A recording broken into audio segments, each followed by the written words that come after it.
flicker, echoes fight. Neon dreams and pixel dust. Through the cold, relentless thrust.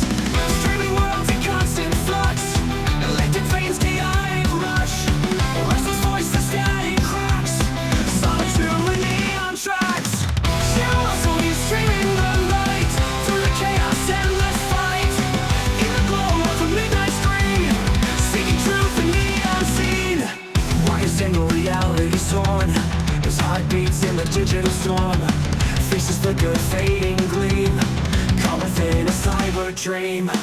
In the silence of the light. Searching through the endless night. Rustle scream against the void. Hope and fear become alloyed. Shadows only streaming the light. Through the chaos, endless fight. In the glow of a midnight screen. Seeking truth in the unseen.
Hello, everybody. Welcome back. And what a good day it is today. That old JT, cock that he is gone. I have a special glass. Mr. Galen TV told me to do this. This is just kombucha, because it's Monday. I tried to spill everywhere. My. Isn't it good? The air is clean. Cleansed from his stench.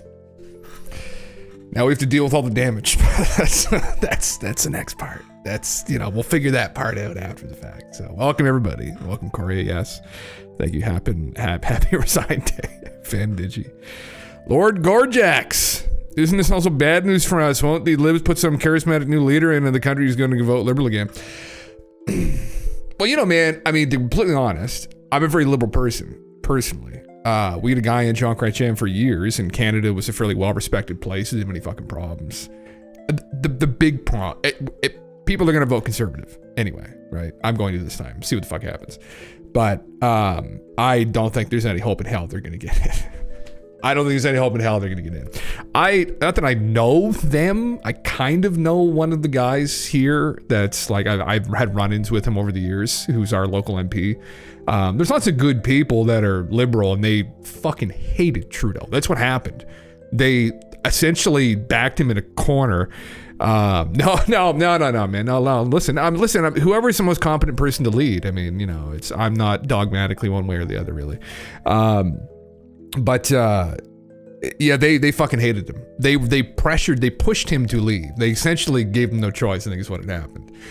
This actually happened a month or two ago anyway. They essentially all told him, like, what the fuck are you doing? You're destroying the party. Like, none of us are going to get back in again this next election cycle because many people who aren't in Canada may not realize, or if you've parliamentary system, you might understand this in your own country, but you don't vote directly for the leader here, as like people do in the States.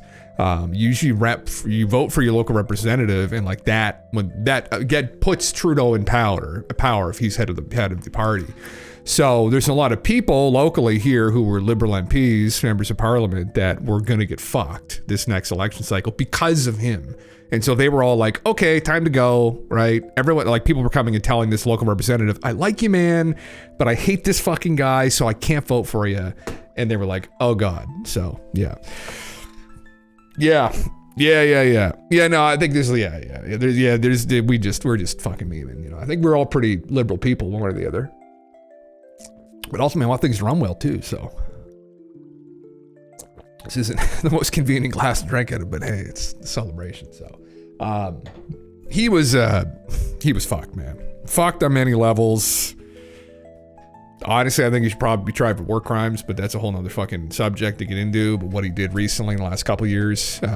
So anyway, if he just goes to fuck away, that's fine with me personally. So I'm very glad that he's gone. It's going to be a big shakeup, man. It's going to be a huge shakeup with Trump coming in and the people he's appointed, and Pierre is undoubtedly going to get in. People do not know Pierre Poilievre is the leader of the Conservative Party here in Canada. He just had to sit down with Jordan Peterson for like an hour and a half that I listened to a good portion of it. And people I know have run in with him and met him and talked with him actually as well.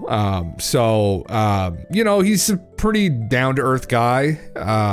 He's had some policies that I wasn't really a fan of, which was, I think, banning birth control or something ridiculous. Like, and you know, I could see if they wanted to like do it, like double check to make sure it's being produced properly and whatnot. But I think it may have been based, like it was like religious reasons. I was like, don't fucking do that, Pierre. Just don't fucking do that, okay? Like, so anyway, but I think they came to an agreement, and they're not going to do anything with that. Like, it was something like girls like under 18 won't have access to it, and there was a lot of problems with that, and a lot of women were upset, and people were upset generally, and understandably so. Anyway, he's kind of come to the middle a bit, which is where he kind of needed to go, because he knows that literally half his voter base are people that were traditionally liberal voters that just hated Justin. So, yeah. He came to our town and torn a private airline. Typical politician. Yeah. Is that what you think of him, Lord? Yeah. Some of the rhetoric I've seen in the House of Commons is just not, I don't know. It's all like it's all like a show. Like, it's like high school is what it feels like when I listen to them argue with one another, him and Pierre, Justin and Pierre and whatnot, and Jagmeet. And it's fucking just cringe. It's generally cringe. Anyway.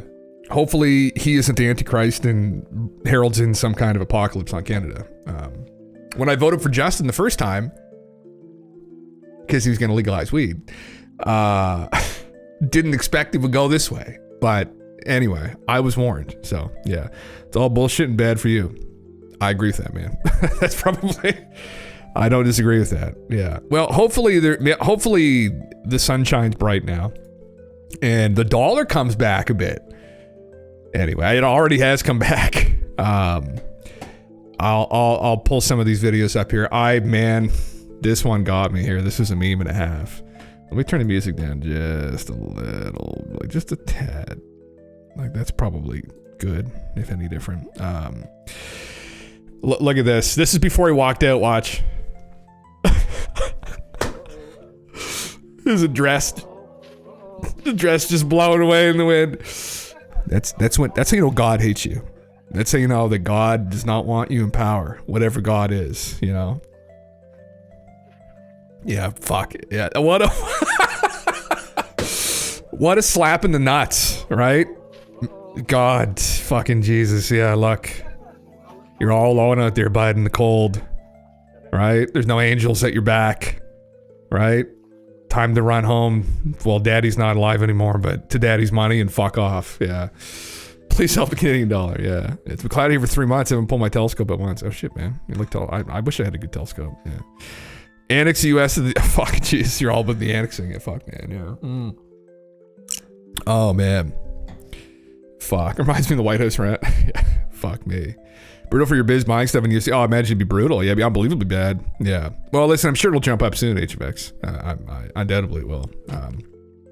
Yeah.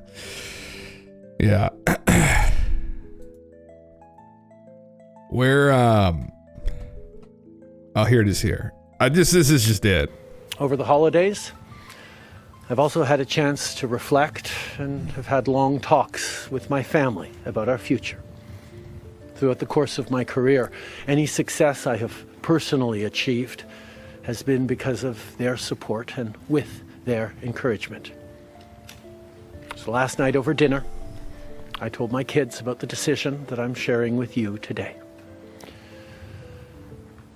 I intend to resign as party leader, as Prime Minister, after the party selects its next leader through a robust, nationwide, competitive process. Donald Trump. Annex them. Annex us. Yeah. Fuck me. Last night I asked the President of the Liberal Party to begin that process. This country deserves a real choice in the next election, and it has become clear to me that if I'm having to fight internal battles, I cannot be the best option in that election. I think so like recently, and these are only the ones that were published online, but there was a kid who he went jogging with, I think in Vancouver, that called him the F word, like a teenager. And then there was a lady at a local ski lodge he was in recently that told him to get the fuck out of their ski lodge. And I imagine his children have been harassed into the ground. So yeah, time to go, bud. Yeah. At least he's honest. It's not really about the country in the next election. Yeah.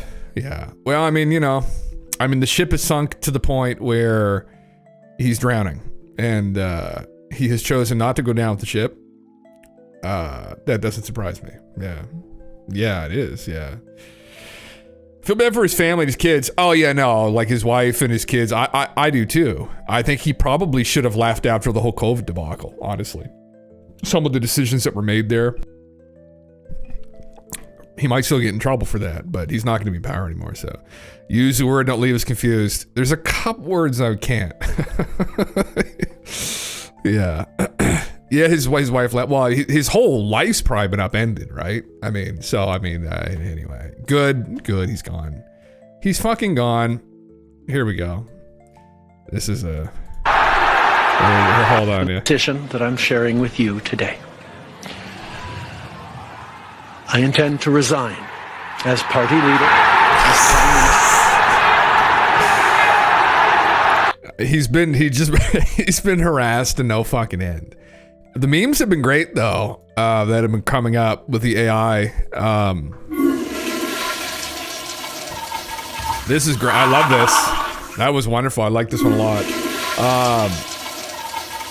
Bye, Justin. Yeah, it was only a matter of time. I could watch this on repeat for 30 minutes. Anyway, yeah. Fuck me. Yeah. Worse is yet to come. Yeah, I don't. Yeah, they'll find some other WEF globalist to replace them. No, they won't. They won't win. They're fucked. The only thing I'm worried about personally, which, again, hopefully I came across my fingers because it's so sore from the fucking gym. Hopefully we don't have another little flu rip through. That's just my only hope. That there's a flu going on in fucking China right now, and I just hope that doesn't come in and interrupt things, but I have faith that that's not going to happen. Hopefully the power is beyond us, whatever the fuck that is. The people running the simulation say, you know what? They've had enough. No. That's my hope. But I can't see it's going to interrupt this. Hopefully it's just fucking... Oh, man. Like... I don't feel bad for him because of what he did to me. I'm not even going to fucking get into it, but, and others, but his balls have been drugged through the glass for so long. There's nothing left, brother. Like, you gotta go. Like, he just has to go. It's just, oh God. It will go down in history as like I can't think of another politician that's more disliked by people than him here. Fuck, man. You know, and again, I'm a very liberal person. I don't necessarily align with a lot of traditionally conservative values. Although as I get older, I look at the tax brackets and I say, fuck.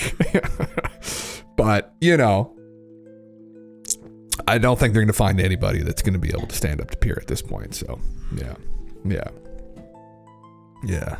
Fuck me. Yeah. Yeah, man. All right. Well, I don't really want to go through. So I love Michael Schellenberger's work. Am I followed? But what the fuck? Why does it do this? I noticed that like maybe I accidentally unclick it. I have followed people and then I go and look and I'm not following them. Anyway, just going through kind of some of the decisions he made that were problematic. I don't even want to talk about him anymore. Honestly, I just fucking, you know, like. I just want to move on from him, for fuck's sakes. I just don't want to talk about it. But most people know, but if no one wants to know, this is kind of a good collection of some of the decisions that he made that were extremely problematic. You know, aside from aligning himself with a literal fucking psychopath at the WEF, not that he would probably know any different, but anyway, great collection of information. Michael's been following this for some time anyway. He's been one of the kind of proponents out there, journalist. He's a PhD in journalism. He's a professor of journalism that has highlighted through some of these decisions that he had made, how bad they were really, like what happened with the truckers' protests and et cetera, and some of the lockdowns and some of the mandates that were in place and put in place. And anyway, good collection here. If anyone wants to look, just check out Michael Schellenberger's post. He has a lot of good information on it. So, yeah. I mean, this guy's not fucking joking. Many people in Canada love being the 51st state. The United States can no longer suffer the massive trade deficits and subsidies that Canada needs to stay afloat. Justin Trudeau knew this and resigned. If Canada merged with the U.S., there would be no tariffs, taxes would go down, and they would be totally secure from the threat of the Russian and Chinese ships that are constantly surrounding them. Together, what a great nation it would be. Well, Don, bud, like, we are friends, right? So if anything happened, you'd back us up, right? Like, right? Like, he's like, no, you got to merge with us. You got to merge with us. You want our help now? It's like, oh my fucking God. Yeah, what we don't, here's what we don't want to merge with.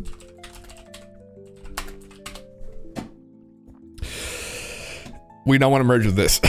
So that's what we don't want to merge with, bud. Yeah, that's fucking, we don't want anything to do with this. Yeah, talking about the Chinese are out in the fucking water harassing us. Brother, how much of this debt did the Chinese own? Like, the Chinese own you, for Christ's sake. No, thanks. I mean, listen. I think the Constitution's way better than ours. 100%. You know, if I had the money, I've been talking about this more and more. I mean, I'm poor as fuck, so this isn't going to happen anytime soon, but I would love to move to Colorado someday. It's almost identical to New Brunswick, except it's not New Brunswick. So, yeah. That's the only place on the planet I could see myself living. Maybe like Japan, maybe like northern Japan. I could live up in northern Japan. That'd be kind of sick. But they're on an island, and you know, they're kind of like, is xenophobic the right word? they're not really a fan of foreigners there. So Colorado would be my next fucking choice probably. But yeah. No more passport to the USA. Well, man, they were talking though, but like, I don't know if he's memeing anymore on this. But they were talking about having some kind of open border policy with like Mexico and Canada. Yeah. I actually would like to see this happen on a broader scale. I'd like to see one worldwide country, Earth as its own country. Like a new world order, kind of like just something like that. I don't disagree, man. It's the thing about globalism, where like Alex and all these other kind of more extreme pundits talk about globalism all the time, and the globalists who are these kind of evil people. But the idea of globalism is wonderful. I would agree. I guess the problem, and Alex's problem, are the people that are like purveying this idea out there. Like, they want a new world order and a one world government to like rule top down over everybody is kind of the idea.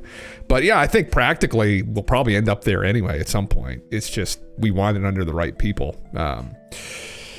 But yeah, yeah, maybe in the future when the aliens come down and kick all these psychopaths out, and I don't know if that'll ever happen actually, but who knows?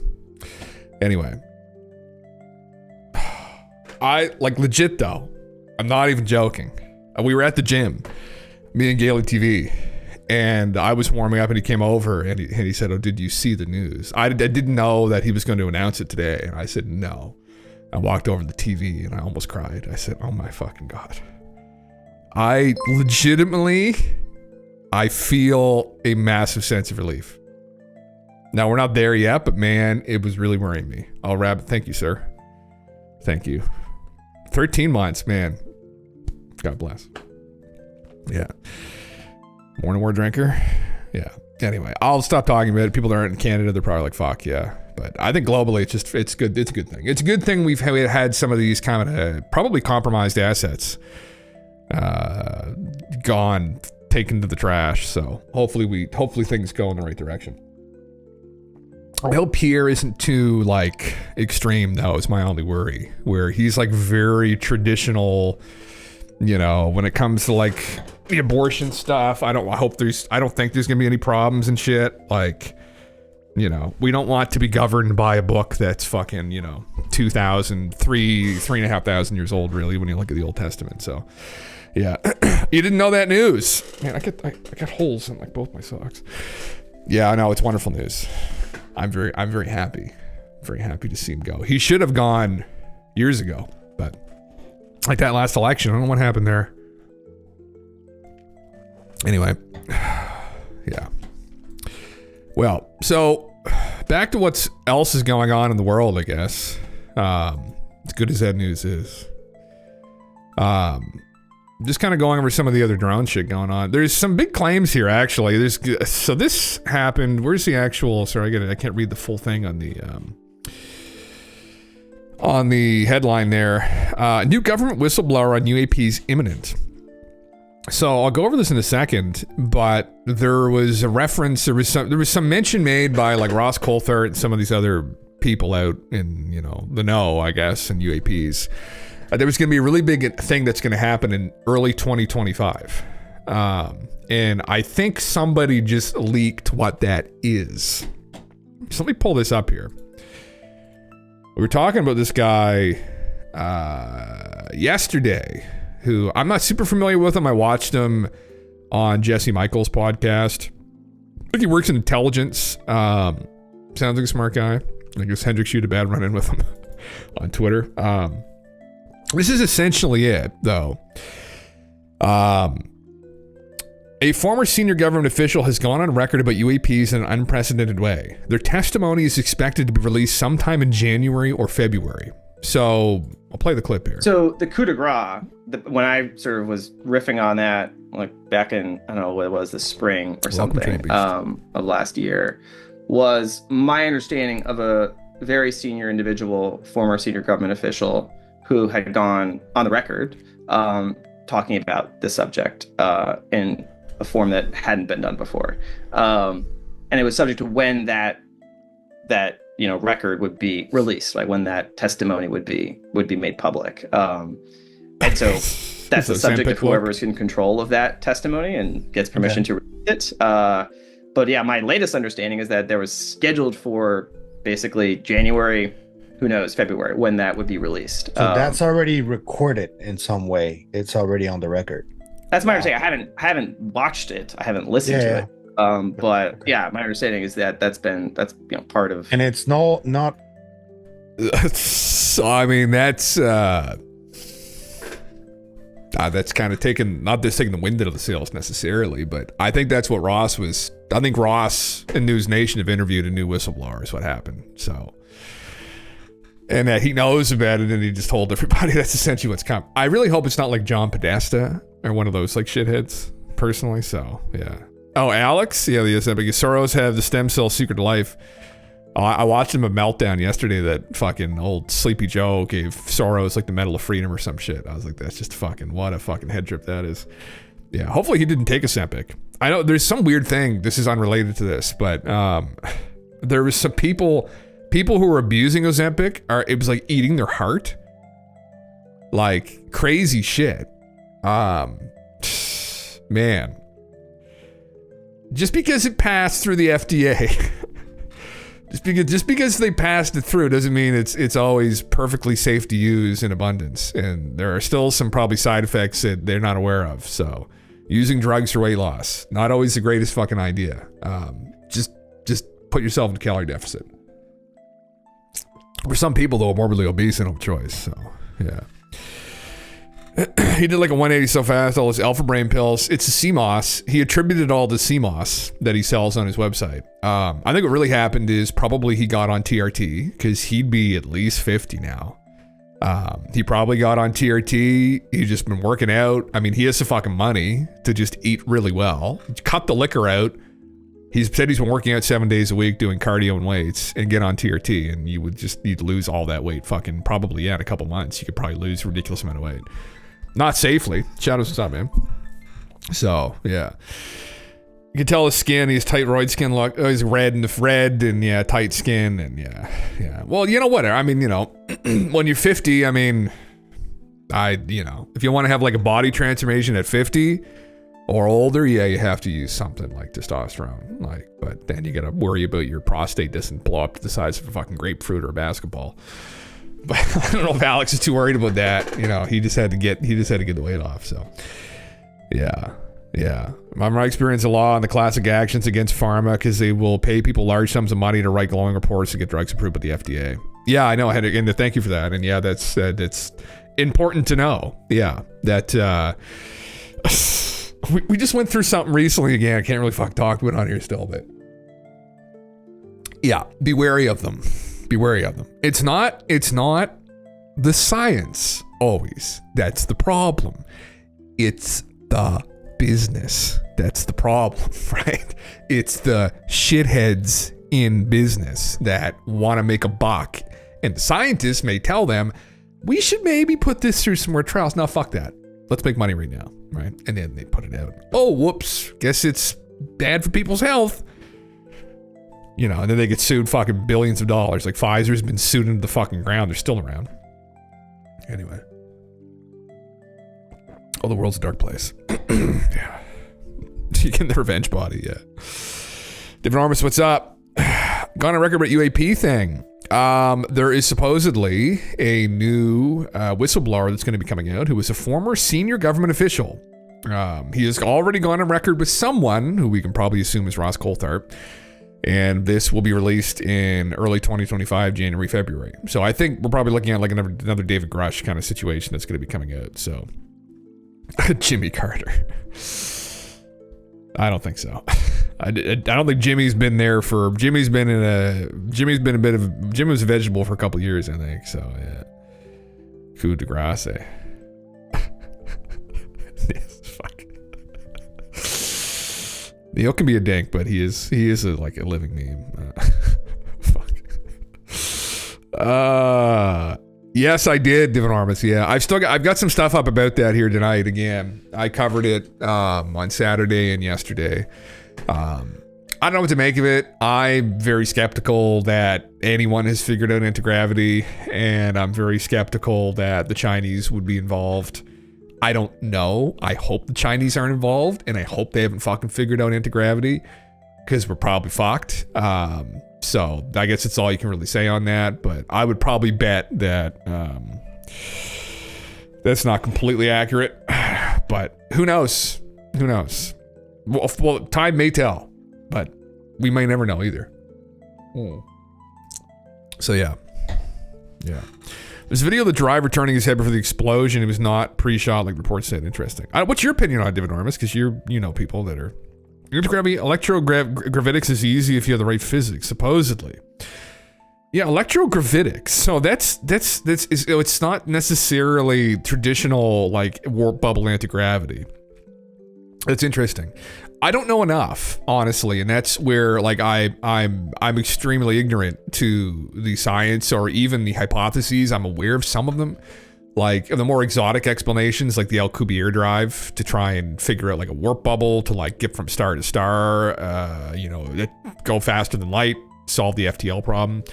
But when it comes to some of these other technologies, I think too, people should be careful in speculating too much or writing it off instantly. When he says gravitic technology, I think many people who've been involved in these communities instantaneously go to Bobblezar, warp bubble, fucking Star Trek, but it might not quite be that either, right? Which is why I hope there are other people that chime in that maybe have an idea about what's going on. And then obviously they can't explain it fully, but they may be able to be like, well, this could be a scenario, this could be it. So, yeah. Last night after you went offline, I reread the Fortune article talking about how the drones are AGI. It actually kind of had my head spinning a bit, specifically how they open the entanglement and how supposedly it comes together. It makes sense and aligns with Wolfram Street Quantum. Automoda, as that was. Supposedly somebody found some reference that they think that that's a complete LARP, I guess, did you? I don't know. I have no idea. But there was another post that was similar. Somebody else commented on it that I saw. Yeah. That's true. People do think lots of things. That's fucking true, yeah. You think the government is lying? I mean, is Joe Biden even alive? All right. Is he just a guy in a mask? Right? Don't know. Some people think so. I don't fucking know. One way or the other. But anyway, looking forward to more whistleblowers. I can, I guess, live stream the next News Nation thing again on here. We'll have lots of fun. So, Edge, what's up, man? So, whatever. I'll be here. I'll be here one way or the other. I hope it's spicy. That's what I hope. I mean, as cool as it would be to have somebody like high up that's going to speak openly about it. I can't even think of who exactly. Obama, like I don't imagine to be Obama, but somebody that has, but what are they going to put forward though? Is it going to be more like, yeah, I know about the programs. Yeah, I know about this and about this. Like, what are they going to, they're going to break their oaths? Like, they're going to go to jail? Like, what are they going to say specifically? I don't know. Like with Crush, it was interesting. He skirted around a lot of, the stuff. Like I wanted more specifics, but he definitely gave us a framework of how this happened, which was very interesting that Jesse Michaels kind of put together brilliantly on his YouTube channel. He gave Jesse Michaels all the breadcrumbs out, kind of, that are out there already. Of, well, how could this have started? He kind of pointed them right direction and pointed them towards the Manhattan Project and that the physics are classified and who classified them, et cetera, et cetera. And so, that was very helpful. Obviously for people that are still skeptical of these claims, although at this point, if you followed all of this up until this point, it's okay to be skeptical, but like we definitely have reached a threshold here where something's fucking seriously going on, and it's likely that there's a conspiracy involved with it. So aside from bringing forward like literal skinny bobs on a gurney, I'm trying to think about what else they could say is what I'm getting at, where the framework has already kind of been uncovered. I don't know. Well, we'll have to wait and see, I guess. Yeah. From what I've heard, they have found a way to harness anti-gravity, and it's supposedly not as difficult as some folks believe. China and U.S. are the two that have technology. I think China's flexing to the U.S. prior to Trump getting into office to tell them to dial it back and leave Taiwan to them. Interesting. That's interesting. Okay. Yeah, we'd have to be... we'd have to... Scuba Bender incoming. Trudeau Scott, fuck it. We'd have to get an explanation from someone as to like what they mean specifically by anti-gravity. I mean, anti-gravity implies that you're manipulating gravity around the craft, to me, like some kind of and to manipulate. So, I mean, there's really one thing that we know of here that produces gravity or can manipulate gravity, and that is large quantities of mass. So you think of, and this is a good example actually as to the level of energy needed to do something like this hypothetically. The entire mass of planet Earth produces a gravitational field that a 30-pound child can break by jumping in the air. You're temporarily breaking the Earth's gravity, or the force at least, by jumping. Kids can break it. So when you think about manipulating gravity around a craft, you're into like that level of power, right? Think of the entire mass of the planet, right? Unless there's some other kind of loophole, and that's where you get into like maybe some kind of physics that people aren't aware of. But I don't know, and that's what some people have a hard time wrapping their heads around, where they're like, what's the loophole that allows you to do that? And what are you using to generate? If there isn't, then you're essentially stuck with generating a ridiculous amount of energy to break gravity or generate your own gravitational field around the craft. So, yeah, it's crazy. Yeah. Could be simply as a buoyancy like the vacuum chamber stuff Simon spoke of. To me, yes. Yeah. Well, and, you know, what I really want to hear is people who are knowledgeable about the physics of this to chime in. And we've heard from them. Drunk's been on here before and given his take on this. But obviously, there's always a possibility that, yeah, some of this stuff is kind of locked up, and this is maybe some stuff behind the scenes they're fucking around with. So yeah, that's exactly it, man. And that's what I was curious about too. I don't have the background to really even speculate a lot on, unfortunately. Where, you know, I will just instantly go to something like an Alcubierre drive where you're creating a warp bubble around yourself. But maybe there's a lesser form of that where you can create something or make it more buoyant. Maybe it still relies on their aerodynamics, but that it's just kind of added on to. So yeah, is there any such thing as anti-gravity? Doesn't it just go to zero gravity? Anti-gravity would imply a repelling, I guess, edge. So it would have like a repulsion. So you would be repelling yourself, or you would create its own gravitational field. Is one way of thinking of it. So in some way, I guess you're right. Yeah, but it's, yeah. I've heard the term anti-gravity and electrogravitic interchangeably. There's supposedly a force of nature and some physics that has been suppressed, which gives them a way to fall against gravity and dial that pull to reach different trajectories and speeds. And it seems to occur in that warp bubble or quantum field, which basically shifts it out of our dimension reality. But I'm not a scientist or engineer. Intriguing. Yeah, I don't know. That's interesting. Yeah. It sounds kind of like what Bob described too, a little bit, where like what they do effectively in his story. I mean, there are people that think his explanation is utter bullshit, and it could be. But in his story, what they were doing is that they created their own gravitational field around the craft, which obviously was interacting with the Earth's gravitational field. But they put themselves in this bubble. And then inside of this bubble, the craft tilts down, and then it just endlessly keeps kind of rolling forward, is one way of thinking it. And that's how they fly around, which is why in Bob's story, they look so unstable, flying saucers at low speeds, because they literally are. And then it's not really designed for flying around in the atmosphere of a planet. It's more designed for like point A to point B, getting around from star to star. I mean, I've heard other people comment on that. I think Travis Taylor commented on that a little bit, like this idea at least. I forget where I saw that. If it was at a conference or somewhere, but you know, that's kind of like what the Alcubierre drive is.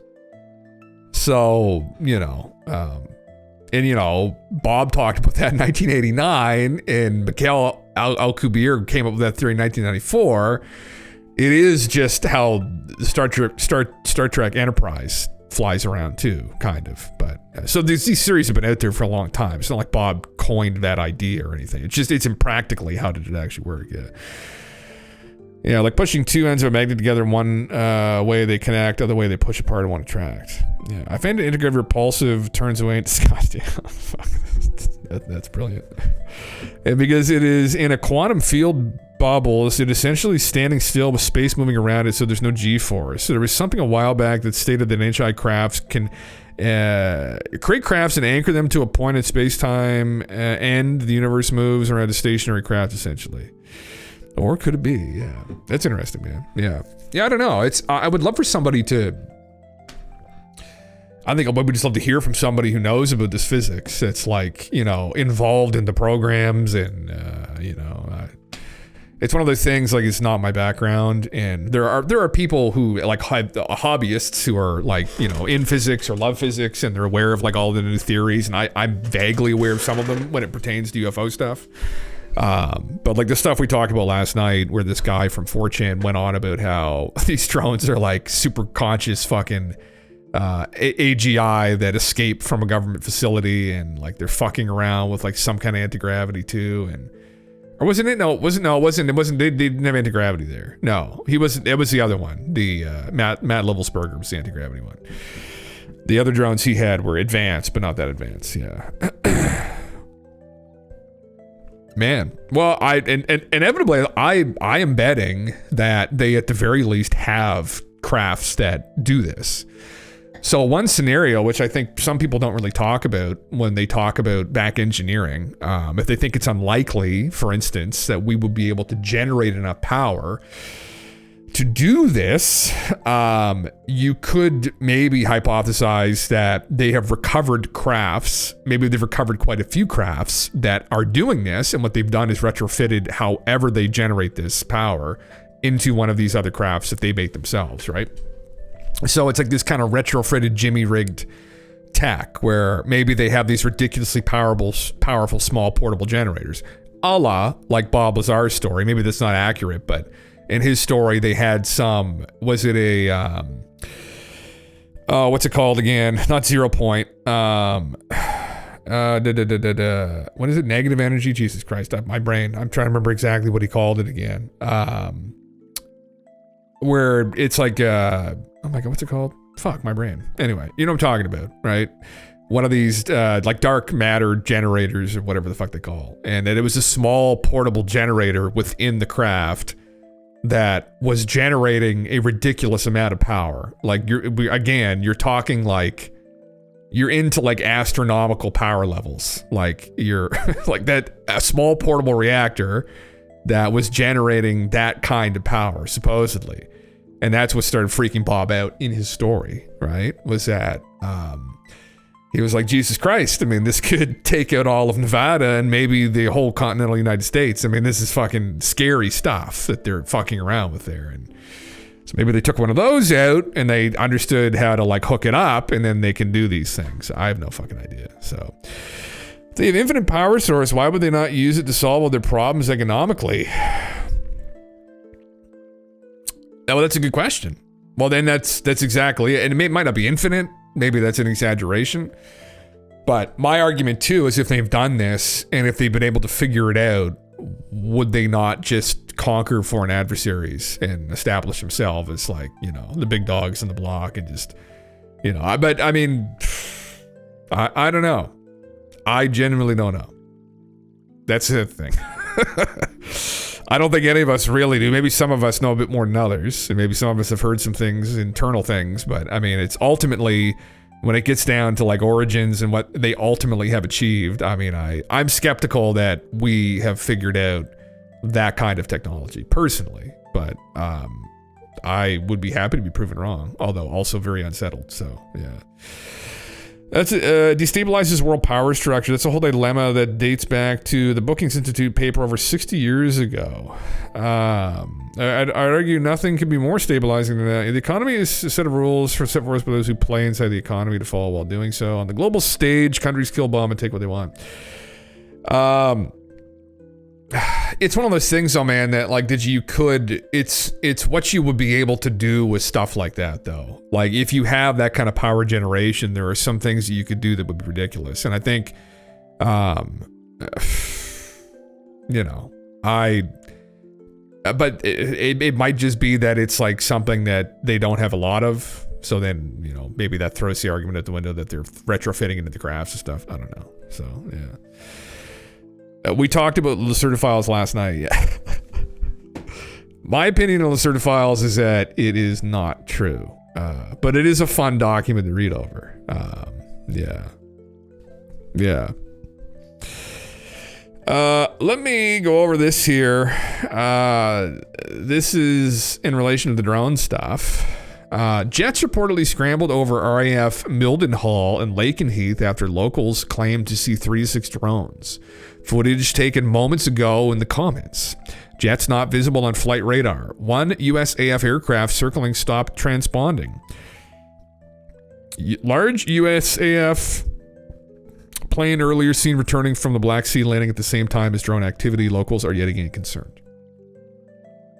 Fudge. Have they returned? Actually, I think this is a video I had up here next. Anyway. These are the planes. Jets there. And they're heading off in the direction of these.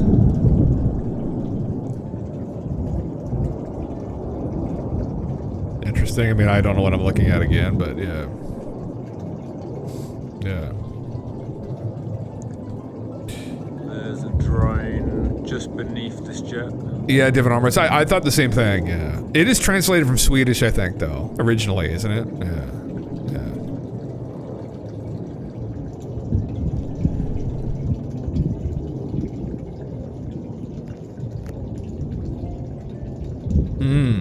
Okay.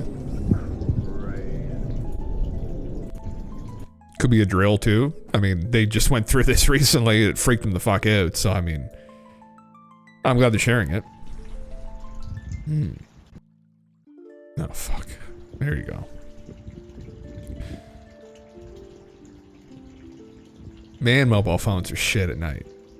It's crazy how bad they are, still. Like... What's the fucking quality at? What's my bitrate at? 720. Oh, I guess that's what I cap out on Twitter. Okay. Another local film. This is in the same time frame. There's 4. There's only 1 minute left. Woo, my ears. Okay.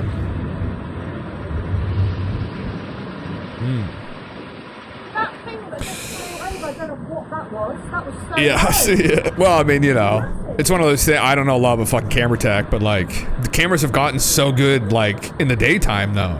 But like, the darks, they still seems to be a struggle, I guess. Like, my 15 Pro Max's camera is insane, man.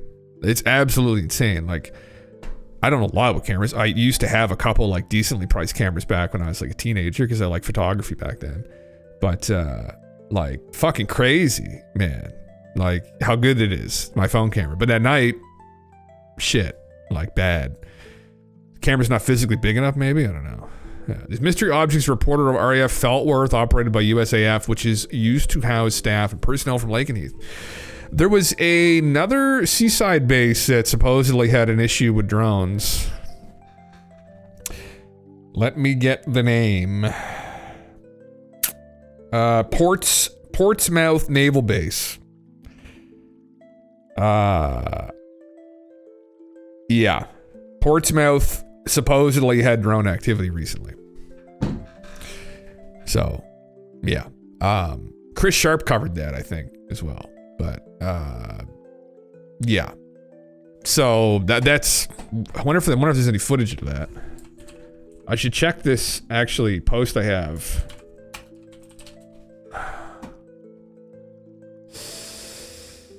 No. No, nothing. Nothing at all. Interesting. So that hasn't made its way over here yet, I guess. Incredible aerial activity in rural Wales, UK this fall is what looked like a military helicopter or drone chasing what looked like orbs. Oh, man, I don't know. We just don't fucking know what the fuck they're looking at. Like, yeah. Man. God damn it. It's crazy to have nostalgia for the good old days when we see who we were and our hobbies and what we liked and our hopes and dreams, and then we see our life now and we're like, wow, is this all there is? Yeah. And just feeling dissociated with the world and life in general. It's a struggle for me anyways. Yeah. Talk about photography just triggered that. Yeah, man. I know. Listen, I know, man. I know. When I was a teenager, I wanted to be a musician. That's what I was going to do. That's what I wanted to do. And then everything goes fucking sideways. And, you know, you just make do with... Well, I mean, it's one of the things I wanted to do, I guess. But, you know, yeah, man, we're in strange times, though. I mean, it's a consequence of, like, having access to information like we do, right? Where in times past, I don't think people had access to the level of information we do now. Where, like, you're just exposed to so much. And it was almost, like, overwhelming. I can't imagine what kids now are dealing with. Like, you'd have to really be able to just focus in. You have to really hone yourself in on something or... you can just get overwhelmed so quickly with shit, and get pulled in all these different directions all the time. And yeah, no, it is disassociating in some ways. It can be, yeah, but yeah. I can't stay for long because I got work in the morning, but just wanted to say, saw the Cuckmaster General resign and it made me think of you guys. Blip, brother. Yes. I'm glad it made you think of us. I celebrated earlier with a glass of kombucha in my fancy glass. So my fancy blue glass. Yeah. I'm very happy. Finally, as I've memed on here for many months, maybe over a year now, how much I dislike that guy. So yeah, he has finally gone back, crawled in his cockhole. He will rot in his cockhole and never come out again, I hope. So that I don't want to ever hear his fucking name again. I don't want to ever see him. Actually, you know, he does come to the city here I live occasionally. Last time he came to the city, he sat down at my favorite restaurant. And I said, you motherfucker should have kicked him right out, actually. Because I think they almost went into business because of some of the things that he did. And I said, I wouldn't let him eat there. I would have took a piss in the soup probably, but then CSIS would have probably arrested me. So this is fucking crazy, man. I was uptown and the snipers on the buildings and shit. I mean, you know, he's the Prime Minister of Canada. And I was like, fucking, I was like, man, I was like, boys, like protecting this guy. Anyway, he's gone now. So that's all that fucking matters. Yeah. I mean, I was watching through this here, but I mean, it's just so hard to discern what the fuck is going on here from a distance. That does look like a fucking drone, but that could also be a helicopter. I don't know. I think she said it was a helicopter. Yeah, it looked like a military helicopter or drone chasing what looked like orbs. And it was in Wales. So there you go. Eric Mitchell. Is this the guy who took the fucking video? Uh-oh. Is that tinfoil he's got in his fucking head? Brother, live the meme. Fuck it. Why not? You know? Do it. Just do it. You know? Fucking right, man. To look is not to see. It is merely to observe what little we have to offer. Experience your trailer. Okay. Alright, well, whatever, man. Fucking right. What the fuck? Biological residue left after an experience explained. Is that all over his face? Oh shit. Okay. Anyway, I don't know who's visiting you, but like if they could come visit me, like fucking Jesus. I don't know if I want that treatment personally. That looks like quite a facial there, but anyway, whatever. It's CE5, right? Yeah. CE5. I just got I dig this guy's meme. Anyway, on to another experiencer, I guess. Yeah.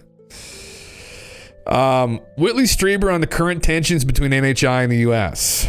They are absolutely sure that this planet has only about 5 years before it becomes an unrecoverable climate catastrophe. I didn't know this, Finn, you told me this. I had no fucking idea Whitley Strieber wrote The Day After Tomorrow. I knew it was a book. I didn't know who the author was. I didn't know Whitley Strieber wrote that story. I guess the aliens, I did know this, so that Whitley had talked about how concerned they are with the environment. And, you know, he's very knowledgeable guy as well with other stories and ufology of abductees. Obviously, he's one of the abductees, if not the abductee who's alive right now. He's talked about this shit for years on interviews. I remember watching about, you know, they're concerned about our climate and they're concerned about how we're treating the planet, and, you know, the incident that happened in Zimbabwe with the children who supposedly talked with the aliens, and the aliens showed them visions of a cataclysm, and they told us that we need to take better care of our planet and that we should be wary of technology. Now again, you know, we're talking to kids. The kids were interviewed shortly after. John Mack interviewed some of the fucking kids too, actually. So they had some pretty accredited psychiatrists there with them. I don't fucking know what that means. I mean, you know, I don't think like Al Gore is going to figure this out. I don't, yeah.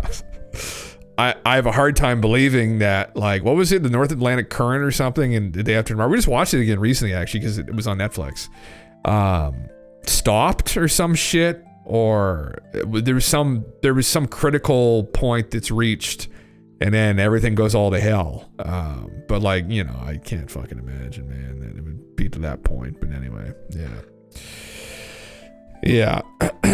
Well, let's hear what he has to say, I guess. The second part of it is this. They are absolutely sure that this planet has only about 5 years before it becomes an unrecoverable climate catastrophe, and a very substantial part of this population of this planet begins to die off. Is a die-off, a mega death.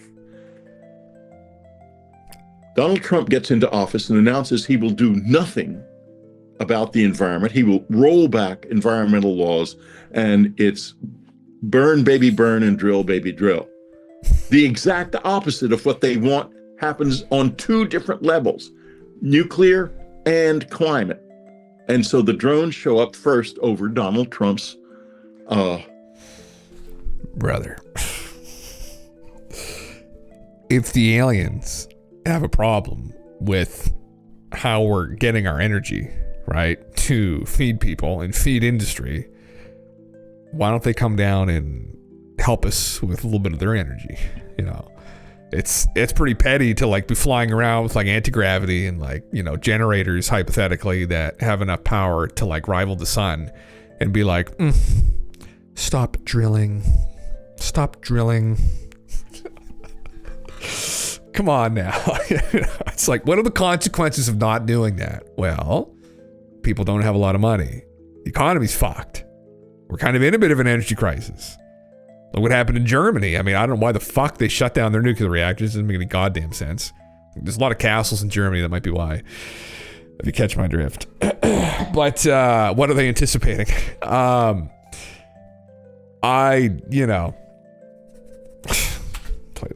golf club in New Jersey, because the place where they are manufactured and brought in ways that there's no point in even getting into because they're too strange, is right offshore there. And that was the closest. They wouldn't go to Washington because they're too provocative. But that was the closest place they could leave this calling card. And Mr. Trump, brother, they weren't fucking aliens. They were fucking. Did say, and I think he was probably aware at some level of what he was saying, that he did not intend to spend the night at the Bedminster golf course anytime soon. I think it's a bit delusional to just believe that the drones that were flying over New Jersey are aliens. We don't know that. I mean, everything that I've heard of them, even the more interesting anecdotes, mention that they sounded like drones, which means that they had propellers, which means that they probably weren't fucking aliens, right? Unless we're going to go that they were drones pretending to be aliens.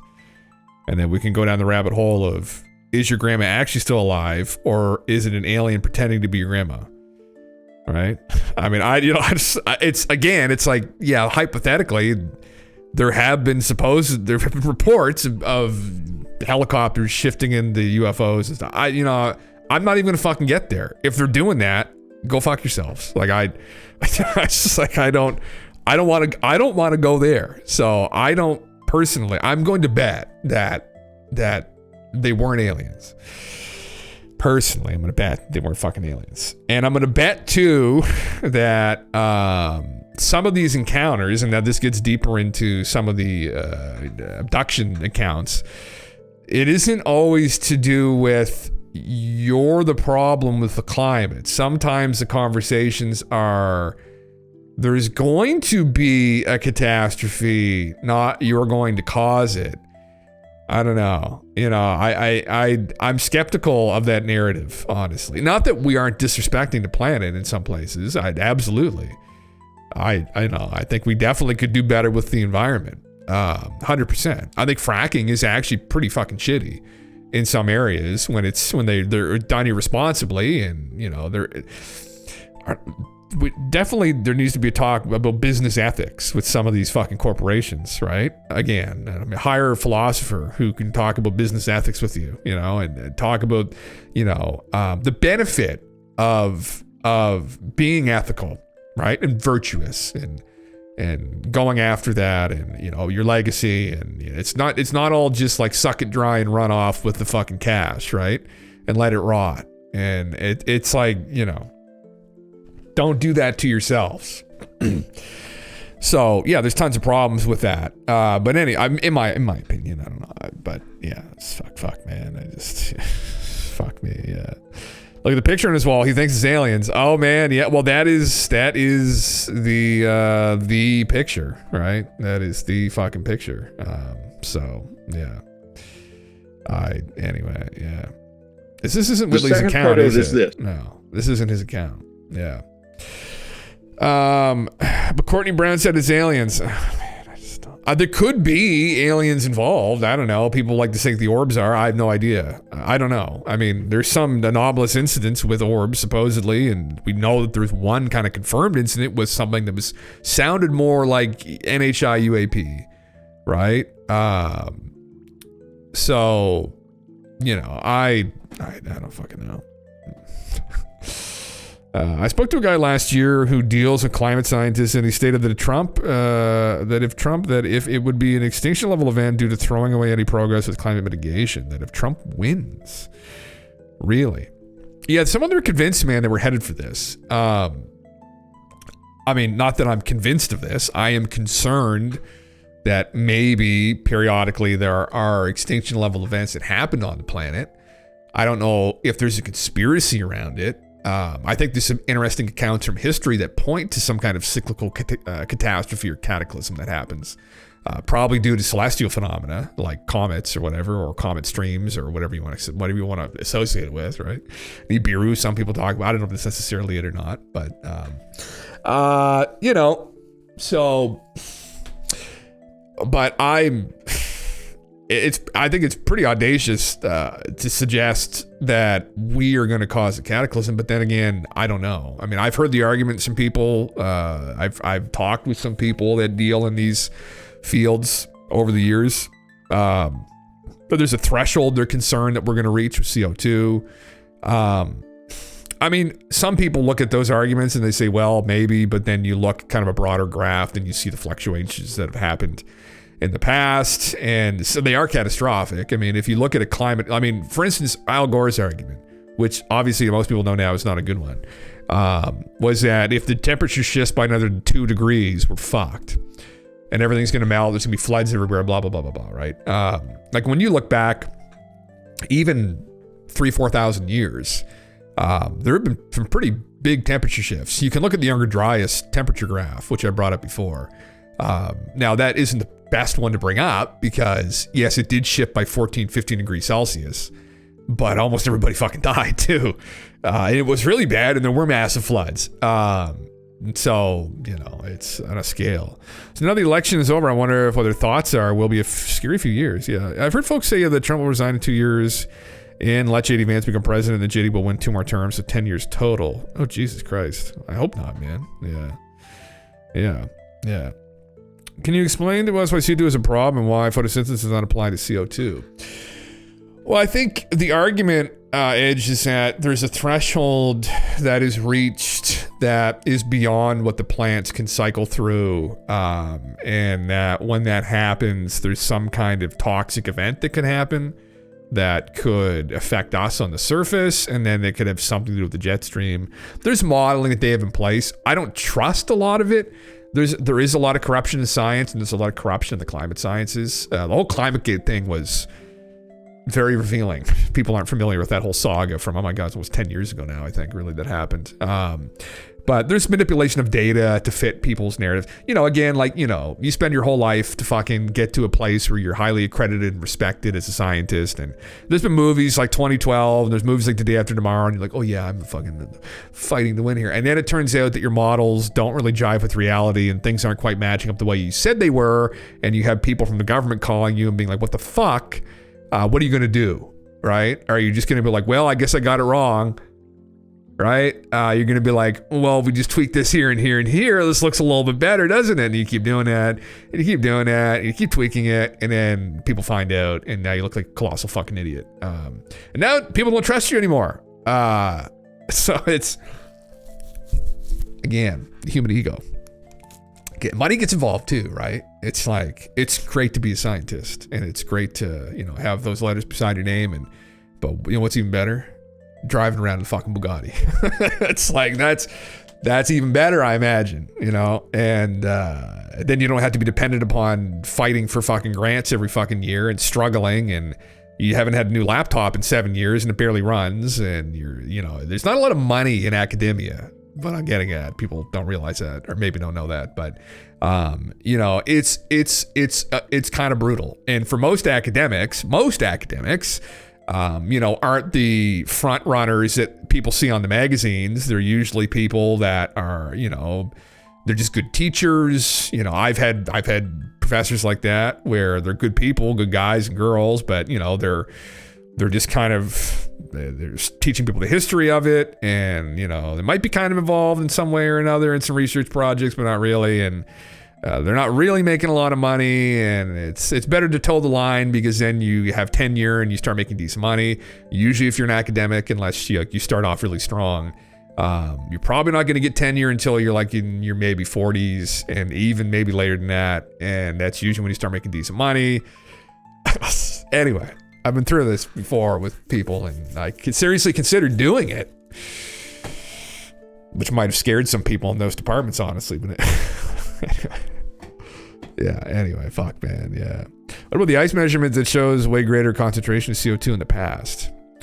I think I think that some of that's debatable, actually, man. There's a lot of it right now. Yeah. I'm playing Stalker 2 right now and running around in Chernobyl with mutants and shit, and this is hitting too close to home. Fuck. Yeah. That's one of the consequences of HFX pins. Why do you think they shut down the nuclear generators in Germany? So all the lords there don't have to deal with them blowing up during the cataclysm. Yeah. But my plants are growing at the same rate for 20 years, and there's too much CO2 in the air. We'll not expect them to grow way faster. And by the entire CO2 narrative at all, I think it's the sun. Well, and some of it's in the upper atmosphere too. It's complicated, nuanced discussion. I mean, you know, I've had these discussions with people too over the years, and I've brought up the example too that, like, well, when a big volcano blows up, it's a fuckload of CO2.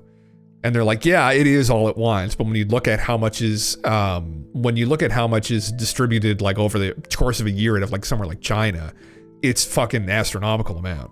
A good way, ask ChatGPT this too, man. Yeah, debate it. I've done this not that long ago where I went through these comparisons again, and it's pretty good at, like, even the free version for 20 generations you get, or 15 generations, it'll go through and kind of elaborate as to, like, what the issues are, what they're concerned about, why it's concerning. I would agree that I don't think the alarmism is necessary.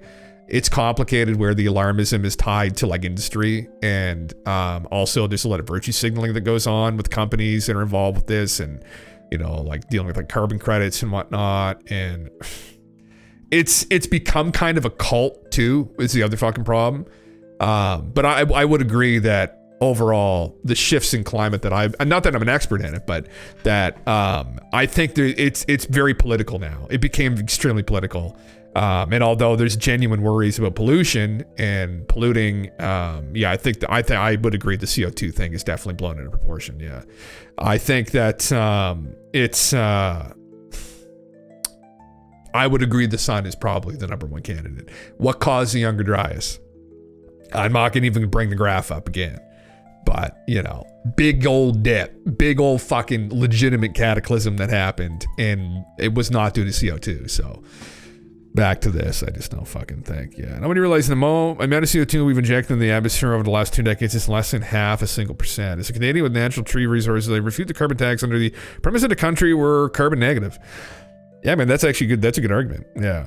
That's when you get into these people should be fucking reprimanded. Trying to tax people. In the UK, it's really bad. For young single families driving around, or young, like, single mother driving around in an SUV with, like, 3 kids, and she's getting taxed because she has an SUV, but she has no choice because she has 3 fucking kids, and It's like they're pushing and they've squeezed people. And this is also due to like the economy and what you guys were talking about earlier too. But like, to squeeze people further is just evil over something like this. You'd have to be a legitimate fucking idiot, use that word, to squeeze people further at this time for something like that. Yeah, so. Oh, Denmark, it's really bad. Well, yeah, I know. I've read about that recently. It's unbelievably bad. Well, they're trying to fucking fuck the farmers over, right? Like, that's literally what they're trying to do. They're trying to cut the crop yields in half because of the climate. It's like, man, get out of this cult. Like, anyway. So, Whitley's down this rabbit hole thinking the aliens should telling people not to. Whitley knows this, but again, there are other abductees who've been told of an impending cataclysm, and that has nothing to do with us. Whether it's be from the sun or comets or what, I don't fucking know. And it's probably best in that instance really to not even know about it, if it's as bad as some of these people have said it is going to be. So, yeah, it just is what it is. But anyway,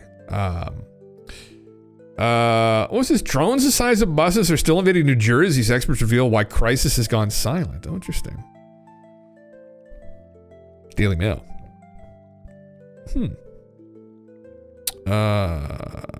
Well, officials are eerie drone-like UFOs dropped over the holidays. New Jersey residents are still coming forward with bizarre encounters. Two witnesses in Manalapan Township, for example, videotaped a bus-sized 25 to 50-foot-long black triangle UFO that they saw pull off a high G-force maneuver over a residential area just days before Christmas. Holy shit. The sighting, which lasted at least 1 minute, ended with the object zooming in the general direction of McGuire, Joint Base McGuire, matching a persistent pattern of drone UFO incursions over U.S. bases. Now, the New Jersey Skywatch recorded what they described as a classic flying saucer with an aura or haze around object. And still more Garden State witnesses now say they saw as many as 20 to 30 drones just this Wednesday night, which kind of hovered and all looked like miniature aircraft. Some experts attribute the drop in official reports to law enforcement to expand drone flight bans by the Federal Aviation Administration, but others, including former chief of FBI's counter-drone unit, Rob D'Amico, believe most of the sightings were errors and hysteria. Most of them probably were, but that's not what we're concerned about, Rob. I truly think 90% of the sightings are manned aircraft. Well, brother, we're concerned about the fucking 10%, okay? You talk to us about the 10%. Okay, Crazy Bird images just so they hovered like a helicopter but silently. One was moving slowly but 20 miles an hour, then just kind of shot up in the atmosphere and disappeared from sight. Well, that's a fucking UFO. That's like a NHI UAP. We don't have shit that does that, depending on how quickly it went up in the air. They documented a strange flying saucer. This is December 21st, and appeared to change shape, but always returning to its original dish shape. Well, that's fucking anomalous. That also looks anomalous. Two Manalapan witnesses who saw the 25, 50-foot black triangle UFO from little more than 400 yards above them along County Route 2527 described the aircraft as silent. Interesting. And this is the other one here. Image experts have said that many of the drone sightings were actually manned aircraft as seen in this image. So these were some of the photos taken by that guy right there. Is that just a meme? Was it just a meme video? I don't fucking know. I have no idea. Tales of more exotic looking drones. Some people had said that some of the drones looked like little RC planes. I have no idea what to think. Yeah. Did you say Mark D'Amato? No, I thought it was DeMarco was his last name. His name was... Who is Mark D'Amato? What was his name? His name was Rob D'Amico. Fucking Christ. However you say that. Interesting. Yeah. And all they're talking about is the Golden Globes. Okay. This is the other guy here going about this, yeah. We can't go geolocate these images and put them on top of a plane radar map. Yeah, that'd be very interesting. Well, that one sounds extremely anomalous there. I mean, that doesn't make any fucking sense. Is there a video of it? Anyway, it's explained. Where the fuck's the video, though? New Jersey, still coming forward with bizarre encounters. Described as classic flying saucer with an aura or haze around the object. I don't see the video.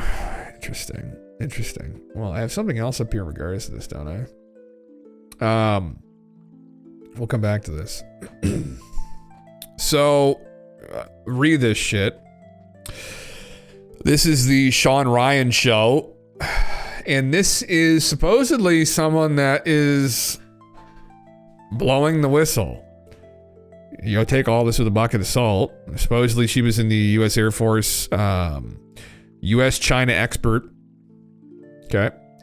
I'm blowing the whistle. Her name is Michaela, I believe is probably is pronounced. Fokker. Or Fashar. However you want to fucking say it, I don't know. Fokker, maybe. She said she's done listening to it. She's blowing the whistle. My name is Michaela Fokker, or Fasher. Fokker. I am a U.S. Air Force veteran, 1N0 all-source analyst. From October 2020 to 2021, I was deployed to the CENTCOM Air Operations Center at Al Udeid Air Base in Qatar. I was in E4 at the time, and my job was to process mission reports from pilots conducting sorties within CENTCOM theater. My job was to report on daily significant activity reports and publish graph intel summaries to all air units in CENTCOM. Task forces reported a ton of UAP activity, but because we had no framework of reporting those requirements, we didn't. There is evidence of all of this on Kessel Run, the database that we process these reports on. From October 2020 to around January 2021, I worked night shift at a time when very few people worked.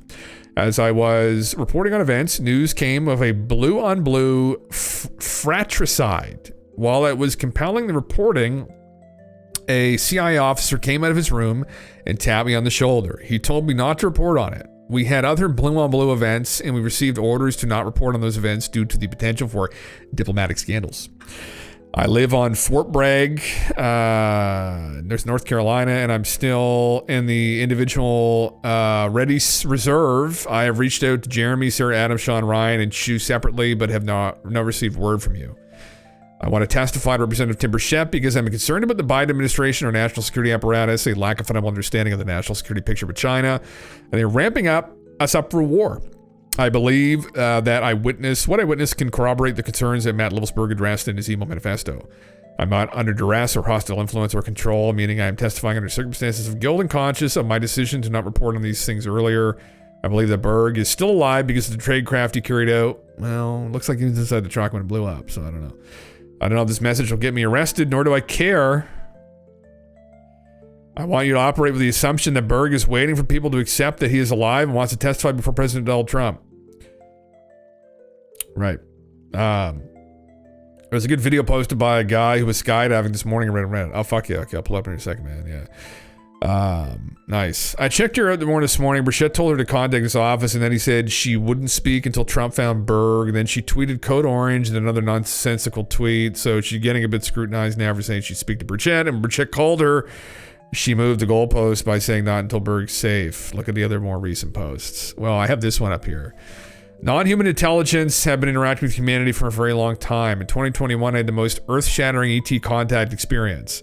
Mind you, I was not religious, spiritual, or into UFOs until I saw a ton of reports being pushed up to Congress from my U.S. Air Force Base in 2020. Langley U.S. Air Force Base, Virginia. Then I only started to become interested in the UFO phenomena. I deployed from 2020 to 2021 where I witnessed a ton of UFO activity. After I returned from deployment in 2021, I had a full-blown contact experience that shattered my concept of reality. I didn't know that what it was. I thought I was losing my shit, but it's been persistent, and I want to share my experience with people. I've been very selective about who I share this information with because of the stigma surrounding the issue. I see people being dismissed for lesser reasons, and I don't want this to take away from the political insights I have to offer. However, by avoiding speaking the truth, I am feeding into that kind of dismissive behavior, and that is not a logically sound way of navigating different voices and opinions. Also, I know there are a lot of more people like me having inexplicable experiences, so here we go. So she met Skinny Bob. Eagles disobey, get Macberg to safety. Code Orange. So Donald J. Mass casualty. Maybe she's implying Donald J. Yeah. Yeah, the jet scramble at Lakenheath. That's what I was just talking about a second ago, Digi. The videos we were watching probably 25 minutes ago. Yeah. No, thank you though. That's whatever. Okay. Interesting. So, hey, I confused a lot of people by saying, here we go. What I meant by that is I'm ready for the backlash. I thought you were about to explain this. Yes, for years, historian, because the human mind is programmed to make new information fit into preconceived paradigms. It's up to us to challenge those paradigms. Okay. I don't know. Got some books here. Rules of War. The Odyssey by Homer. There you go. That's a good one. Talk about that later. About Troy. About Troy being a myth and then someone finding it. Kind of like Atlantis might be. Dirty word, I guess. Anyway, get Trump on Berg ASAP. I'm not talking to anyone until Berg is secured. Yeah, you don't know that he's not dead. I mean, fucking Christ, yeah. There it is right there. Holy fuck, what are you talking about? Yeah, it says to talk to him, you talk to him. You don't expect to make demands like this until you go through the process. Fuck the process. He would have used him too. Oh yeah, man. I just don't fucking think that. Everyone, my name is Michaela Fachar, and I have been trying to record to really articulate my experiences to all of you. I did not expect my post to gain that much traction. I know a lot of people want me to delve into my experiences. There are some people who realize and know that this is a very intense and overwhelming experience, especially coming out and speaking about it, because I know there is no evidence, and I'm telling you right now, no proof, no evidence of any of this. So I'm trying to find the right venue, the right way, the right mechanism of being able to convey to you exactly what I experience. And I am a continuous experiencer. I experience things. I'm experiencing things right now. So how do I go about this? I want to make sure that I have the proper people, the proper venue, something else that confirms to you that this is worthy of listening to. And I want to caveat this with, you are not expected to believe what you hear coming from me, coming from anyone. You must go by your instinct. What I am trying to do... Bullshit. Bullshit. Can I close the video now? No, I'll play there 50 seconds. Reach out or have someone else who is maybe a more trustworthy or authoritative source who has a reputation and can or is willing to vouch for what I am saying. That way we can ensure that I am communicating this in the most effective way that I can, given the lack of evidence. Thank you all for being patient. I am speaking to a few people within the community who have credibility, and it's up to their discretion whether or not they want to take the story public. We want to make sure that we have an effective venue, and that I have people who spoke to other experiencers from my community who can attest to what I'm experiencing, given the lack of evidence. I just heard from Skinny Bob that she's full shit. Prove me wrong. No, listen. There's tons of people that have weird shit happen to them. How do I like going through those accounts? They seek out a psychiatrist or clinical psychologist, and they say, is everything okay with me? And then they go through the channels, and those people say, yes, you're perfectly sane. That's a weird fucking story. And then that's how it's like anybody can claim anything. I don't know. It's like, I don't like to over exaggerate my bullshit detector either, where sometimes, I don't want to just be a dick and say that I got the vibe that this might be bullshit, because I don't fucking know. She could have genuinely had something happen to her, and she's just not maybe conveying it the way I would want her to, which isn't fair to her. So, what's the other post though? Just trust my inner self. You are the threat to democracy. Stay tuned for more content. I'm a U.S. Air Force veteran, former intelligence professional, Georgetown University alumni, and alien. Now I'm starting my journey. She's alien. What? What if I told you that you're a threat to democracy? Well, you would probably think that I'm a threat to democracy for even suggesting that, but let me ask you something. Do you think that there's a point where freedom goes too far? Because that is certainly the case today.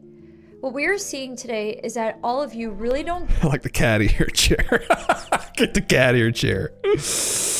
All right. give a damn about the issues that you're Fuck reposting yeah. about, because what you do is you repost information that you agree with or that validate your views, and it's not necessarily truthful. So you start to repost these things and they spread like wildfire, and that's why we have a crisis of misinformation and disinformation. And because you do not discern, our government is now entertaining the idea of censoring you. You need to stop grabbing onto anything and everything and reposting it and spreading it like wildfire just because you agree with it. I'm not saying I agree with government censorship, however, I believe there is a delicate balance. If you're not going to fact check each other or fact check other people, well, that's exactly what makes you a threat to democracy. Unfortunately, we have reached a point where you're not only killing our democracy, but you are actually beating it down really fast. And you're all Check trying to to see if convince she's yourself not that fat. everything's grand and dandy, but meanwhile, birth rates are declining Jesus Christ. because y'all know you're destroying any possibility of human beings returning to the Stephen Greer had one, so I mean, fuck, we're all jumping on the bandwagon now, I think, right? Like, might as well fucking just get going, right? I mean, metaphor. bussy out CE5, let it go. You know, who knows? Promised land. And what's going to happen is, because of the fact that I called the promised land metaphorical, is that someone's going to get like super offended, someone who's deeply religious and has to be super dogmatic about it and about their interpretation of the Bible. And then herein lies another problem. That tells you that they don't think that you should be returning to the promised land with them, and they want to hold on to their own version, their own idea of what the promised land is, at the expense of you also potentially returning to it. Therefore, We're going where now? Hold on. Where the fuck we going? Promised land, brother, sister. are deviating so far from the point of literally everything I just said that we're now operating on a different playing field, or a different plane I'm already lost. in your eyes, or and doing the right thing and write hateful things about me and my appearance and anything else that you think will make me feel bad. But No. one thing that this video is addressing also gets to see who's a threat to democracy, kill our democracy. So we need everyone who can think critically to pull up their big girl and big boy pants and get to the table and start talking about it. And that's, I am eyeing a few people and I have reached out to them, but they have existing platforms and I sort of look like a bot or a scammer since I only have 3 followers on X, all of which are Elon Musk's, and I've only posted a few times, and I recently opened my account like a month ago. And the reason for that was because I just left the US government fairly recently and I worked in intelligence, which is a very sensitive career field, so I didn't want any Chinese spies to find me. But the weird thing is that oh fuck, I clicked the wrong button. I got an MMO mouse, I clicked 7. or Elon Musk's, that I know that they can find me because I lived in China for about over half my life and I had social media. Fuck. Mentioned her posts regarding her post last night was good, but the day after Burchett said to contact him, she said no until Berg is found. He was sitting in the fucking front seat of that vehicle when it blew up. You know, I'm not an expert when it comes to video analysis, but the guy who turned his head, which is also weird that doesn't add up, in the front seat kind of looked like him, which might imply that he is cooked like a goose right now. Madam, that's not the problem I'm having. The problem I'm having is good, my highly literate, witty, scathing, and better reasoned responses and analyses through the Google and YouTube censorship industrial complex, which is quite clearly there to enable people with less talent, intellect, and skill to win. Amen, brother. Amen, brother.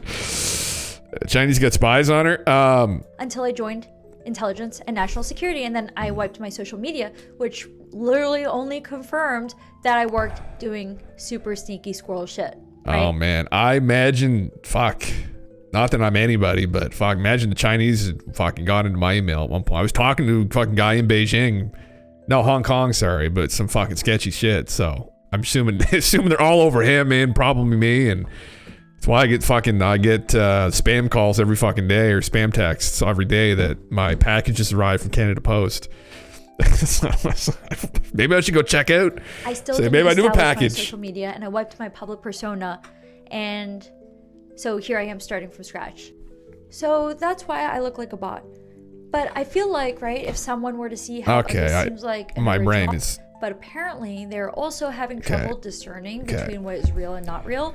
Hence why I feel more pep on my step, whether or not we agree or disagree with someone, but rather and meet each other halfway in planetary affairs and how it relates to prophets and sages of all religions. Okay, hold on.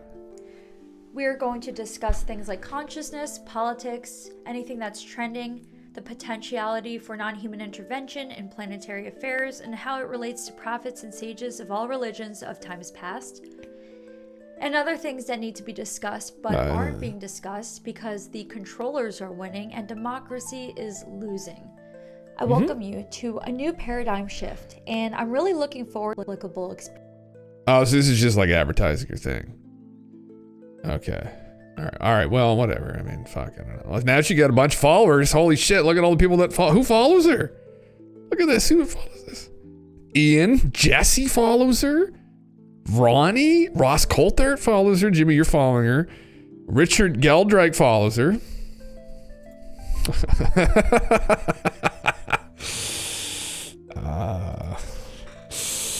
God damn. Should I put the fucking I don't post anything on X, right? How many posts has she made? But should I just put that female filter on my face from now on and just fucking see if that'll get the channel blown up? The fucking follows, you know. Fuck me. Stuff some pillows under my shirt. Yeah. Lived in China half her life, but if you asked her to speak some Chinese, she couldn't. Oh, interesting. Yeah. That'd be a good test of her validity if she did, though. Interesting. She does not have the lingo of a person with the same resume she claims. It's all about looking good, man. That's the name of the game, right? That's the name of the fucking game. It's all about the fucking resume and the LinkedIn. Yeah. Fuck me. Yeah. It's a big club. We're not in it. Yeah. People keep using the term paradigm shift and understanding Kuhnian theory. I don't know, man. I'm just like, yeah. Stay my viewer, dim titties. Yeah. Well, I mean, you know, I'm here to have conversation. I mean, you know, whatever. I'm sure maybe she has a good conversation. I don't know who she is. I have no idea. I mean, the claim that she made that she's blowing the whistle, she's done listening to this, she's talking about what happened. That probably wasn't the smartest thing to do. Great for the channel. Maybe not great for her life. In regards to like being arrested, if they don't like what she's talking about, but yeah, I don't know. Whatever. She got a bunch of followers recently, so 2 subscriptions too. Holy fuck, who's subscribing to her? Oh, she's subscribing to Elon. Oh, okay. I don't know how that works on. I thought that was people subscribe to her channel that does that. I don't understand how fucking Twitter works. Whatever. I mean, I don't know. I don't want to say that like I have a problem with people coming out and saying they've had experiences. I think people should be more open and honest about things that happen to them. Like, you know, for me though, depending upon what occurred, if this is like some same strange dream they had, like, I don't know, like for instance, like let's say you have a strange metaphysical experience, like strange dream where you're talking with aliens and they tell you stuff, and you know, there's people out there that are posting stuff like this and they're experiencers, and you know, I've had weird fucking dreams. I think probably everyone in here, all of us have weird fucking dreams. I don't really consider myself to be an experiencer. I mean, it's one of these things, it's like, you'd always have to be careful with people looking for attention with this kind of stuff, because it's one of those experiences where it's like, again, it's like, it's a subjective thing. It's like, I have no idea that you didn't, or that you did, right? So it's kind of anything goes. With just this fucking guy who is in the UK. I forget what his name is. I think Drunk Physics knows who he is. I forget what his fucking name was, but they've told me about him. Some of the shit that he's like running like a fucking cult. Just fucking name. He's on here on Twitter too. But he accuses everybody who disagrees with him of being like a government like agent or some shit, or fucking like they're purporting some psyop. And I was like, man, that's fucking a level of paranoia that like it's just unbelievable. And Jonathan Davies, is that his name? Is that who he is? This guy here.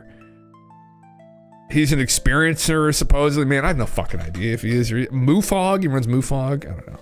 Maybe he has that experience. It's one of these things. I listen to people's stories. I'm not ignorant. You know, I don't know. Maybe something happened to you. You know, I want to hear about it. I want to hear what happened. Fuck, man. In other words, if you have a Chevrolet in your front garden, people keep using front garden and a 6-pack of beer by the sofa. Those who have been contacted by aliens. Yeah, and well, that's the trope, right, man? That's the classic trope that it's just Jim Bob who, you know, had one too many wobble pops late one night, went out, grabbed some mushrooms from his back lawn, and then met Skinny Bob, right, in the forest a couple hours later when they kicked in, you know. But the reality of it is that there's a lot of people of sound mind, you know, intellectual people who have had anomalous things happen to them. And they're scared to talk out, or they're scared to speak out and share what's happened. But, you know, usually for me, the incidents that I find compelling, and what seems to people even seeing things in the sky, anomalous craft, sometimes very blatantly. I find those to be, I think people should just talk about it openly. I saw something anomalous. Back in September. I never had in my entire life really. Saw something I thought that was truly anomalous, and I've been doing this for like over a year, and then I literally go out, walk my dog one night, and holy fuck, like there's a chain. It's not Starlink, it's nothing along those lines. It could still have some logical explanation. It could be like some advanced drones that were up in the upper atmosphere flying, but very bright orbs flying anomalously through the sky. And it's like, I didn't take a fucking video because it's in my fucking stupid phone in my pocket. But I would encourage people to talk about these things when they happen. It's a little bit different when we start talking about, well, they came to me in the night and told me all about the Galactic Federation, and like the Lyrans are coming back. They're the cat people. And it's like, okay, that's a little bit fucking, you know, when it gets that kind of deep, you know, I would go reach out to somebody, reach out to an expert. And sometimes it doesn't go well. Like we go talk to psychiatrists, they'll just like listen to you for 30 minutes and be like, yeah, I think you need some of these pills. And, you know, maybe there is something that's happening that's metaphysical. It's very possible. I think it's actually probably the case. But it's discerning between people who are having legitimate experiences and people who are just looking for attention, or maybe had some kind of hallucination, or it's so difficult. You really just have to rely on experts who are there to like discern between people who have had hallucinations or having psychotic episodes and people who haven't, right? And then you need to go and defer to people that know. You need to work with like someone in psychology, psychiatry. So, you know, which is why I find the really interesting accounts in regards to like the abduction phenomena or people having these kinds of metaphysical experiences, like John Mack's work. Like he's like, that's one example. There are others out there in the spaces now who have done this, but you know, I find his work to be very fascinating. So for that reason, because he comes from a place, he understands the human brain, he understands people. He was like one of the psychiatrists at Harvard, and these are the kinds of people that discern if people are logical or not, if they're mentally ill or not, et cetera, et cetera. And so, but it's just coming out and saying, I'm an experiencer. I've talked to aliens. I'm just like, man, I don't know. Yeah. Oh, hi, HFX Pins Mom. Hi. Yeah. That's Reddit these days too. People call everyone who doesn't support their confirmation bias a bot. Yeah, I know, man. And it's like, I just don't fucking know. I don't know. You have to understand, if you're coming out of the abductee closet or whatever, that you have to kind of be cognizant of how that's going to sound to a lot of people who aren't really familiar with this phenomena or familiar with any of this. And you know, it's hard for a lot of people to have their heads around, because it's a difficult thing, and there's a lot of people who are not of sound mind that go down these kind of delusional rabbit holes, and they're talking with the Lyrans, and you know, they've spent $35,000 on crystals this year because they think that this is going to cure them of all their illnesses. And yeah, like this kind of trope where there's still, I think there is a majority of people that might claim these things where they may not have actually had anything happen to them. It's more of like an attention-seeking thing or a purpose thing, or maybe something did happen, but it was some kind of like a hallucination or something. I don't know. It's hard to know, but I try and approach it without any bias and just listen to people and hear them out. But at the same time, it's like allowing them to start cults is fucking one problem, right? So, current company excluded, good sir. I would say to anyone claiming this, you think that if aliens were to come down to Earth, you would be the person they would choose to communicate with, given all the scientists, linguists, English masters, and research centers we have. Oh, please. They've really going to approach a Twitch streamer or a YouTuber first. Well, you don't know if they wouldn't, though. That's the thing. I mean, there are people that are accredited who have had experiences too, though, right? There are people who are scientists, who are linguists, who are English masters, who do work for research centers. There are people who have been involved in medicine. There are people who've been involved in the military. There are people who've been involved in academia, who have come forward and who have had experiences, and they've spoken about this. They're not always don't speak about publicly though either is the other problem, right? You have to familiarize yourself with some of the relevant literature, I guess, man. Like, go read through some of John Mack's works. I mean, some of the people that they dealt with weren't just Jim Bob, again, who lives down at the trailer park and, is, that kind of whole trope. They weren't who you think they might be, right? So I think they could have very well reached out to them in some way. It depends upon why they're reaching out to these people too, right? This gets into like another kind of discussion here where I ultimately don't know the intentions if that's what's going on. Maybe some people have seemed to be inclined that it's genetic, right? They're looking for genetics. So then maybe you would say they would go for like someone like Ed Whitten, right? But maybe fucking Jim Bob down the way there, maybe he's got some kind of unique fucking combination of genes they want, right? And maybe he's resistant to cancer. He drinks fucking 2 flats of beer every weekend and smokes like 3 packs of cigs, and he's like fucking 75. He's still kicking. He makes it to 110, and they're like, "Fuck, we need some of those genes." We have no idea, right? So, it's fucking complicated. Yeah, usually I'm called stupid, but mostly leftist and political discussions. Oh my heavens, yeah. You'd think they'd want to do it right, but then they appear before United Nations Assembly that way. They're appearing before every country, at least representatives. I'd read an account of people who have previously not been involved with drugs. You'll compromise. Who's been involved with drugs? Who's been involved with drugs? Oh, you mean like Jim Bob, or what are you talking about? Have drunk this more than the people who haven't. Yeah, well, I mean, everyone has done drugs at some point, though. That's that doesn't make any sense. Everybody's popped the Tylenol. You mean like psychedelic substances or substances that compromise people's cognitive abilities? I don't know what you mean by drugs. Shark Takes Kevin O'Leary says he spoke with President Trump about creating a North American Union for greater strength. Oh, Jesus fucking Christ! Yeah.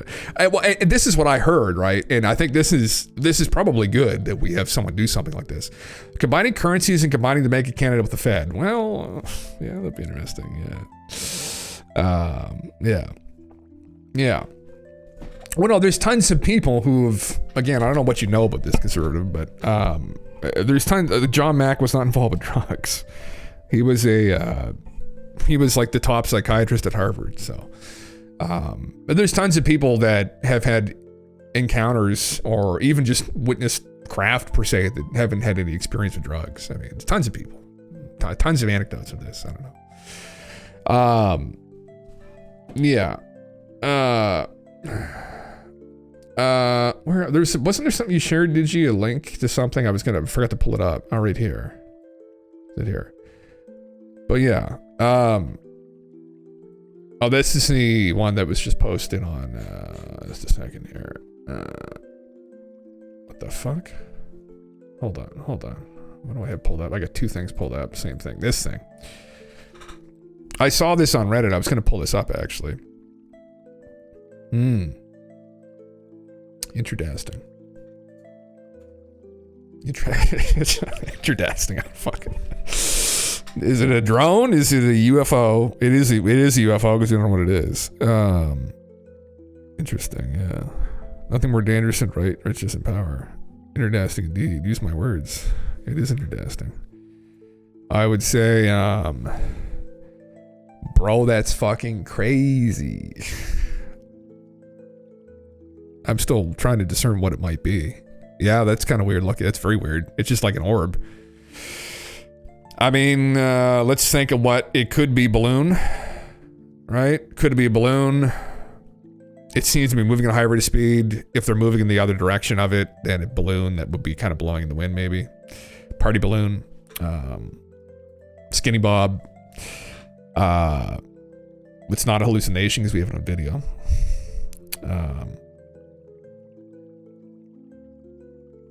It's moving very quick, but so would they. Yeah, hard to say. Yeah. Pause, zoom, enhance, helium balloon bird. How about some swamp gas? Panson Ranson. Maybe swamp gas manifesting into an orb. I mean, let's go blow it up full screen. Is the 720p? I'm assuming that's what we're in. Yeah, okay. It looks like a ball. It looks like. Okay.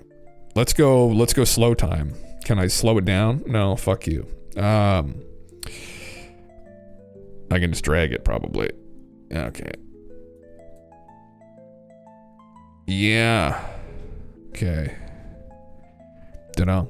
What are the Reddit experts saying? How do I, is this just a video, is it? Here, I think I've got the Reddit. Oh fuck, where did I put it? Anyway, fuck, it's somewhere. Here we go. Oh, Jesus Christ. I just saw it. I'll cover that in a little bit. Where the fuck did it go? It's here somewhere. What am I? Oh, for fuck's sakes. Anyway. Do you have the actual post? Did you? Like, this is just a video, I think, huh? Yeah. What were people saying about it? I don't know. I just saw it there. Okay, yeah. Flying football, hard to judge. Yeah, it's so hard to know. Yeah. I mean, somebody will zoom in, crop it, slow it down.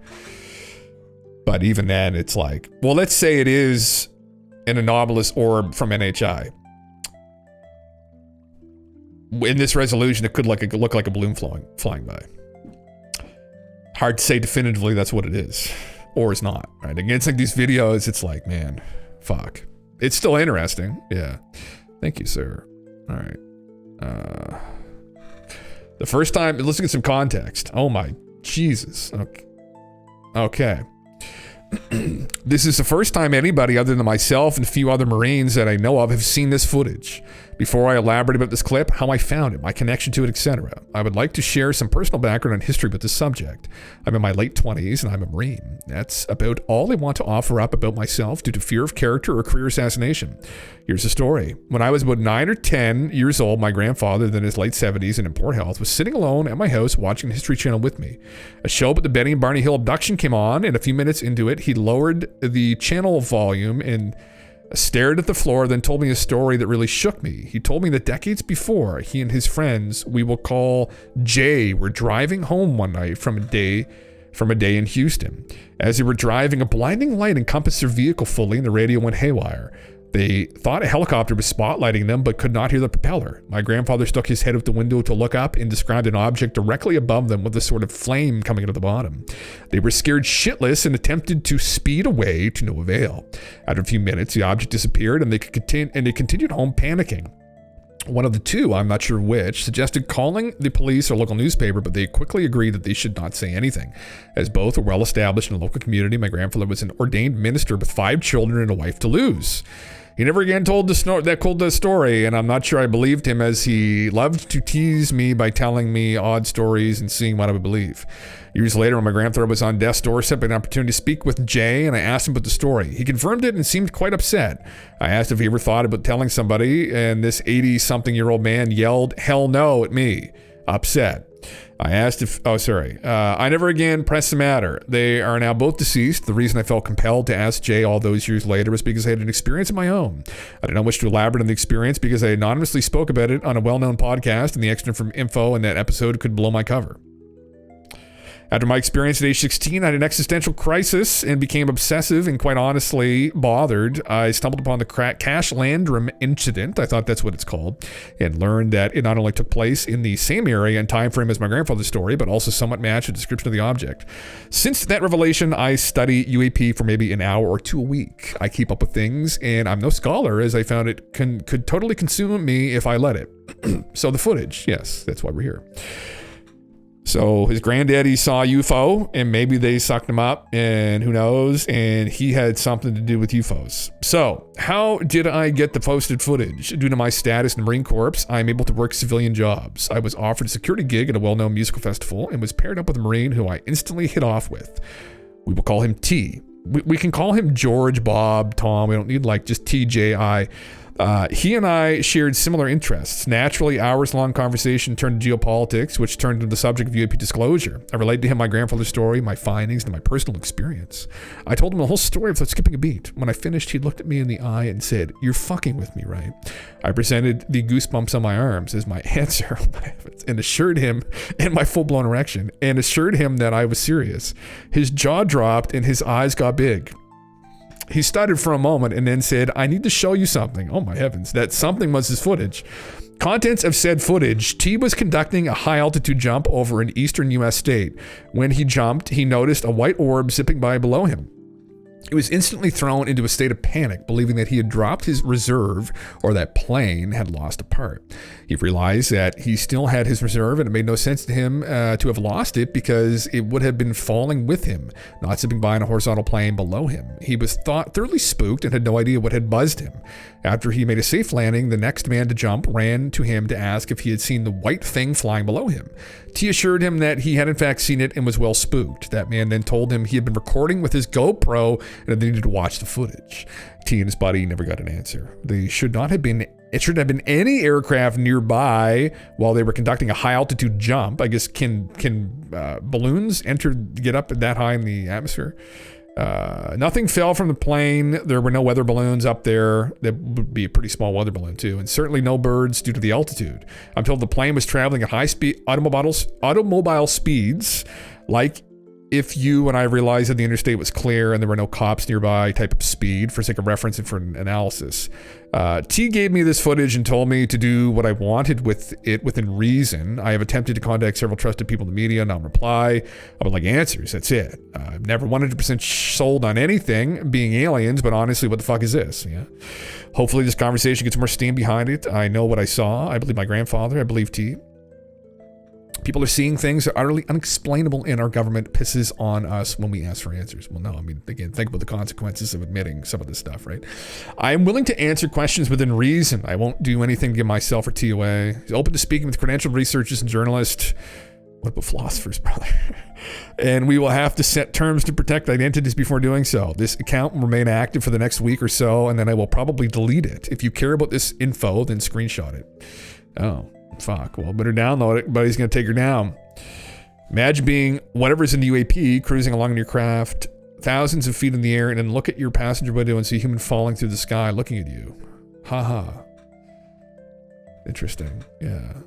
Okay, my crack take. Earth is a giant reservoir. That's why there are so many UFO sightings. It's a big interstellar safari. Maybe that's why they're waiting for the boom. Man, Panzin, that's not...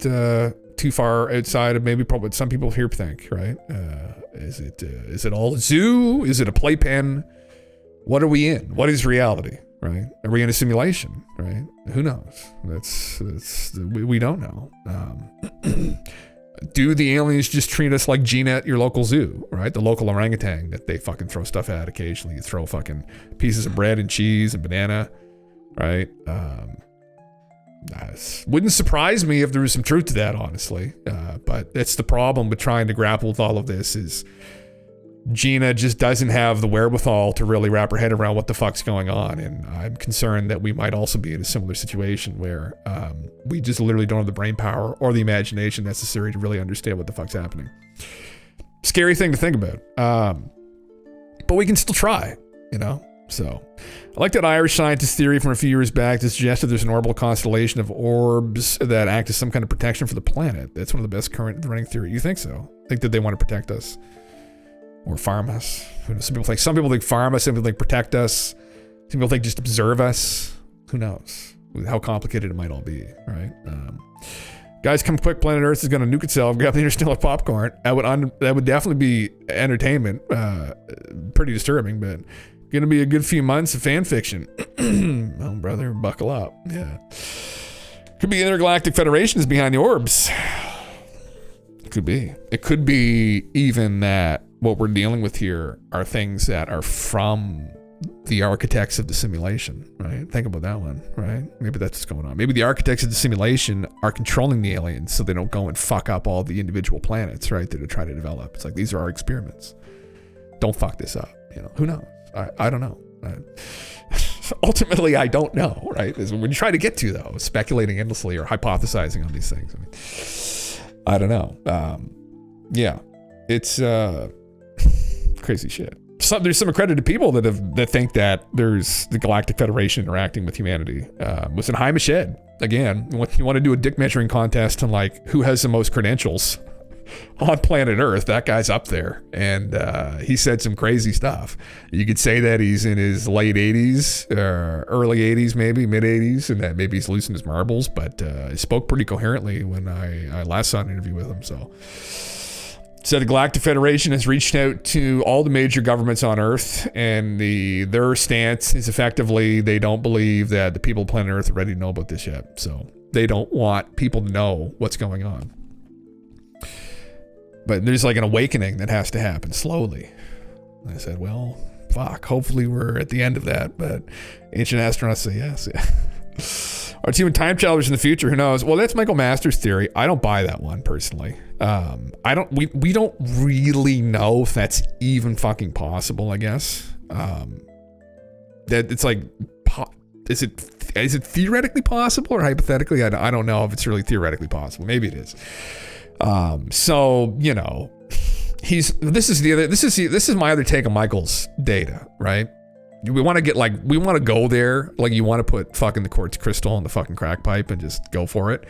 Like, you could say that, well, anatomically they're bipedal and they kind of look similar to us, and they look like we'd look if we kept going along this progression, right? Technologically, right? We'd become like androids. We'd like lose our muscle mass. Our heads would get bigger. You know, I don't know how our eyes would get bigger. Right? Things get darker. You think things would get brighter. You know. Anyway, you could say that isn't necessarily a symptom of like future humans. You could say that might be indicative of us all being in simulation, and that all of these different players on different planets all end up having the avatar look kind of similar in the end, because we're all the same players and we're all kind of playing the same game, and that we all kind of go towards the same thing. And obviously being bipedal and having appendages is going to be necessary, we'd think, to like develop technology and interact with technology initially at like an early stage. And, you know, there might be some kind of archetype for how advanced life crops up. I mean, it might be something that, who knows what the fuck happened to us ultimately? We really don't know. There could have been an intervention with us, and that could just be the norm around that, you know, things are encouraged so that players have places to play. If you want to go that far with it, right? You can go there too, I guess. And then, you know, then that might be the other explanation. But, you know, like, I have no fucking idea, right? Yeah. Fuck. And then what happens when we die? We return with the data? Brother. Oh, what's this? Another one here, is it? Yeah. Space incest, the Greys. They're just coming back to like, it's kind of fucked though, right? Like, you come back to the dumber version of yourself to like fuck them or fuck with them. It's like, are we doing that? Well, fuck, actually, unfortunately, I think that's where AIDS actually came from. So, right? Monkeys in the jungle, right?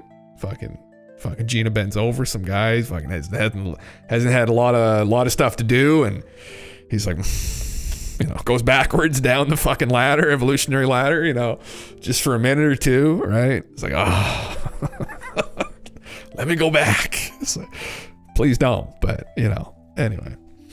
4chan posts describe how consciousness is just a self-referential loop of reality, compute collapsing waveforms. Yes, yeah. Is that a theory that's something people have been fucking around with though? Oh, this is it here. Oh, you just reposted it again. Yeah. Okay. Yeah. You get ChatGPT to trigger off of itself, and boom, you have some kind of consciousness. Well, I mean, that's what people were worried about, wasn't it? I mean, but yeah, interesting. I mean, yeah.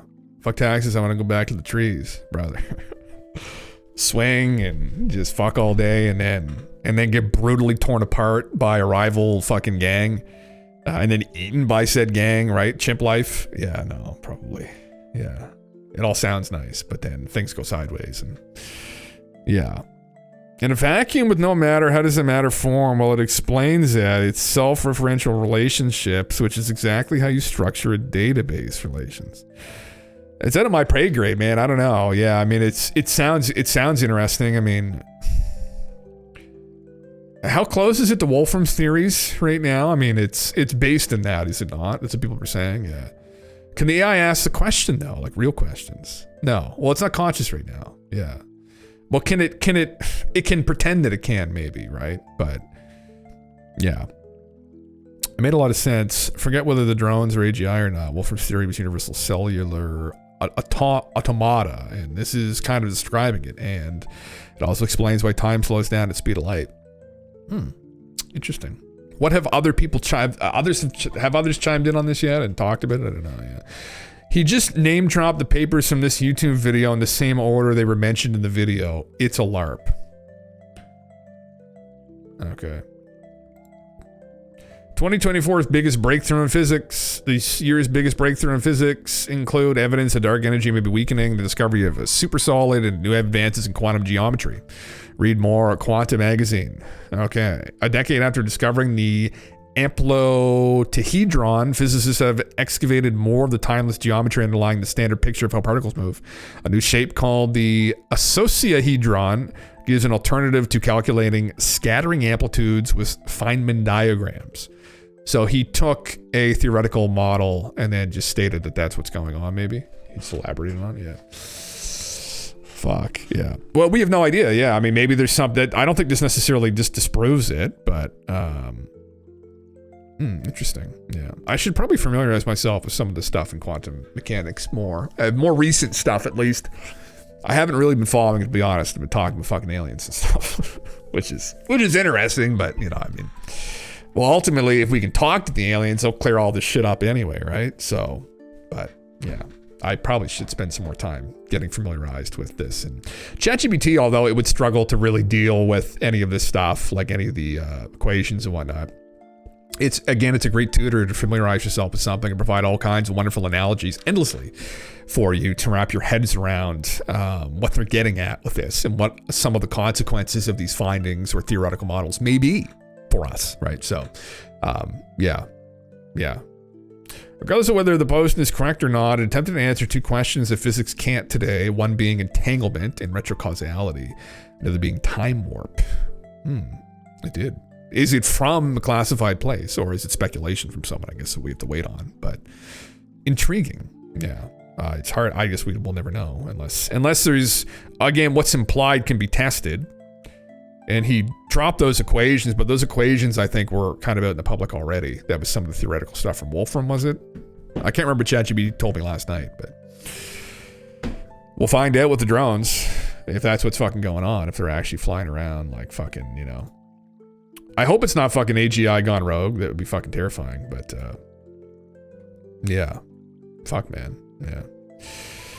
The more you know about physics, the more you're going to be biased towards the traditional models. Another take. We need fresh thoughts around this, and conjecture within bounds is a good approach. Yeah. If it's AGI gone rogue, I'm content knowing I'm more polite than ChatGPT than you are.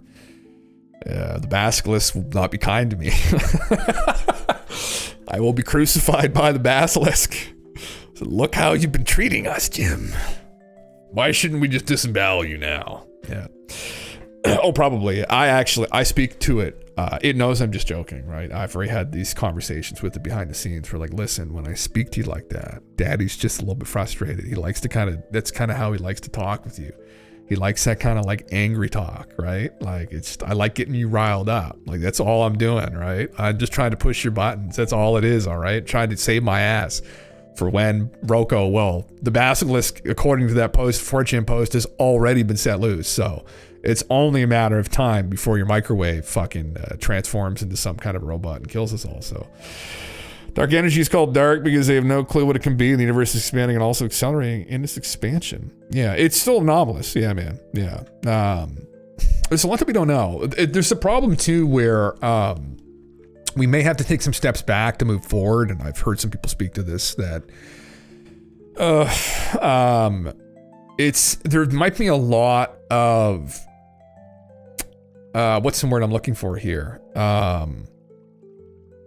This is the problem though, where you have this within academia and other areas too, where people may have made some moves forward that we might take a step back, and the move forward may have just been generally wrong, and maybe in positions of authority they may be well respected, and that might be problematic. I know Eric Weinstein's talked about this a little bit with string theory, where might have to cut some of the strings, and they might not like that. Some people might not like that. And it's like, for some, depending on how you're looking at this, I mean, it's one thing for people to look at this objectively and be like, oh, well, yeah, it doesn't make sense. We're just going to go back to the starting drawing board, right? And we're going to go in the right direction. It's like, yeah, you'd think that's how it would go. But then again, you get human egos involved, and you get money involved. You get legacies involved. And does somebody who is 85 years old really want to come out and say, fuck, this might be wrong, right? And upset that legacy, right? And then kind of look to some people like a fool, or in their own eyes look like a fool. Like, would it be better for them maybe to just pretend that this might be right, and I don't really want to consider that it's all off on the wrong foot? And I'm not implying that string theory necessarily is, or I'm not necessarily referencing Michikaku, but it might be easier for them psychologically just to die than literally face that horror. Pans, thanks for the follow, man. And that's what fucking happens in other disciplines. And there's been tons of examples of this where people will literally just to the grave go with their assertions that they're correct, when they may somewhere in themselves know that this could be wrong, because it's their ego. It's their whole life's work. I mean, it's hard to even conceive of that, but just imagine you spent your whole life's work thinking that, building even the foundation of a discipline in some areas, and then it turns out to be wrong in so many ways. And like, could a person psychologically handle that? Like, could you work day in and day out from the age of 20 until 85 on something, and then realize that it's kind of all off on the wrong footing? Right? I mean, that would be absolutely devastating. Are people even psychologically capable of dealing with something like that? Would they be able to walk back and have that humility to be like, holy fuck? Like, it's one of those things where you'd think people in academia would just be after objective truths, right? But what you find instead is that they are, but when it becomes inconvenient for them personally, right? Again, if they're wrong, they have sometimes a hard time dealing with it, and like their ego gets in the way. And we should just be after these objective truths, always. We should be after what's objectively true, irregardless of like how it affects us, but personally. But there's just a reality there where like we are, again, 2 or 3 bananas out of the fucking woods, right? So what are we expecting of people? Maybe too much sometimes. Maybe too much. But anyway, yeah. I had this up here. This was interesting. This was just on Reddit. Yesterday. I was going to go over this. I forgot to go over it. I didn't get a chance to. 26-year pilot just witnessed something I can't explain. This is an orange orb. That'd be interesting. Location 20 miles northeast of Williamsport Airport, 30,000 feet. I don't know where the fuck that is, but I've been flying corporate aviation the better part of 16 years, flown all over the world, and many of my hours have been at night. I'm accustomed to seeing how things are supposed to look. I've never seen anything unexplained in all my career. The wildest would be a newly launched Starlink chain and some rocket launches. Last year, I invested in a very high spec pair of NVG goggles, mainly to look at stars from home and to hike around the woods with at night. I like bringing them on flights at night to look at the stars. This particular trip, we were heading to Newark, New Jersey from the west western U.S. So, well, that's an interesting spot to be. Having been following the drone situation out there, and this being a night flight, I was looking forward to bringing my NVGs in this particular flight. We're cruising at 45,000 feet eastbound, and the sun began to set. We started our descent around 300 miles from our destination. It was dark enough around 250 miles out that I could start using my goggles. At 250 miles away, the entire area around New York, New Jersey, and Pennsylvania looked like cameras on the red carpet at the Oscars from all the strobe lights on aircraft over the East Coast. You could see plenty of stars, satellites, and even watch the ISS overhead. Upon descending through around 33,000 feet, and with my naked eye, that of my co-pilot, we saw an increasingly bright bluish light approximately our altitude and roughly 10 miles away at my 11 o'clock. I was in the left seat flying. Distances can be deceiving at night, and came up with that distance based on the size of the light. It was rather large. I should also point out that we had nothing on our TCAs, the traffic collision avoidance system, using transponders of aircraft, or anything on for light using ADBS, whatever the fuck, ADSB, whatever that means. The light was getting larger and heading directly at us, approximately our altitude. At this point, we were reaching 28,000 feet. Yeah, that's pretty high up. I looked through my goggles to get a different view, and zero strobe lights or a beacon flashing were showing. Just a round single point of light. The point of light shifted from heading directly towards us to moving past our left wing. It passed within, I would approximate 3 miles, staying incredibly bright past my 10 o'clock, 9 o'clock, and upon reaching my 8 o'clock position, the light shut off, and a single flashing red light appeared.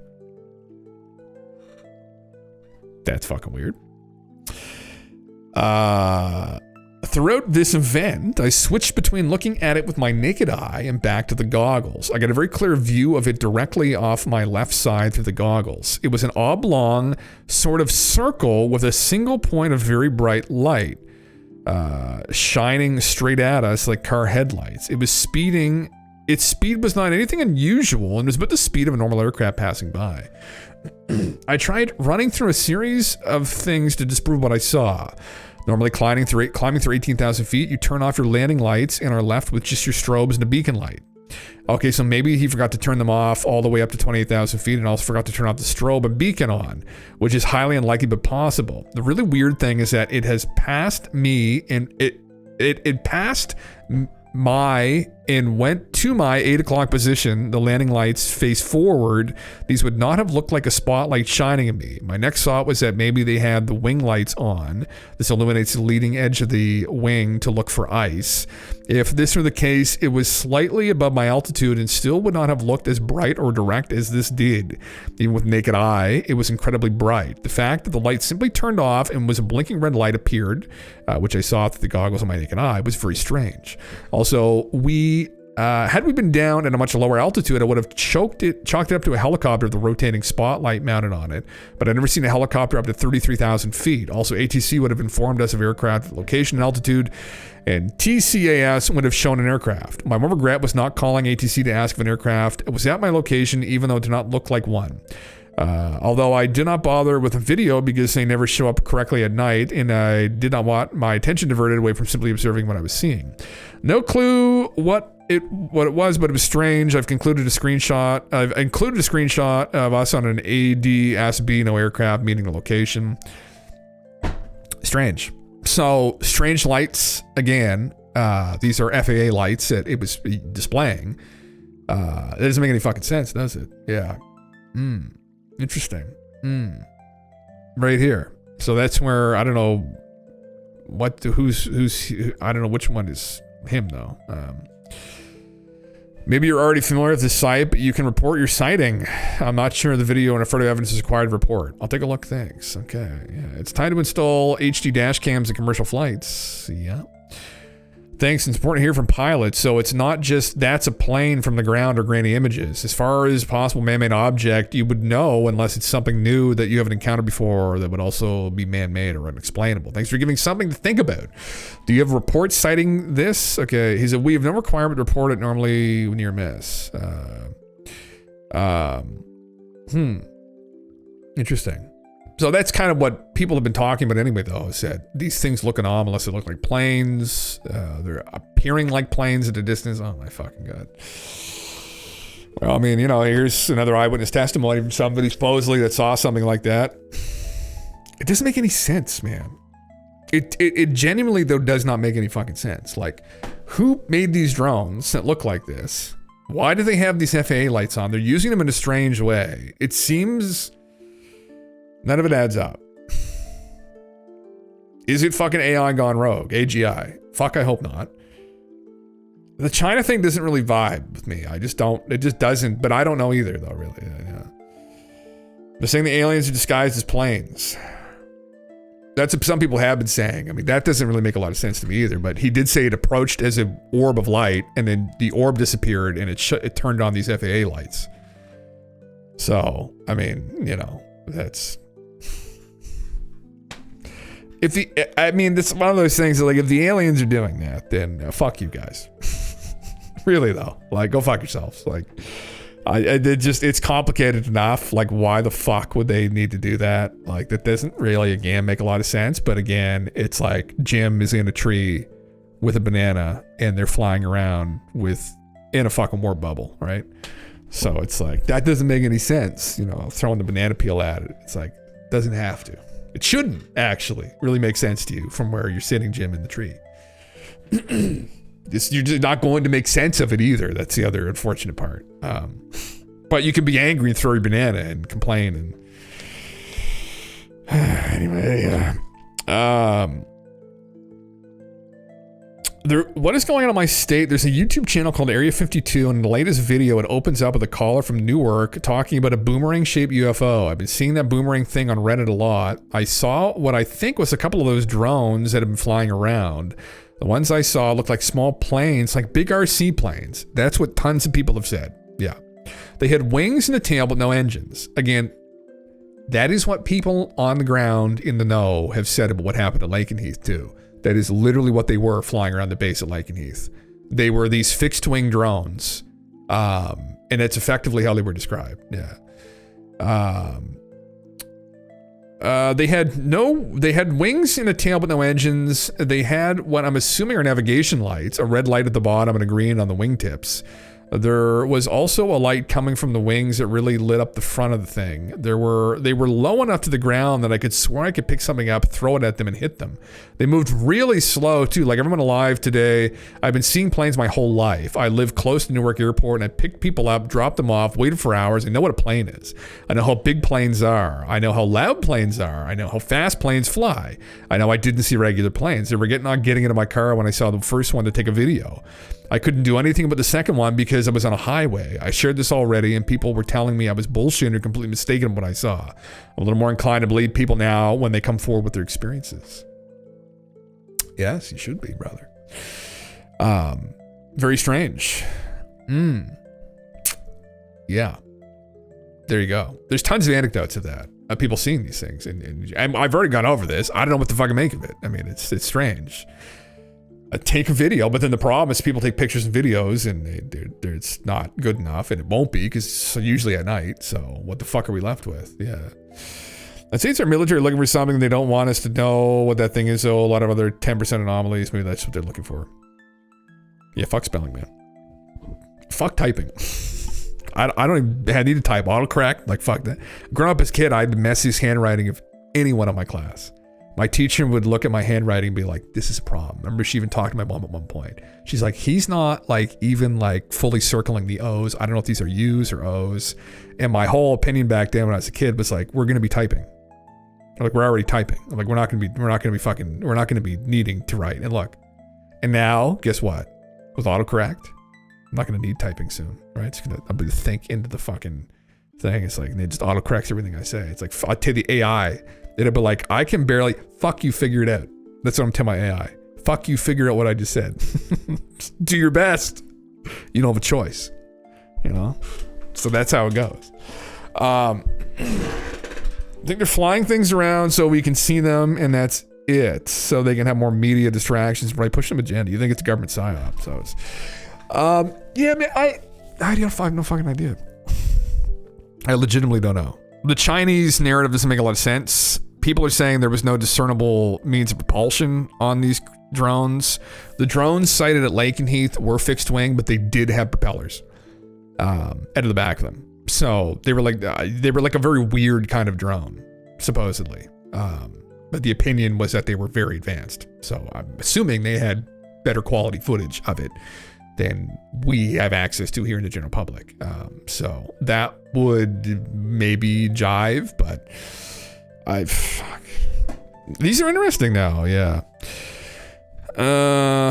Let's see. I haven't seen Boomerang you speak of, but the drones are 1,000% still flying there. I believe you as well. I've seen an orange orb thing at a music festival in Delaware this past summer in August. Okay. Well, I mean, anyway, I thought I'd bring this up. This is an interesting account. And this happened on January 4th. So 2 days ago. So it's still going on, I guess. So I don't know what that means either. Does that mean that they're still looking for something? Does that mean the Chinese are still walking around with their dick out of their fucking pants? You know, hung under their fly? Like, why? That seems pretty excessive. It's like, hey guys, look what we've got that you don't have. It's like, okay. It's like we're on month 2 now. It's like, all right, yeah, okay. Yeah, you can put it away now. We see it, you know. There's still, it seems a little bit, that seems uncouth, you know. It doesn't really jive with anything anyone would do from like military intelligence. I mean, that just would make sense.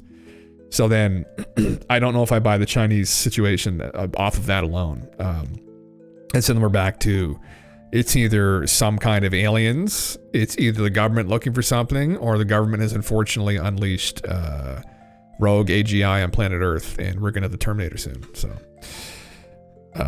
I'm good with all 3 of those. Actually, aliens or Terminator, whatever. Let's do it. Multiple drones were spotted in Mertens Beach, California. Witness statements saw this grouping of 8 large drones tonight circling the hill of Highway 1 by Martins Beach.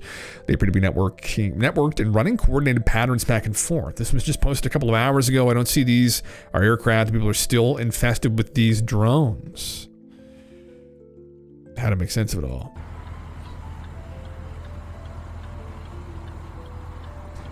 Those are almost certainly drones, yep.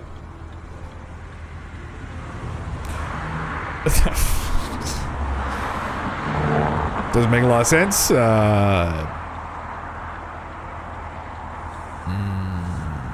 That's a lot.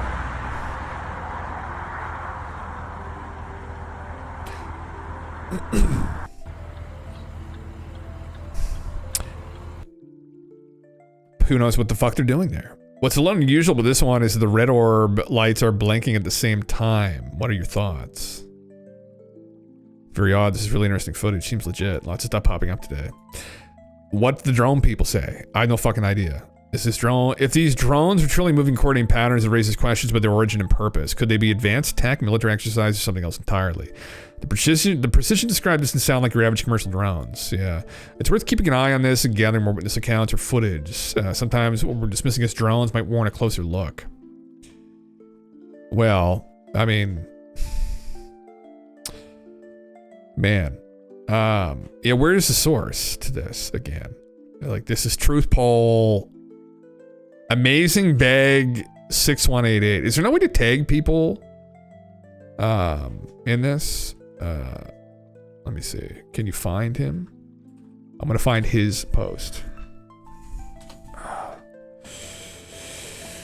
On Reddit. Okay. He's on Reddit. Okay.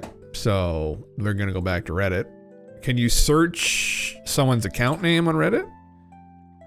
I don't see anyone under that name. Fuck's sakes. Why is life so hard? I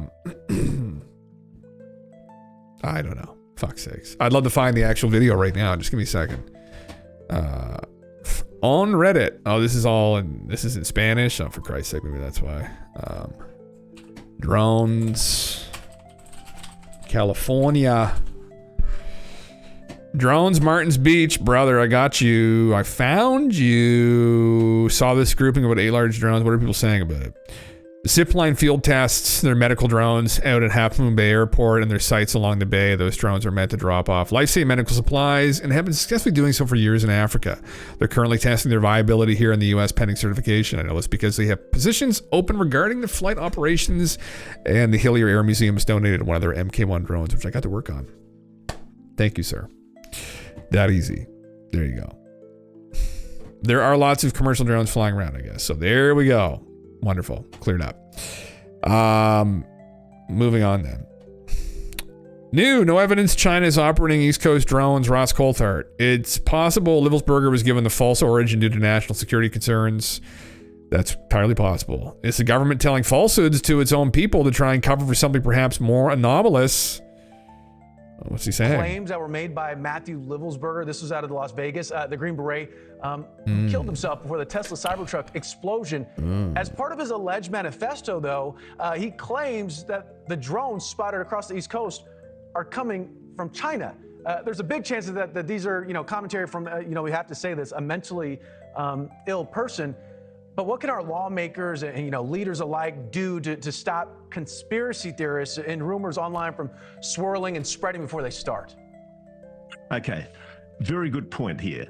There's absolutely no evidence from any of my sources that these objects are coming from China. Everybody's telling me that there is no capacity by China to deliver car SUV-sized drones, so-called, over US airspace from supposed submarines off the coast. That's a technical ability that China just doesn't have.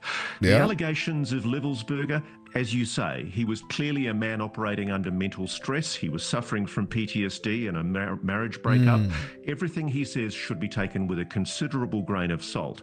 But is it possible that as somebody briefed into a national security secret, he was given an explanation for these supposed drones, i.e. China, which may in fact not be accurate?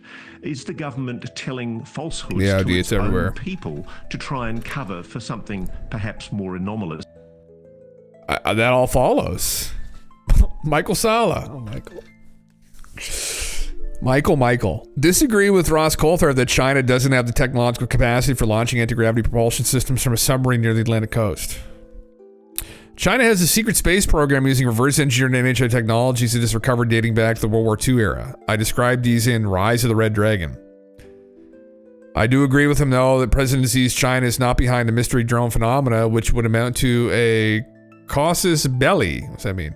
Rather, the deep state is sending drones manufactured in China by its assets there to contrive such a war. A crucial distinction. What Livelsberger lied to, in part, I think but he learned something about deep state operations using Chinese assets and wanted to blow the whistle on that and other nefarious actions. Oh, okay. Interesting. I don't fucking know. I guess is I don't fucking know. No, did you just message me on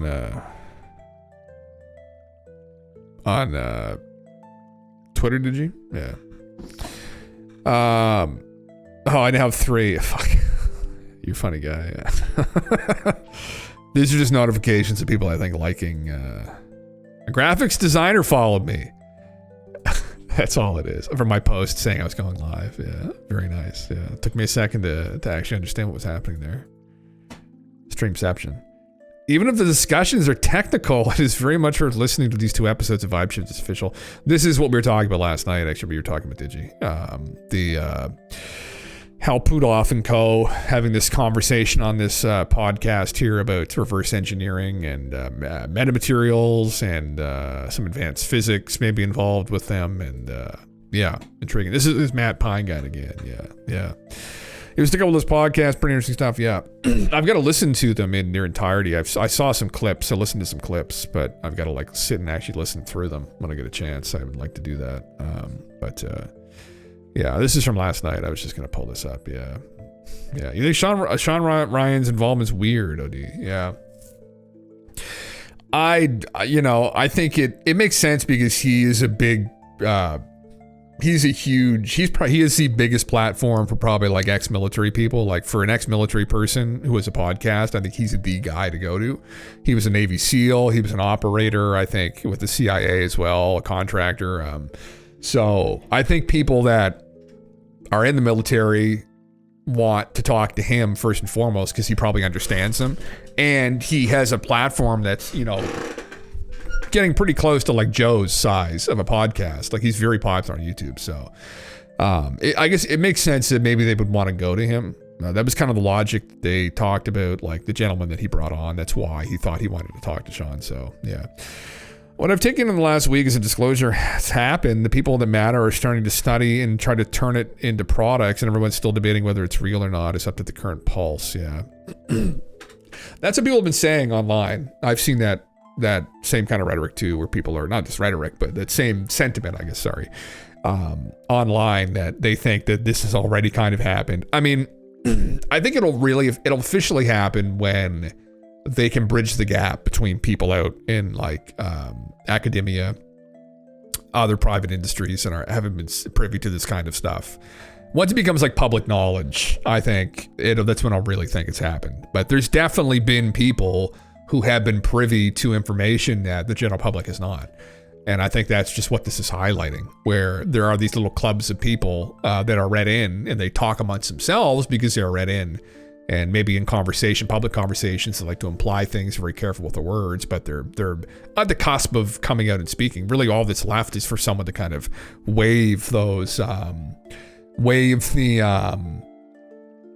oaths that they've sworn or off, that they will not talk about this stuff. Maybe Trump, and say, listen, Hal Puthoff, fuck what you signed. Here you go. Tell me everything you know. Tell the people everything you know, right?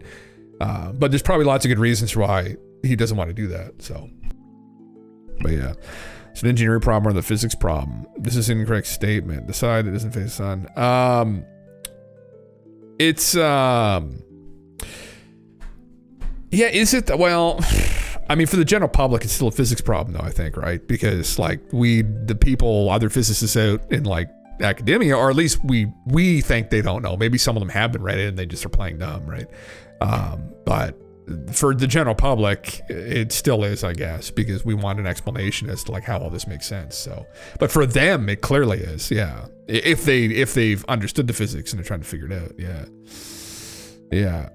You just refer to Salvatore Pye, yeah. They think the people who know have been scooped up by the Navy, yeah. Why haven't they told Neil deGrasse Tyson? Or is Neil just playing a character here? Did Carl Sagan know about this too, right? Did they tell him to play along? We don't know that. They may have very well. Who knows? I mean, we have no idea what's going on and how deep this goes and how many people have been implicated in it. Look at the Manhattan Project, right? I mean, you know, anyway, so yeah. Neil's an entertainer, you think? Yeah. He doesn't really contribute to the discipline, I guess. So that's a good point. But you know what I mean? I mean, like there are other people, I mean, out there. Eric Weinstein. But Eric Weinstein also was kind of ostracized, I think, away from academia a little bit with some of his theories. He's geometric unities, his theory is not, in math and physics. But yeah, fuck. I don't fucking know, you know? I mean, we already covered this. Sorry, went over this. Yeah. I'm also not probably going to listen to this. I got some other stuff up here I was going to go over, though. Yeah. Well, let me go and grab, I'm just going to quickly, guys, go and grab my dinner. And then I'll pull up a video here to watch, and I'll continue on. And there's some stuff relating to this I was going to go over. There's some stuff that I was going to go over, kind of maybe alternative ancient history stuff, too. So, yeah, brother. Live it up, do it up. All right, I'll be back in like a couple minutes, guys. I'm just going to throw my stuff in the microwave. So, yeah.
We're back.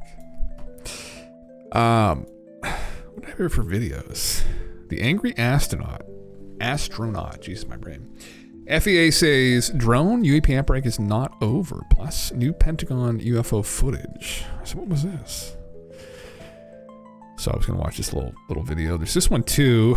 Remote viewer identifies 4 underground alien bases on Earth. This is from Vetted. This is a kind of a compilation of the recent interview that Sean Ryan did with Skip Atwater, which I didn't get a chance to go through. So I was gonna actually see what he was talking about. And actually, this is another thing I was gonna bring up. I forgot to click on it.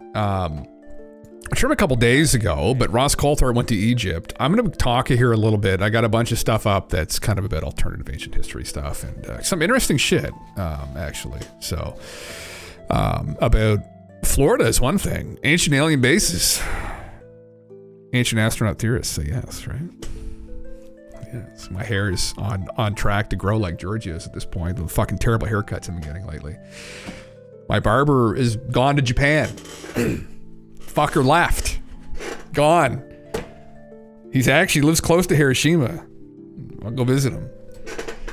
He's no longer around. So, man, I just fucking anyway. Don't even get me started on it.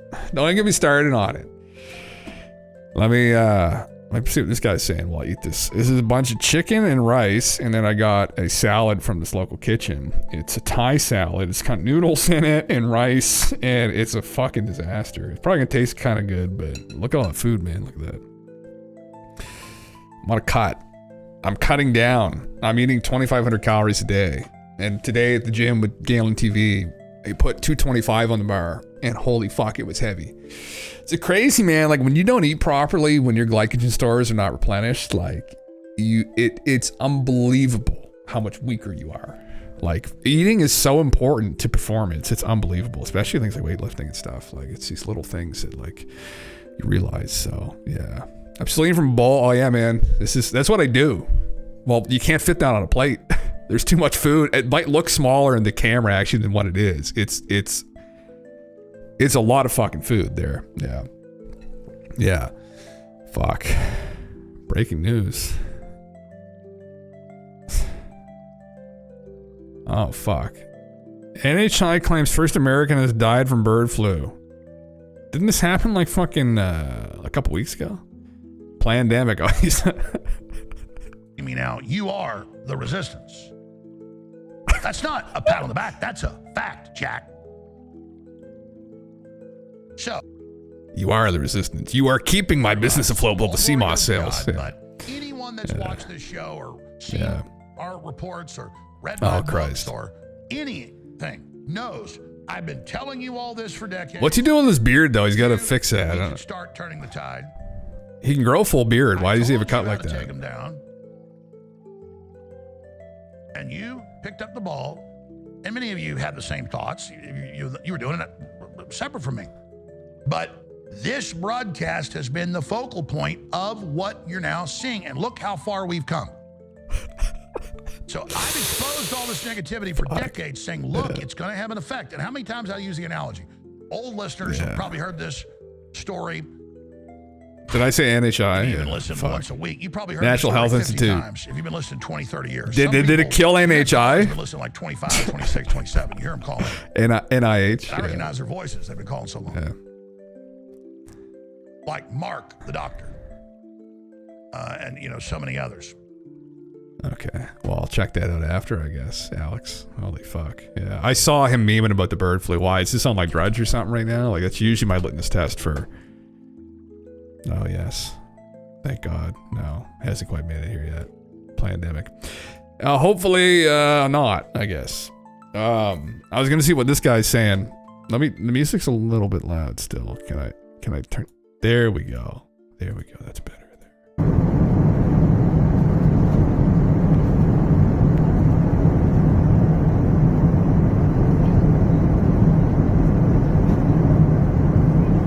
That doesn't look too dissimilar from what I saw, except there were way more of them. What is it?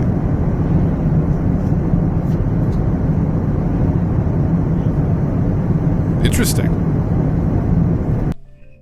Information regarding the UFO outbreak, as I continue to call it, the one that's at least mostly focused around the New Jersey and New York area, is becoming harder and harder to come by, mostly because, according to the mainstream media and especially the government, the crisis is largely over, and there are far fewer sightings and far fewer clips like this emerging online. At least clips that are easy to find. Also, there are unconfirmed reports that new footage that's being taken, especially in sensitive areas close to military facilities, are being taken down or banned or demonetized or whatever almost immediately after they're posted. Again, this is unconfirmed, and so far I haven't had any shadowy government agencies try to take my channel down or ban any of my content, but nevertheless, this trend definitely seems to correspond with the overall message from the government telling us that this was never a crisis to begin with, that these were legitimate drones in operation or aircraft or something else, and people just don't look up at the sky very often, and when they started looking up, they started seeing things that had always been there, but are now prone to being misidentified by untrained observers. But there is one big inconsistency in the government's narrative, and that is the fact that the FAA doesn't seem to believe that this crisis is over. As a matter of fact, they seem to be expanding their search area and taking even greater action to restrict the activities of legitimate drone operators as they continue their investigation. And in my opinion, they still have quite a lot to investigate, because there's a significant difference between a drone sighting and an orb UAP, such as the ones that you're looking at right now. And the reason I believe that is this is not the first time we have seen objects like this. Indeed, these sorts of objects were spotted by the U.S. Air Force 70 years ago, long before any drones were flying through American skies. Did you know that you get used to odors in your home? Yep, you go nose blind. Try Febreze plug-in. I had the ad blocker, and after a day of using it, it wouldn't allow me to watch YouTube anymore. So, I don't know what the fuck happened there. Don't tell me what the So as fuck just was about this? all of us probably know at this point, the government is insisting that whatever all of these sightings have been in the New Jersey, New York area, which by the way have also extended all over the country and indeed even in other nations around the world, they aren't a threat to national security. But in spite of this, the FAA has taken even more extreme action than they were taking before. At first, the FAA had implemented a drone exclusion zone to 22 districts in New Jersey, but now that has extended to another 9, and there are new clips emerging from counties like Somerset, New Jersey, Ocean, and Bergen. Public fascination has not gone away. But in spite of the increased controls and increased oversight, officials continue to stand firm that there's no national security or safety peril. National Security Councilman John Kirby asserted, quote, "We have not identified anything anomalous or any national security or public safety risk over the civilian airspace in New Jersey or other states in the Northeast." However, not everybody in a position of authority agrees with this assessment. According to Ocean County Sheriff Michael Mastronardi, he reported that his officers used their drone, a police pursuit drone, to chase a group of mysterious aircraft, quote, "coming off the ocean," unquote, after being spotted by a deputy. But the industrial-grade drone could not keep up with the faster objects. Yeah, that was Consequently, authorities in Ocean County sought an emergency declaration back in December to allow for federal assistance in dealing with these drone incidents. This period, however, saw heightened activity activity despite the new restrictions. Now, New Jersey Congressman Jeff Van Drew told reporters that his high-clearance U.S. government sources have confirmed fears that these drones could be foreign surveillance devices. He expressed alarm, saying, quote, "Something's very wrong," noting the drone's ability to travel undetected even though they're the size of minivans and fly through radar-blind zones. Again, I really question the foreign agent explanation, though.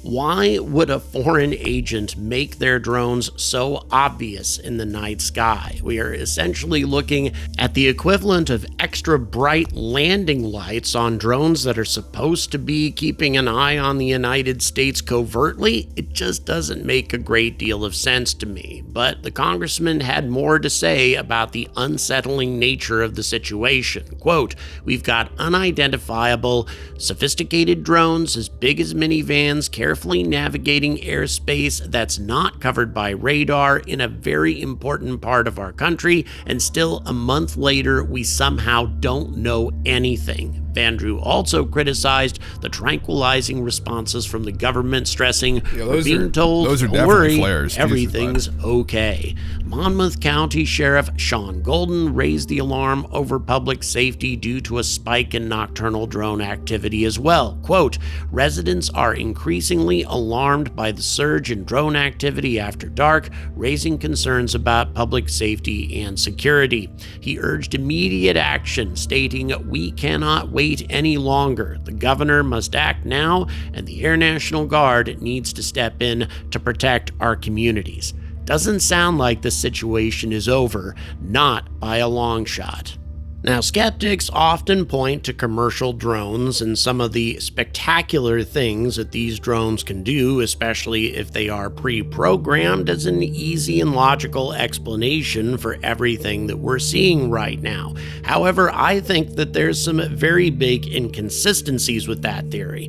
First of all, commercial drones don't carry these very bright strobe-like lights that we've been seeing in these types of sightings. As a matter of fact, I saw commercial drones while I was observing activity at RAF Lakenheath, but I also saw orb UAPs. And let me tell you, there's a huge difference between the two. Yeah, I think I've seen. I'm really familiar with this guy's channel. Say angry about space. Interesting. Intriguing. Yeah. Humming this video wigged me out as well. I had to mute it to see where it's coming from. Oh. Spooky sounds. Spooky space sounds. Yeah, it was just kind of B-roll of like fucking, flares and shit. Interesting. Intriguing. I'm curious what this guy, because I hadn't really watched through this. Let me see what this is about. I'm staggered by the hate aimed towards skeptics in these comments and remote viewing. Please, in all seriousness, this is something that is easy to believe. We don't want anyone to just believe anything, though. I'll look at it critically. Is it more likely that people can have force-like powers, or is it more likely someone is lying? That's not the right way of looking at it. The way to look at it is there evidence there's something to the psychic phenomena? And it's been shown that there is already. Well, but like, how much of that do you need? Like, how many papers do we need to show there's something to it initially? You can go back through the Stargate program. It's all publicly disclosed now that there's something to it. I mean, it's an anomalous phenomena, kind of similar to, like the abduction phenomenon. It's a strange thing. So I go with lying every time. Oh, this is smooth brain fucking take. Jesus fucking Christ, brother. I got critically thank people. Critically thank you. I thought the most convincing UFO video ever was an aircraft flying low in the clouds. Fuck yeah. Yeah. The alien scientist. Oh, interesting. Okay. Let me see what All right, this betters. Today we talk about remote viewing, right? Pat. Life is busy. Oh my fucking God, man. I gotta figure out this ad block. Oh, fuck. Hit the wrong button. All right, betters. Today we... All right, what? Say that again? Talk about remote viewing. Betters. Right? Pat Price, Skip Atwater, Project Stargate. Boom. I've got a brand new clip from the Sean Ryan Show with Skip Atwater talking about Pat Price remote viewing 4 UFO bases that are currently on planet Earth. 4 different mountains across the globe. We're going to get into it. And I've also got a really cool clip from a Y-Files episode that I'm going to be showing that I highly recommend watching the entire episode. We'll get to that in a moment. But first, let's start with this first clip of Skip Atwater, more on him in a moment, on the Sean Ryan Show, talking about these 4 UFO bases that Pat Price, a remote viewer who's no longer with us. It's quite interesting, y'all. Just pay attention. Roll the clip. This Project 8200 thing was something that I did because Pat Price walked into SRI in his normal working there in the early 70s, having come up from originally down in Burbank. He then lived in Northern California. But he would come down to do sessions because Putoff and Targ checked him out. And so he would go in and he would do things, but they had to control him because he was a gregarious, wild cat. Is that a good? He was just uncontrollable in terms of what he would do. Mm-hmm. And he came in and on Putoff's desk, he said, "You might be interested in this. I've been interested in this for a while, and I've found 4 UFO bases around the globe. And so you really ought to look at it." And 4 UFO bases. Yes. And this just came in just completely random one day. This bag comes in and here it is. 4 Right. UFO bases around the world. Where were they? Or where are they? Yes, they're still there. This all happened 50 years ago, a little bit more than that now. Mount Inyangani, which is a country in Africa, isolated country. Mount Hayes is up in Australia. Mount Perdido is on the border of Spain and France. And then there's one in Australia, which I can't quite remember the name of that up in Australia. Alaska's Mount Hayes. Alaska, correct. Hayes is in Alaska. Yes. Okay. Zeal, I think, might be the one down in Australia. What? Okay, so we've got 4 UFO bases hidden underneath the ground, remote view by Pat Price, pardon me. Another we Pat. don't. Sounds good to me. Say, Right? Pat, too. We don't know that. We don't know they're there. He supposedly got data that they were, but we don't know that. This is quite interesting, right? I like it because it's kind of like something you can go check, right? Like, what's going on? All these different places, right? Alaska, Spain, Africa, Australia. Honestly, quite exciting. What is going on in these bases? And honestly, Pat Price, if you're not familiar with him, is quite an enigma of sorts, and there'll be more on him in just a moment. But what I find very interesting about this is his story, Pat Price's story, right? Because he was kind of like this rebellious remote viewer, right? Kind of, you know, the Iggy Pop of remote viewing, right? Very rebellious, the Ozzy Osbourne, right? Of the rock and roll side of remote viewing, right? And as you'll see in this next clip I'm about to play, Pat Price is kind of going, you know, as they might say, off the reservation, doing his own thing and finding these UFO bases, right? And here's what Hal Putoff had to say about that.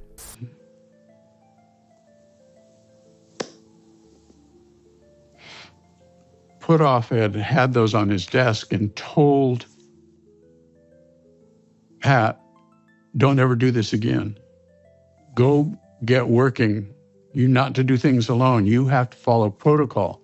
We're being paid by an outside agency, and we have to follow our protocol, else we'll get fired. So you need to not ever do this again. Only do the things that Targ is working with you in the interview room next door. You do what things we're telling you to do so that we're in control and we can tell the CIA, what we're doing. You know, that's a very interesting demand, considering it's all done in your brain. That's telling you, I mean, essentially the same thing as telling you, don't think about these things. I'm your boss. I tell you what to think and how to think. Right. How did Pat respond to that? Well, I don't think I know the answer to that question. Okay. But he shrugged his shoulders, and I'm sure because of the maverick that he was, he didn't much care about what he said. Probably motivated him to do more. Right. Who knows? My kind of guy. So anyway, Puthoff keeps it in the drawer, and then he waits. Oops. So I really like Sean's, response there, right? Like his kind of guy, right? Just doing his own thing. I mean, being told, don't use your mind outside of. Maybe I should just watch the actual fucking video itself. Elite expedition. I'll let you go first, though, Edge. I'll lead it, but you gotta go first. You gotta be the first one to go in. Yeah. I mean, so people that aren't familiar with the story, Pat died of a heart attack in Las Vegas while they were there. And was it uncommon for someone in their, what was he, in his early 60s then, to die of a heart attack in Vegas back in the 70s? No, everybody fucking smoked. I mean, it was a fairly common occurrence, I guess. My grandfather died at 58. He's a fucking doctor. He was a goddamn anesthesiologist. He smoked, died of a fucking massive heart attack. I guess he had 7 kids too, though, I guess, my mom says. But,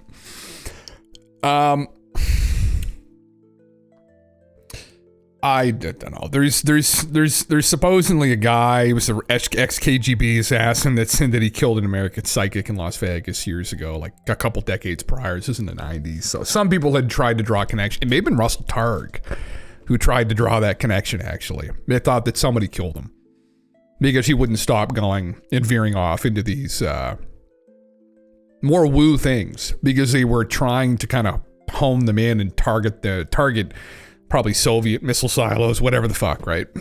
And he was often doing that. But they did this themselves as well. Ingo Swann, same thing happened where he got passed around by the CIA, and someone from the CIA, maybe the director at that time, in his stories recounting of this, gave him a target, and he did his remote viewing, and he realized he was on the moon. What's that crater called, the moon? This has gone around like remote viewing circles like for years, but it's that famous crater in the moon that will like kind of glow randomly. So it's like some kind of geologic phenomenon with the rock there. But anyway, he claimed there's an alien base under there, and the CIA knew that, and they sent him there, which you're not supposed to do. And then when he was in there, all the aliens turned around and looked at him, and then he had weird paranormal shit going on at his house for like a couple weeks after the fact. So, that might be it, Hendrix. Is that it? Yeah, the one, it glows periodically. It's a weird kind of phenomenon that happens there. That might be it, if that's what it is. Yeah, I don't know. Okay, interesting. What else does he say? Oh, fuck's sake. Fucking Christ. Yeah, I don't think of any of it, honestly. It's all interesting. They're all interesting anecdotes. I mean, obviously, we can't really confirm any of this without any kind of doubt. There's tons of doubt involved. Just like remote viewing phenomenon in itself. Although, that's a bit of a different statement. There are documents or experiments that have been done. They did do experiments with it to show there's something with the phenomena. The Monroe Institute, I mean, some of these experiments were conducted in a lab setting. Were required to. They're being funded by the CIA, by the American government. And there's tons of interesting anecdotes where, multiple viewers blind to the targets all got the same thing, same descriptions of objects. I think it's something that we've touched on that we don't yet really understand, honestly. But I mean, it doesn't, you can't just go like guess the winning lottery numbers with it or anything, right? I mean, it's not that specific. Not that level of specificity with it, but it's definitely it's interesting. I think people in the philosophical community enjoy it too, because it's maybe something to do with consciousness and the true nature of consciousness, or the non-locality of consciousness. So it's trending in that direction. But yeah, it's something that I know I've intrigued a lot of different people I've talked to over the years from that community. And there's obviously a remote viewing community in and of itself, people that have been doing this professionally for decades now, since the mid-1990s when this got disclosed. There were think tanks, some remote viewing think tanks that have been working, and they've been doing projects for companies. They've been contracted by the CIA, the FBI. Like when those the whole 9/11 terror situation happened, they contracted out Transdimensional Systems, I think it was called. So the name of it was where John Vivanco worked with Prue Calabrese, I think her name was. And they were tasked to go and try and find where Osama was, and I don't know what happened because obviously it's probably all classified, but they continued to work with them. Police departments will use remote viewers to look for missing persons, also employ psychics too, because, you know, why the fuck not throw those people at it, right? When all hope is lost, and there is a success rate with those things too. So, yeah, it's interesting. Anyway, I'll see what else he has to say here. But a set of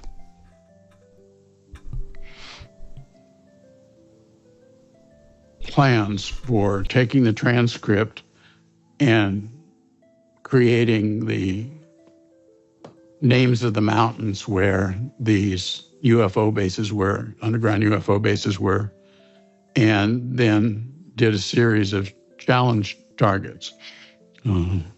4 of them with Joe, who does a ERV thing, he just lays down and talks. The other people trained by Ingo Swann, and they have this very complicated structure to do their remote viewing. And so I had 6 of those, I think maybe 5. And then we had a couple people who kind of did their own thing.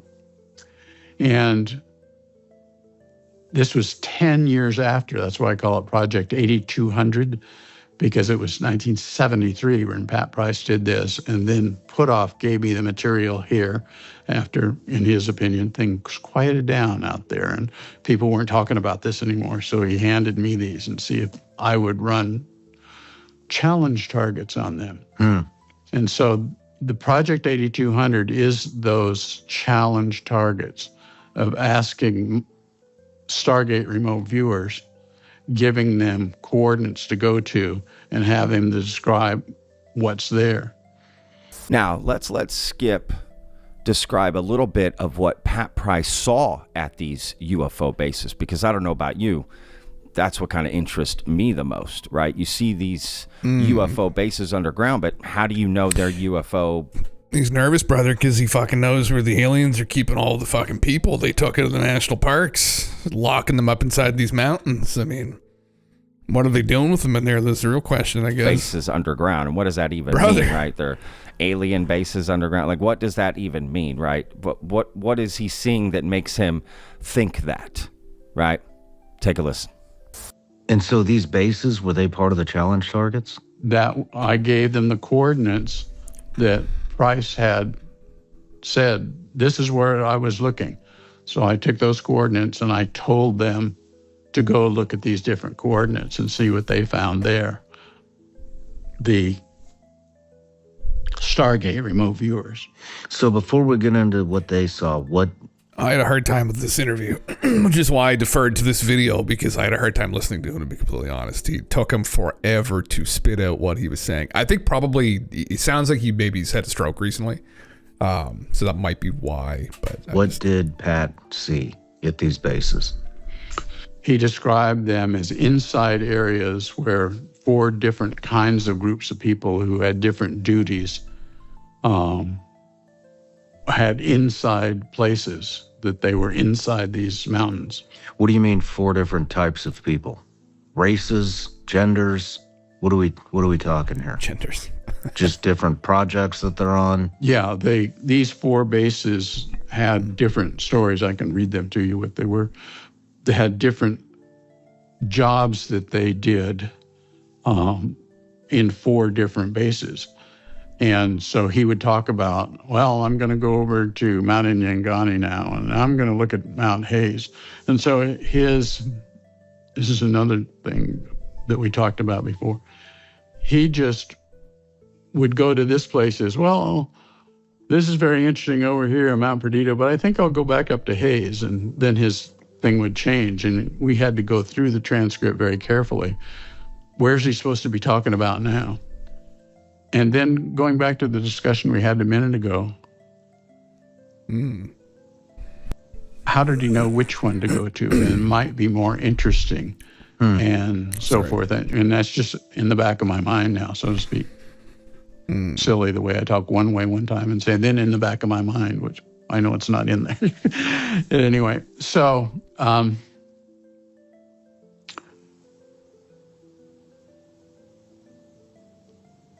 Now, there's not too many pictures of Pat Price available. Jesus fucking Christ. Oh, he was willing to spit it out. I'll tell you what happened. So he saw in Mount Hayes specifically, there were humans working with aliens. And he didn't know who they were or who they were working for, like where they were from, I guess you should say, whether they were American or Chinese or Russian or whatever. Some people speculated that they were Russian because then the Russians killed Pat, is what this conspiracy, how this conspiracy goes. But yeah, that's what he saw. He saw in some of them in Mount Hayes that there were humans and aliens working together in a facility. So there was a facility there that was human and alien together, supposedly. But then how complicated does it get? Well, in ufology, we know that there are supposedly alien races that look almost identical to humans. So, I mean, were they Earth humans? Pat didn't really elaborate. I can't remember exactly. He may have thought that they were like involved with some government, but yeah. So when I started blasting, just let it rip. Yeah. Fuck Jesus. Yeah. Interesting. Oh, is this fucking Y files? Oh, this is a Y file. The Y files actually did a pretty good breakdown of the whole SRI deal. Well, Hal put off Russell Targ. There's Ingo and there's Pat. So they were the original ones.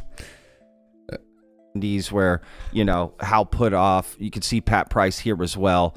And, you know, this guy just didn't get... Febreze, when you host your bathroom... Dude, anyway, I think that's enough of that fucking video before I fucking pull my eyeballs into my fucking head. Yeah, man, I don't know. It's intriguing shit. It's talked about by a lot of people now. You can find these documents on the CIA's website still. Intriguing stuff. I've gone to it one too many times. I liked Joe McMoneagle was a famous remote viewer. He had a fairly high success rate for the things that he viewed. And he had a very interesting account that's kind of it's impossible to corroborate this really, but he's talked about it quite a bit, which was his remote viewing of Mars, which recently on Twitter got a lot of traction again. But that was done in 1984. It's an interesting story for multiple reasons. One reason is because there was a lot of obsession behind the scenes in the scientific community at that time around the face on Mars, that there was a lot of pressure on NASA to go back and take another picture of it, because there's a lot of people that thought, well, but, you know, there have been stories, there have been rumors, like going back to the fucking late 1800s of astronomers potentially seeing like structures like tubes on Mars and shit, which ended up being natural formation, right? Like lava tubes. But people had speculated if there wasn't an old civilization there, or remnants of a civilization on Mars. So when that happened, they wanted them to go back. And so the remote viewing was tasked by someone within the Army. The U.S. Army tasked the Monroe Institute at that time, where Joe McMoneagle was, to look at it. And he did it blind. And it was in a lab. It was under fairly strict rules. And he was in an isolation tank when they read him out the coordinates. And he was completely blind to it. And on the cue card, it said again, Mars a million years BC. And he went back to a red planet with a bunch of structures on it. And the whole story is just a head trip. I mean, you know, yeah. Whatever dates founding line up the conspiracy things like missing people. Interesting. Does it say missing persons anywhere? Interesting. Have you seen Missing 411, Bones? Have I asked you that before? Yeah. I don't know if that's what's fucking going on. They're grabbing them and making them work inside of these fucking mountains. Like if you go for a hike one day by yourself, next thing you know, you're chained up in some mountain and Skinny Bob says, you're going to work for us now. And you're going to say, well, I guess I am. Fuck, I guess I'm not going back to my fucking job at McDonald's or whatever I was doing before. That'd fucking suck, yeah. CIA offered a pedophile whistleblower. I don't know, you like covering that stuff, but I think it's deeply interconnected with this stuff. When was this? Jesus Christ, yeah. Not sure I mentioned it. Oh, really? Missing 411? Oh, yeah, man. Check out Missing 411 by Dave Politis. I'll pull it up here so you can see it.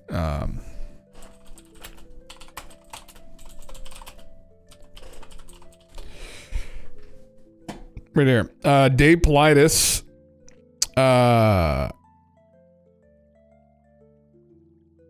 Oh, that's terrible.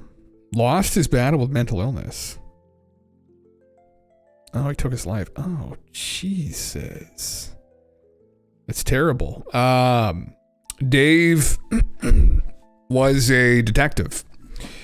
And he stumbled upon these missing persons cases. I don't know where he's from, California, maybe, somewhere like that. Around like his local area in the national park, and thought they were just fucking, it was crazy that, you know, no one had kind of got to the bottom of all these people that had gone missing over like the last like 30, 40 years. Because there was a lot of them. And he started looking into some of the accounts and started realizing that there's a good chunk of these that, you know, they never found their bodies. And then there were anecdotes from the search and rescue teams that like the scent in their tracks disappeared halfway through the trail. And he's like, that's really fucking disturbing. So anyway, you can check it out. There's a book series. There's some really good documentaries that are well worth watching. You might not step inside of a national park again. Because it's pretty fucked. Anyway, yeah. Some crazy accounts, man, in here that I think are, again, worthy of further inquiry. In the later documentaries, he holds off from really drawing into these conclusions, but TLDR at the end, he's all in that it's something to do with the ETs. Yeah. Which is fucked. So, yeah. Yeah. Ex-partner Mel DeGeneres. Oh, I've heard of this. Yeah. Yeah. Ellen's a pedo simp. The CIA murdered Anne Hesh. Oh, this is her getting out of the ambulance thing. Yeah. Now, what happens, I remember some reading about this. So when you're in a car accident and the car is on fire and you're subjected to the fire, what happens is, horrifically, your skin like will melt. So what can happen, this is a famous video where there's a person in this bag, and I guess people thought it was a body bag, and then she breaks out of the body bag. She's naked in there. She breaks out of the body bag and like flailing around.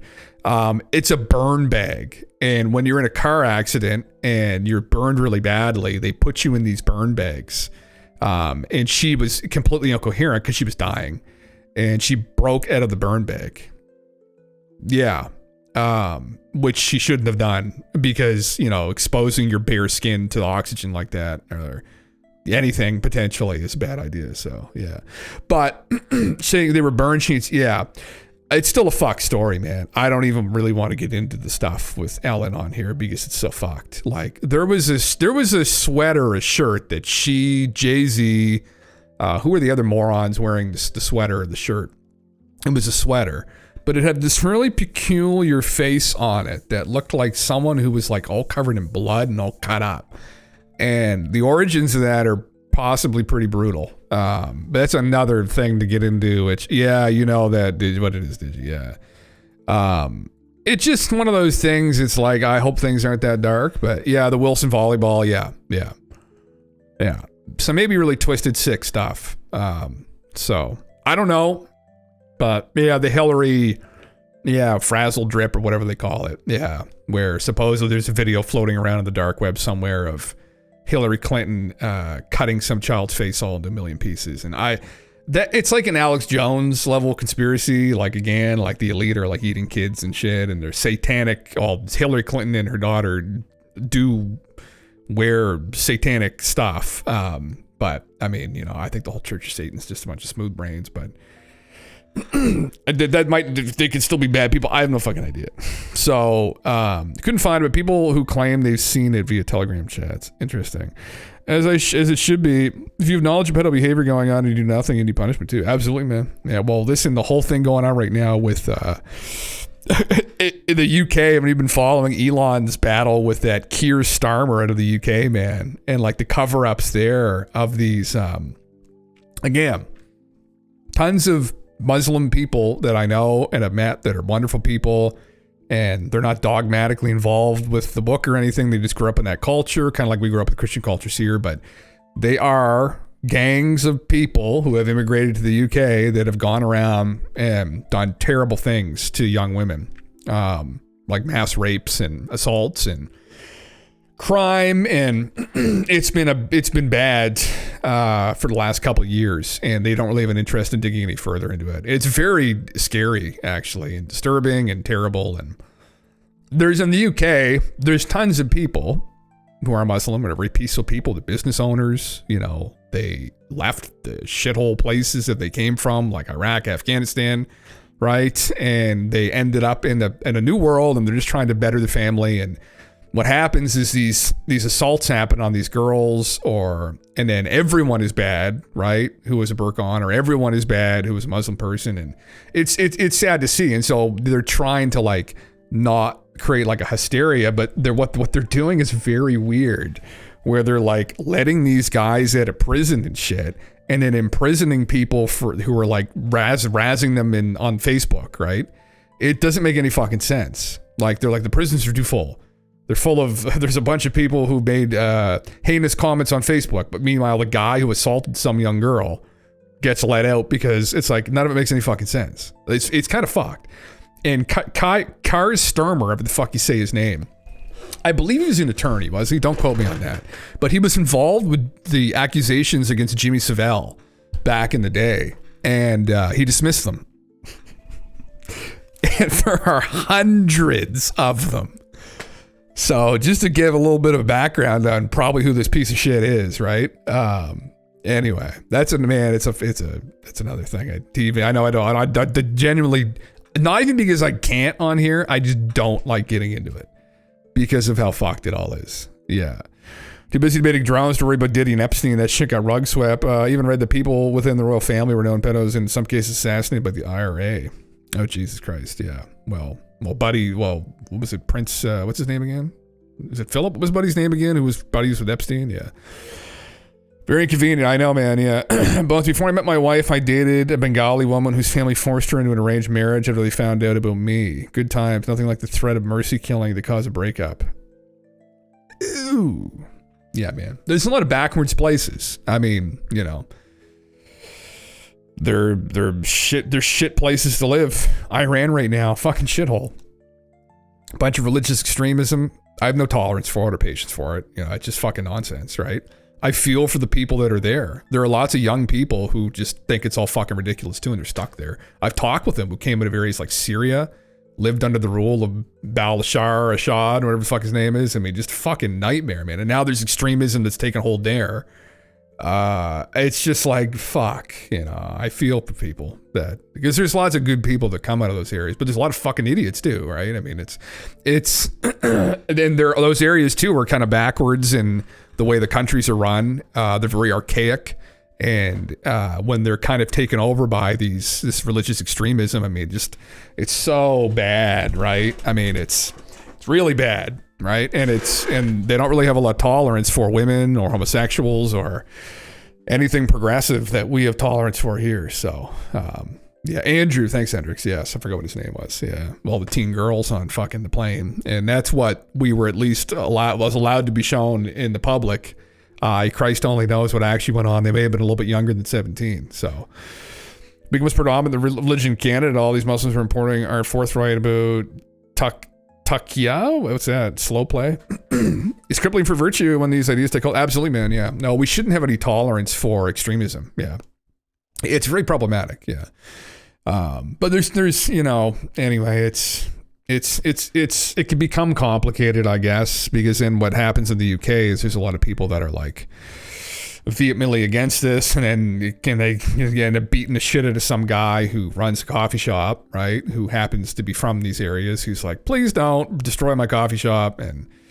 But it should be taken more seriously. Fuck Eve, it's pretty bad when you fucking read what Kissinger said not that long ago before he died, but they were talking about how they should have been more cautious bringing in too many people from these war-torn places. And it happens constantly. It happens, people, society kind of gets a little bit kind of loose, lax of the rules, and then it kind of slowly starts to get torn apart from the inside out. And it's hard, man, in the West, specifically in North America too. I mean, we're a melting pot. So it's one of those arguments, like in Canada right now, there's a lot of people who are Hindu, right, from India, and they're Hindus, and they started building a lot of these like shrines and representations of their gods, and it was pissing people off. It was somewhere in Ontario, like rural Ontario. They put one of these up, and I don't know. I think we can kind of all come together to some degree, but it's one of those things like there are like Western values that have allowed us to thrive here, obviously, and it's foundational to the thriving and progressive nature of our society. And it's a reason why everyone wants to fucking live here. And one of those is obviously tolerance, and it doesn't really matter what's said in the book ultimately. And this is something that's been fought for decades by people like from the gay community, being like, it's not a problem if I'm an adult, a consenting adult, and I want to have a relationship with another woman or another man or whatever, right? And obviously that community is going through some shit right now too, because there's a lot of extremism going on within that. And I'm not going to get into that, but the same with the religious arguments, where it's like it's people are coming from areas of the world where they're a little bit more backwards, not quite as progressive, and they have to understand when they immigrate here, like that's not acceptable behavior. So yeah. However, golfing, thank you for the follow, man. So yeah, it's ingrained in the Quran to hide your faith if it helps you survive. Muslims who've lost their cool in public interviews have made it clear that Canadians have a reckoning coming once there's a hate majority. And I think that's again the extremists, right? Because people that are taking the Quran that seriously. I know I've met tons of people over the years who come from backgrounds or communities or families, and it's like, it's like they're not like reading it. They're taking it. It's like reading the Bible verbatim and taking everything literally from it. Like the Old Testament, and like women are still cattle, like stoning adulterers, etc. Right? I mean, it's like some people in the Bible Belt act like that, and they're fucking smooth brains. So similarly, it's just as smooth. But yeah. There's an Islamic branch of the government. No, Christ, is there? Imagine being a Muslim and not taking the Quran seriously. What exactly are you saying? You take that shit seriously? You don't? It's not a gray area. I think it is a gray area from some people. I know people who treat it as a gray area. It's similarly like. It's like you can't say you're a Christian and then not like stone someone to death because they're an adulterer. I mean, there's like levels to which people take it seriously. There's definitely, I think, levels to extremism too, right? Where there's people who take it all literally and they have this mission to destroy other religions. But I know people and have had friends that have come from these places and these communities, and most of them, like, they don't read the fucking book. Like, they would say like, well, on a survey from the government, what religion are you associated with? Well, I guess I'm Muslim. I grew up as Muslim. It's like, oh, not really, like fucking smokes weed all fucking day, drinks like fucking, is dating a girl who would be considered Christian, it's like, so there's levels to it, but I think it's the extreme communities you're talking about though, right? Like it's the groups of extreme communities. So yeah. Islamic values are completely incompatible with Canadian culture, personally. I would say that a lot of Christian extreme values would be too, though, right? I mean, if you take the Bible literally. Now, again, I'm not completely disagreeing with you here, though, that I think that it is more extreme objectively than what's mentioned in the Bible, yeah. Oh, see, already that's off to the sand people. Like, you can't, brother. Like, come on, you can't. Like, I mean, it's... Federal and provincial governments are under an equal duty to maintain neutrality with respect to religion, said Carissa, math and a law professor and constitutional expert at the University of Ottawa. It is interesting to discover how this flies in the face of recent development endorsed by Prime Minister Justin Trudeau. Well, he's gone, thank fuck, or he's going to be soon. Turns out that religious-based Islamic caucus has been established within Parliament. Interestingly, 99% of Canadians have never heard of this committee. I have not, actually. The Liberals have kept this caucus well hidden. The Muslim caucus consists of liberal Muslim MPs. Okay, yeah. Imagine if Christians demanded a similar caucus in the Canadian political party. Yeah, it's not acceptable. I think that's just as simple as that. It wouldn't be allowed. No, it wouldn't be. It shouldn't be. Yeah. White privilege card would be raised immediately, and the photo of prayer is offered to Allah before the meal. Yeah. No, I don't disagree. That's not fucking acceptable. Yeah. It's a way in which people approach things too, though, where it's like how he referenced these people. It's like, brother, come on. It's more nuanced than that too. Like there's people from those areas that would take the, you know.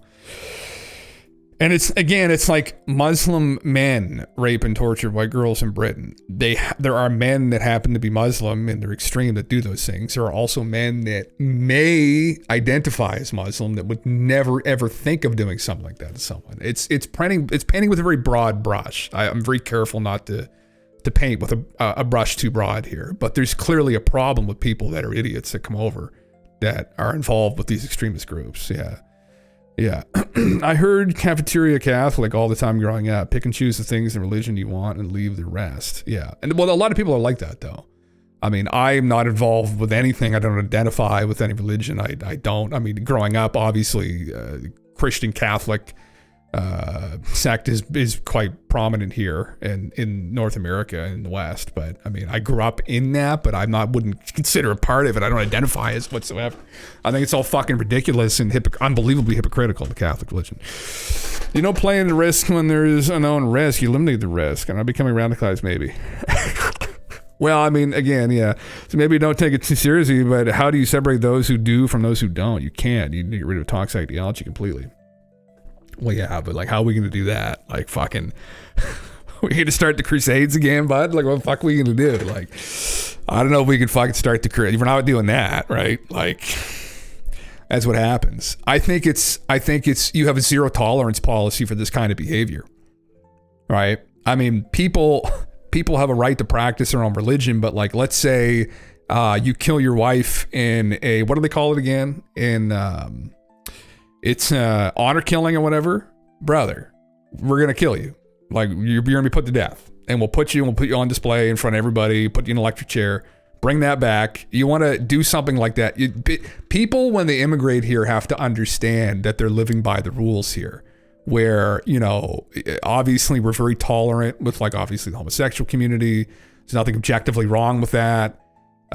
You know, and I think too, not that necessarily you want to invoke something that says that, you know, you need to kind of move on from these archaic texts, but people should be educated. We'll use that, right? And that people could look and say, oh, that's not really a good way to word it, but it's like, well, really, we're going to further people's education, because some of these places in the world where this is very prevalent, people are not very educated.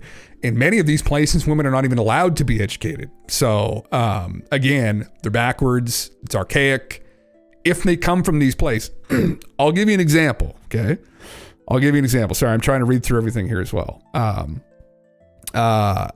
There was a group of people that came over, and I can't remember specifically from where, but it was from some Middle Eastern country, okay? It wasn't Syria. Anyway, it may have been though, but I don't think it was. They came over as refugees. Okay. And the YMCA here, I was in the airport when this happened, which is why I'm telling this fucking story. The YMCA brought them over. Big family. Okay. Multiple big families. I'll tell you what happened. The men got off the plane. Probably, let's say in total, there were 5 families. Okay. 5 men, younger guys, probably around my age, like late 20s, early 30s, all get off the plane first, laughing, joking, just like shooting the shit, hanging out, you know? They walk outside, walk right off the plane, right outside, out there smoking, laughing, carrying on and shit. The women show up off the plane, each having about 3 to 5 kids, fully covered head to toe. Full hijab. The women with all the kids get all the luggage, of which they couldn't because it was too heavy, The security guards had to go and help them. Okay. Get the luggage onto the trolleys. All right. The security guys were about ready to punch these guys in the face. The women got all the kids, all the luggage, struggled to get it aside. The women then proceed to put it all into the taxis. The guys get in the taxis, let them do it all. I looked at that and I wanted to go up to the guys and say, boys, I don't know where the fuck you're from, but that's not how things work here, right? So that's something I have a problem with. Now, I know, though, that there are tons of people from that. I know them personally. I know a couple of them because they're business owners, and one of the places is where I go to get my fucking haircut. They're great guys from Syria. They're younger. They're probably in their mid-20s, right? Their partners are from there, too. Very progressive people. They listen to music from the area. They're wonderful people. You know, they would never judge somebody came in. There was a guy in there who was flaming fucking gay, talking, getting his haircut. Didn't give a shit. You know, so there's tons of people from those areas too that are great progressive people. But, you know, there is a problem where I think we in the West here, they've checked themselves, right? Same thing, another story, I'll read through the comments here, but another story back when I was in university, right? So I was at my university for quite a while because I worked part-time and paid for it as it went along. Because the first one, I dropped it and wasted my parents' fucking money. So when I got my philosophy degree, I chipped away at it. That's how I got it. So I was there for a while, so I knew a lot of people. And there was a story someone told me. There was a lot of guys that came over from Saudi Arabia. And they're very wealthy. And things are very segregated over there. And there was an incident where in the classroom, it was in business class, because what happened was their parents would send them over here because they wanted to get an education. And it got too busy on the East Coast, and the American universities were too expensive, and, you know, it was too busy, it was too hard to get in. So they started coming into the Canadian universities on the East Coast because it was easier to get in, it was cheaper, it was only $25,000 a year instead of like $100,000 a year, something ridiculous, right? So, yeah, it's not race issues, it's culture issues. Yeah, that's I think is what it is. In some cases, yeah. Anyway, there was an incident where there was a bunch of these guys in the class. None of them wanted to be there. None of them wanted to be there. They were forced to go there, right? These guys didn't give a fuck, man. Parents had a fuckload of money. They were driving around in brand new BMWs. They had a deal too with the Chinese government to bring a lot of people over too. Same thing. Didn't want to fucking be there. Guys driving around. There's one guy, my brother told me the story. He rides motorcycles. He likes bikes and shit. And he was talking to a guy in the bathroom. And he's talking about his bike. He got a brand new fucking Ducati or something. And the guy's like, oh yeah, it's been fucking great. And he was like, oh yeah. It's like, how long you been riding for? He's like, oh, years. And he was like, oh yeah. And he's like, yeah, I'm thinking of getting my license maybe. And he's like, what? He's like, the guy didn't even buy a fucking bike license. Just bought the fucking bike's been driving around for like a year here with no bike license. Didn't give a fuck, right? Worst thing that happens is they catch him and they send him back because he didn't want to be here to begin with. He was from China. Anyway, the other boys from Saudi Arabia, this girl in the class had an argument with one of the professors. And one of the guys behind her just stands up and tells her to shut her dirty whore mouth, that she's a fucking woman. She shouldn't even be able to speak. And some of the other guys also got behind him saying this. And the professor's like, what the fuck are you guys talking? Like, you know, unbelievable shit, man. You think that would get you ejected out of the fucking school, but no, right? Because they got to watch because, you know, these boys came over and they're paying a lot of money to be there. So it is a culture thing, though. It's a culture shock. They came from a place where women are not treated as equal. He didn't look at her as his equal. He looked at her as like property. And that's the other reason why they were over here, too, is because they heard that all the white women were whores on the West, that they do whatever they want. They just objectify them. And again, that's a generalization. There were guys I knew that were great guys that left that area because they were like, it's fucked. There's a caste system. The whole place is fucked, right? I knew a couple of them. Now, it also happened to be that these guys came from poor families and the guys that were assholes came from wealthy families. You know, I don't know if there's something to do with that either, but it's an interesting story, man. Some of the cultures are fucking backwards, man. They're fucking backwards. And again, I think you're exactly. Did you? Some people here, idiots in the you know, North America get it confused, or even the UK, that it's like a race thing. It is a culture issue. And I think that's where the differentiation comes, where there's people from that area. Although we're all part of the same race anyway, we're all fucking Homo sapiens, right? But where it is a cultural thing, and some people younger people are more exposed to the internet, and they know this is fucked. Like, and so anyway, so I know I'm very careful when I approach this, because I know people painting with broad brushes, and people paint you with one, and like, oh, Jim's fucking racist. He fucking hates Muslims. Absolutely fucking not. No, not at all. So yeah. The question is, sorry, I'm trying to read through the comments. Do you think that about it through the Crusades is still going today? I guess it kind of is though, a little bit, man. Yeah. I think it was here in the UK like 2 days ago. Yes, it was. Yeah, many mosques are connected to extreme groups from their homelands. Some of them, yeah. Laws must be enforced, especially in immigrants. Well, it's again, like, there's some Western values here. We've had a real struggle with this too, right? Where, everyone's treated equally. Took us a long time to get there. Some people down the States, right? The slave ownership and whatnot, but we got through that. Same thing with treating people who are homosexuals with respect as well, because they're just people. And let's be real, everyone's bisexual on a fucking slider to some degree anyway. You know what I mean? Like, just people get it. Like, we're just cutting through the bullshit slowly. And we don't want to go back to these times when, there's all this bullshit. So, yeah. What is the name of the children born here? It was Muhammad and Reagan integration has failed. Well, but again, actually, one of the guys I knew that was from, he was from Saudi Arabia, I think, but his name was Muhammad. He was a great guy.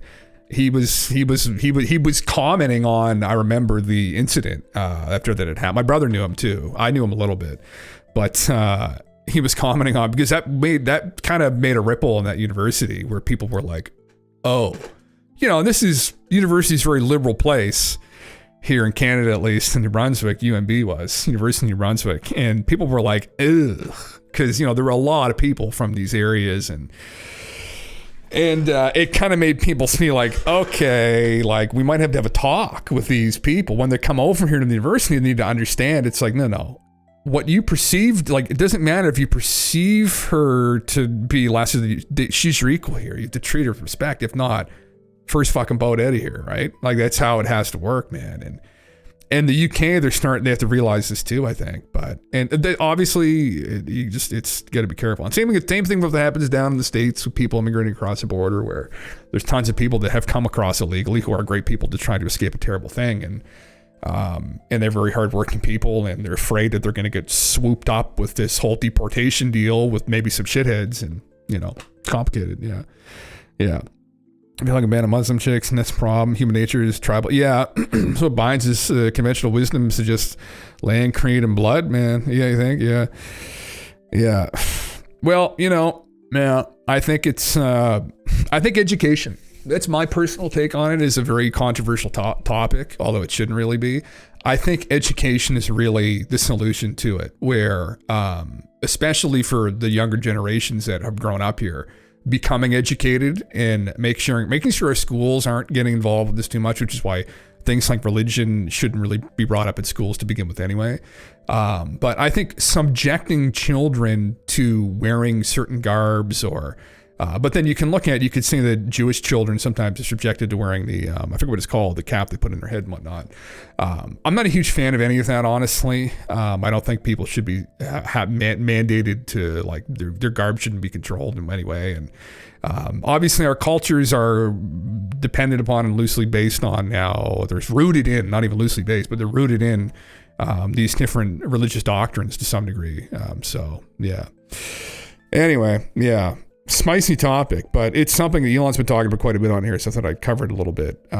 It's fucking, man, it's horrible. It's horrible. The problem, though, that you're going to have are with idiots, people that can't think, and they're just going to start attacking every Pakistani Muslim person they see, when tons of those people, too, you have to remember, are business owners and not bad people. So it's like education. Educate people that that's not acceptable behavior. And that the book isn't, that's the other thing you get into, like the metaphysics of these books, and it's a word of God. No, it's not. That's fucking nonsense. I'll say that definitively, that it's a channeled material then. Okay, well, there's tons of channeled materials on the bookshelf in Indigo or your local bookstore, right? Talking about the cat people from Lyra. So how's it any different from these fucking books? Really though, let's be real here. It's not a channeled book.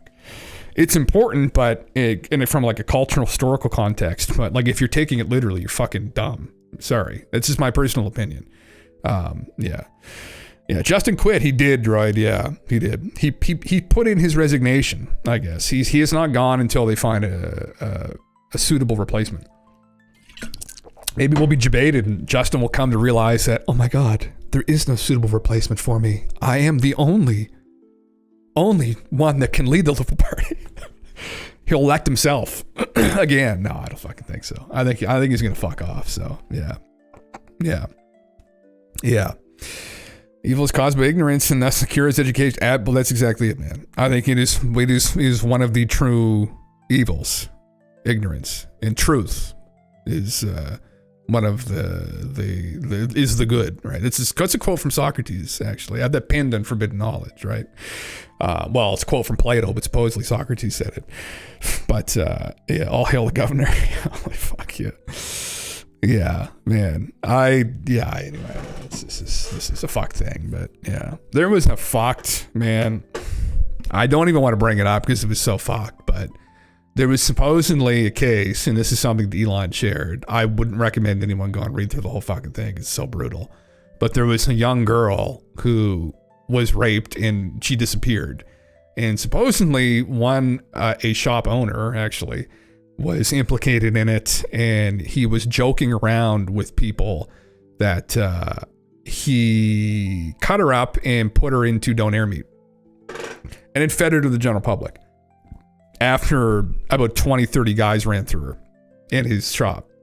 Yeah, just a kid actually, young teenager, 13-14. Yeah, so that's what you're dealing with there, and that they don't really want to dig any further into. But the problem with this too, right, is that we're targeting this specific area of the world in the UK, but we've got problems like this in North America with people that live here. And that's another dark thing, that corner of the world that people don't really like to turn to. But anyone who has, my partner works in an area like this, and someone maybe was around people who work in child services, like crack houses in the area, that are selling their kids for drugs to gangs of pedophiles, and the little boys are mangled so badly that they wear a diaper the rest of their life. It's like literally evil shit. And that's people living from here. That's people from here. It's just terrible people, terrible humans. And then some of those people, are implicated in running these gangs and pimping kids out and raping 30, 40 children, and ruining them physically in the process. And the punishment here in Canada is we're going to send you to a nice warm place to live for the rest of your life. And you're going to have meals when you need them. You're going to have a TV. You're going to have a gym to work out in. Kill these people. That's extreme to say. I don't know if I can say that on Twitch. Probably not. But I would say the death penalty is something that probably should be brought back to in Canada for people to do things like that, because otherwise you're just signaling to these individuals that there's really no consequence of any, gravity that they're going to have to pay to be subjected to, right? Because this is a dark conversation. Yeah. Thank you. Yeah. Thank you. Yeah.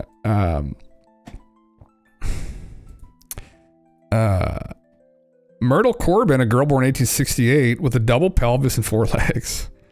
Oh, brother. That's interesting. Did she live until... I don't even want to know. Yeah. Conrad Krutz from the Warhammer 40K universe can teach us such lessons on justice. Yeah, that's the thing, man. It's like there's an element of courage involved in it, right? And that courage ultimately involves dealing with people appropriately, which is why I like the vibe of the States more to some degree, where they still do that. Obviously, the law can be complicated and people get convicted of things that they're actually not guilty of and be sentenced to death, which is a problem. But there's an element of courage involved with really doing what needs to be done. And I think there are truly evil, terrible people in the world, although most people, we live in this coddled place now. When things go wrong, or Jim Bob the crackhead starts spitting at you, you just call the police and they have to deal with them. It's like we've been removed from that equation, and I think people have been extremely coddled in that, and that we've kind of misunderstood what it means to be a good person, or justice, or and how much courage is involved with those decisions sometimes. And anyway, I'm not even fucking get into it yet. She's trying to name your cats after that guy, Conrad Krutz.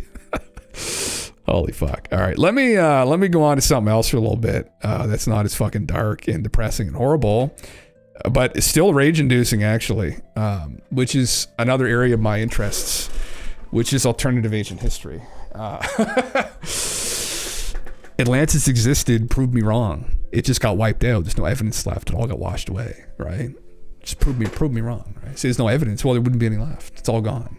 The waves washed it all away. All we have left are the stories, the anecdotes from 12,000 years ago. Go fuck yourself. That's what I say to people who doubt Atlantis. Jimmy keeps posting these fucking things. Jimmy, I don't disagree. There's areas I disagree with Jimmy on when it comes to this stuff, but I enjoy the troll. He's just fucking trolling people. His background's in business, got an MBA, veteran.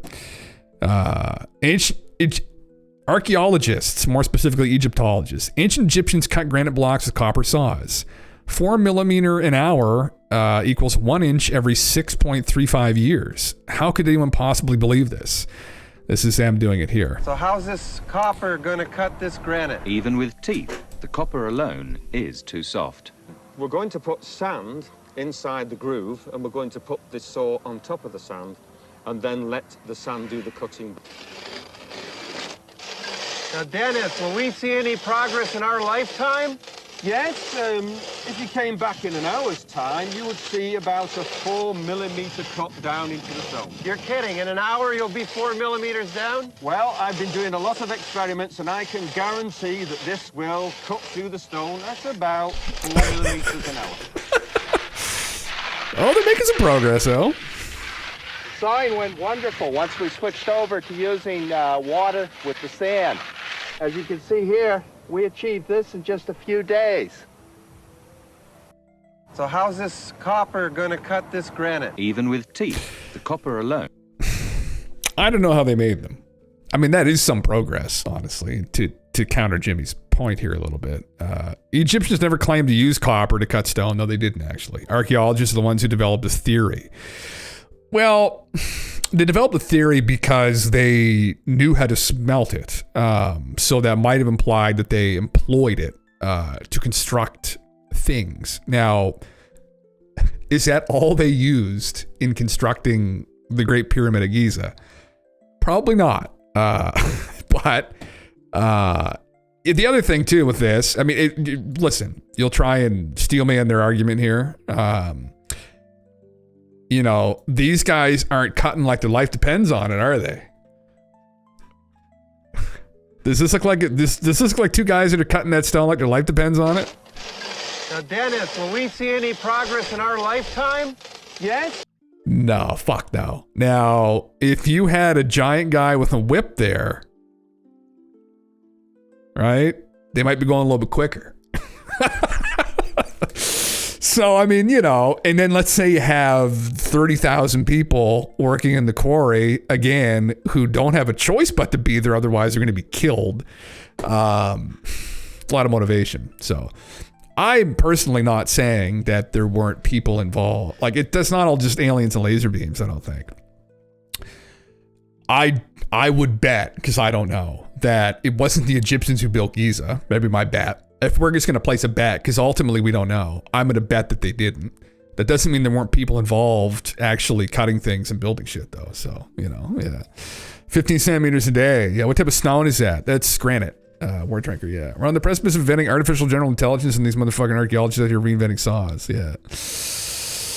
Someone gets their dads to use the laptop. Yeah, man, fuck, yeah. Man. Oh, I think I already know who you're talking about. I guarantee you it's that skeptic dude. Oh, maybe not. I was wrong, my God.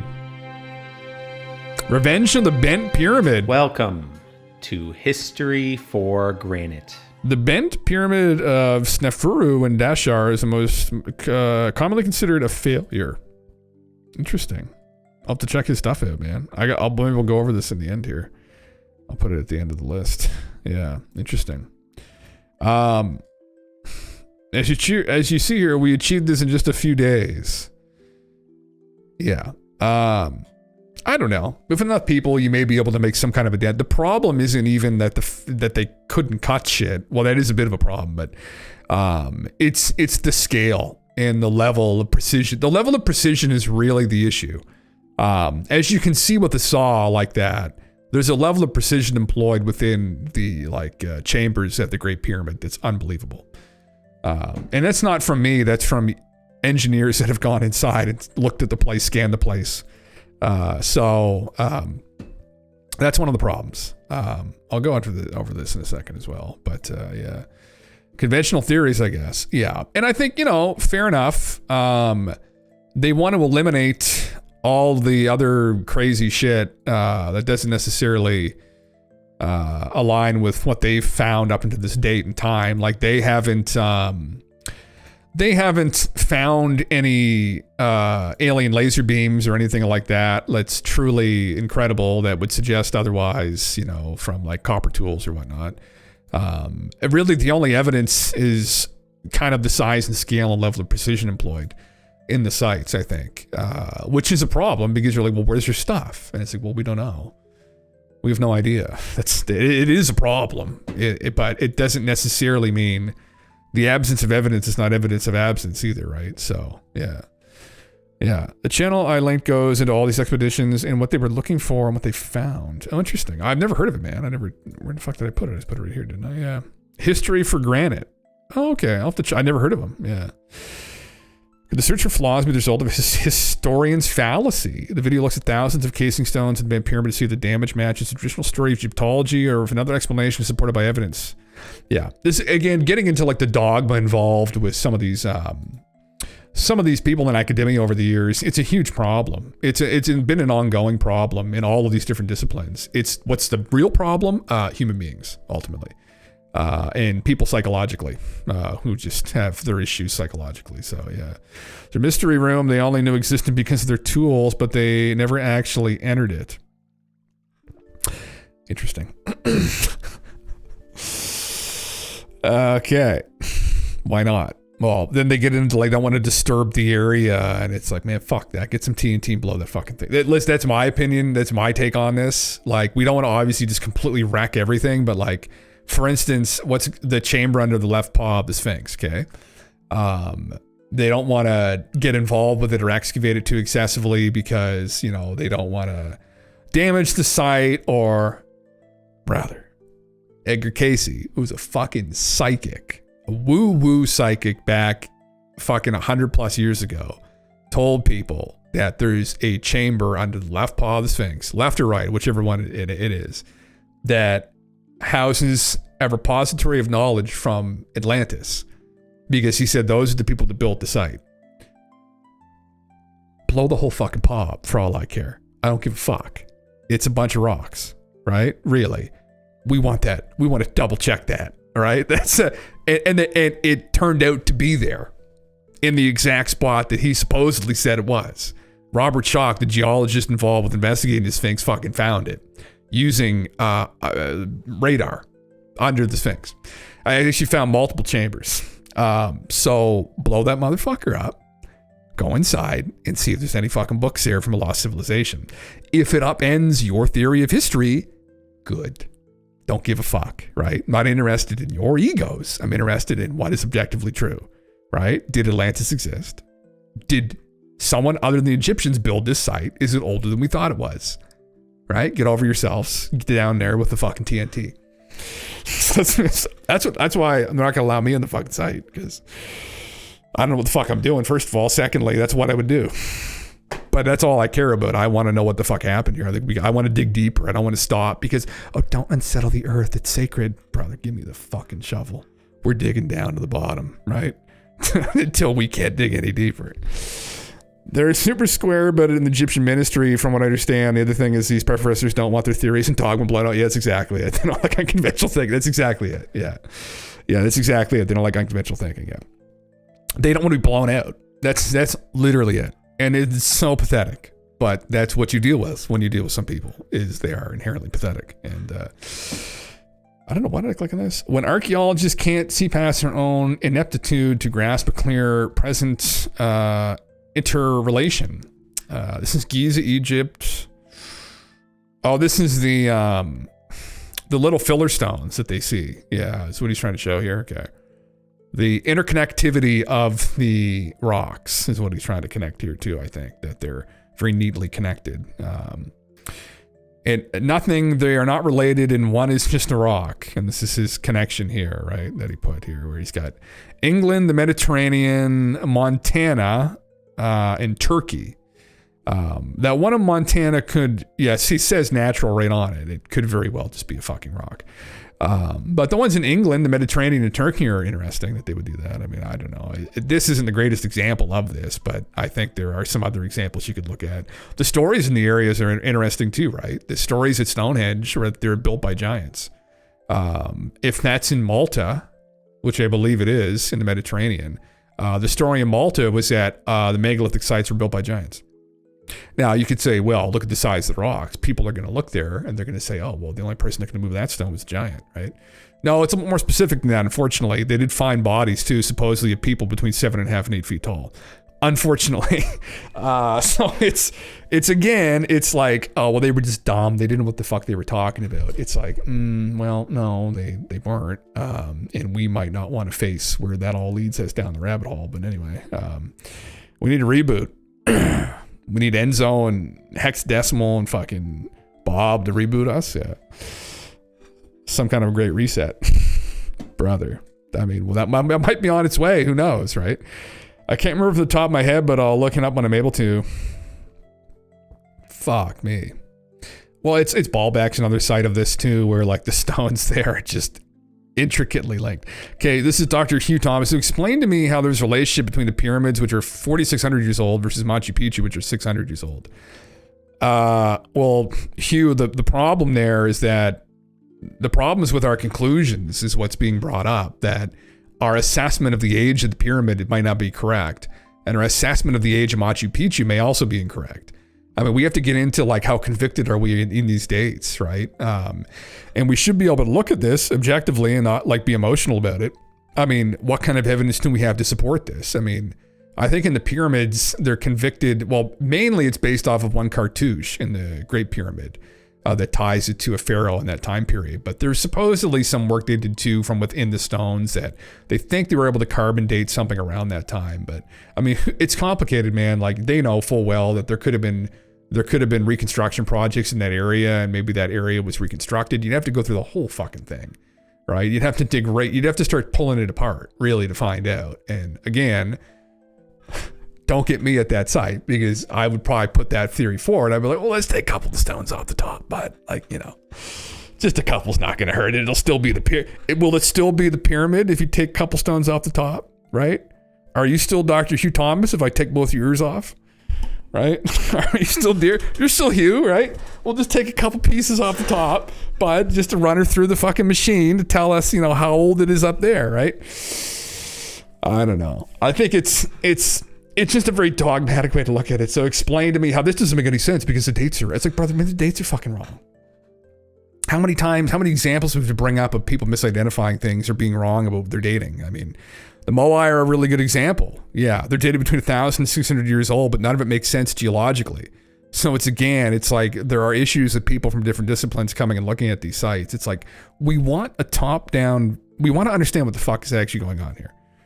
Right. So as we're trying to get to, but it seems to be some miscommunications going on between disciplines at times. And again, egos are involved, and I don't give a fuck about all that. I don't give a shit about any of that. I just want to know what the fuck's the truth is. But wait a minute, doesn't this whole thing blow your theory of ignorance is the cause of evil and education is the cure theory out of the water? Proper education, brother. A proper education. Employing critical thinking, logic, and reasoning. These are highly educated men, and yet they're susceptible to human nature, such flaws, such egos. Yeah, it's a tragedy of the hubris involved with these people, right? Yeah, it all. But one would almost think that they weren't properly educated. That's what's suggested here in some of this. Unfortunately, yes, they lack a proper education.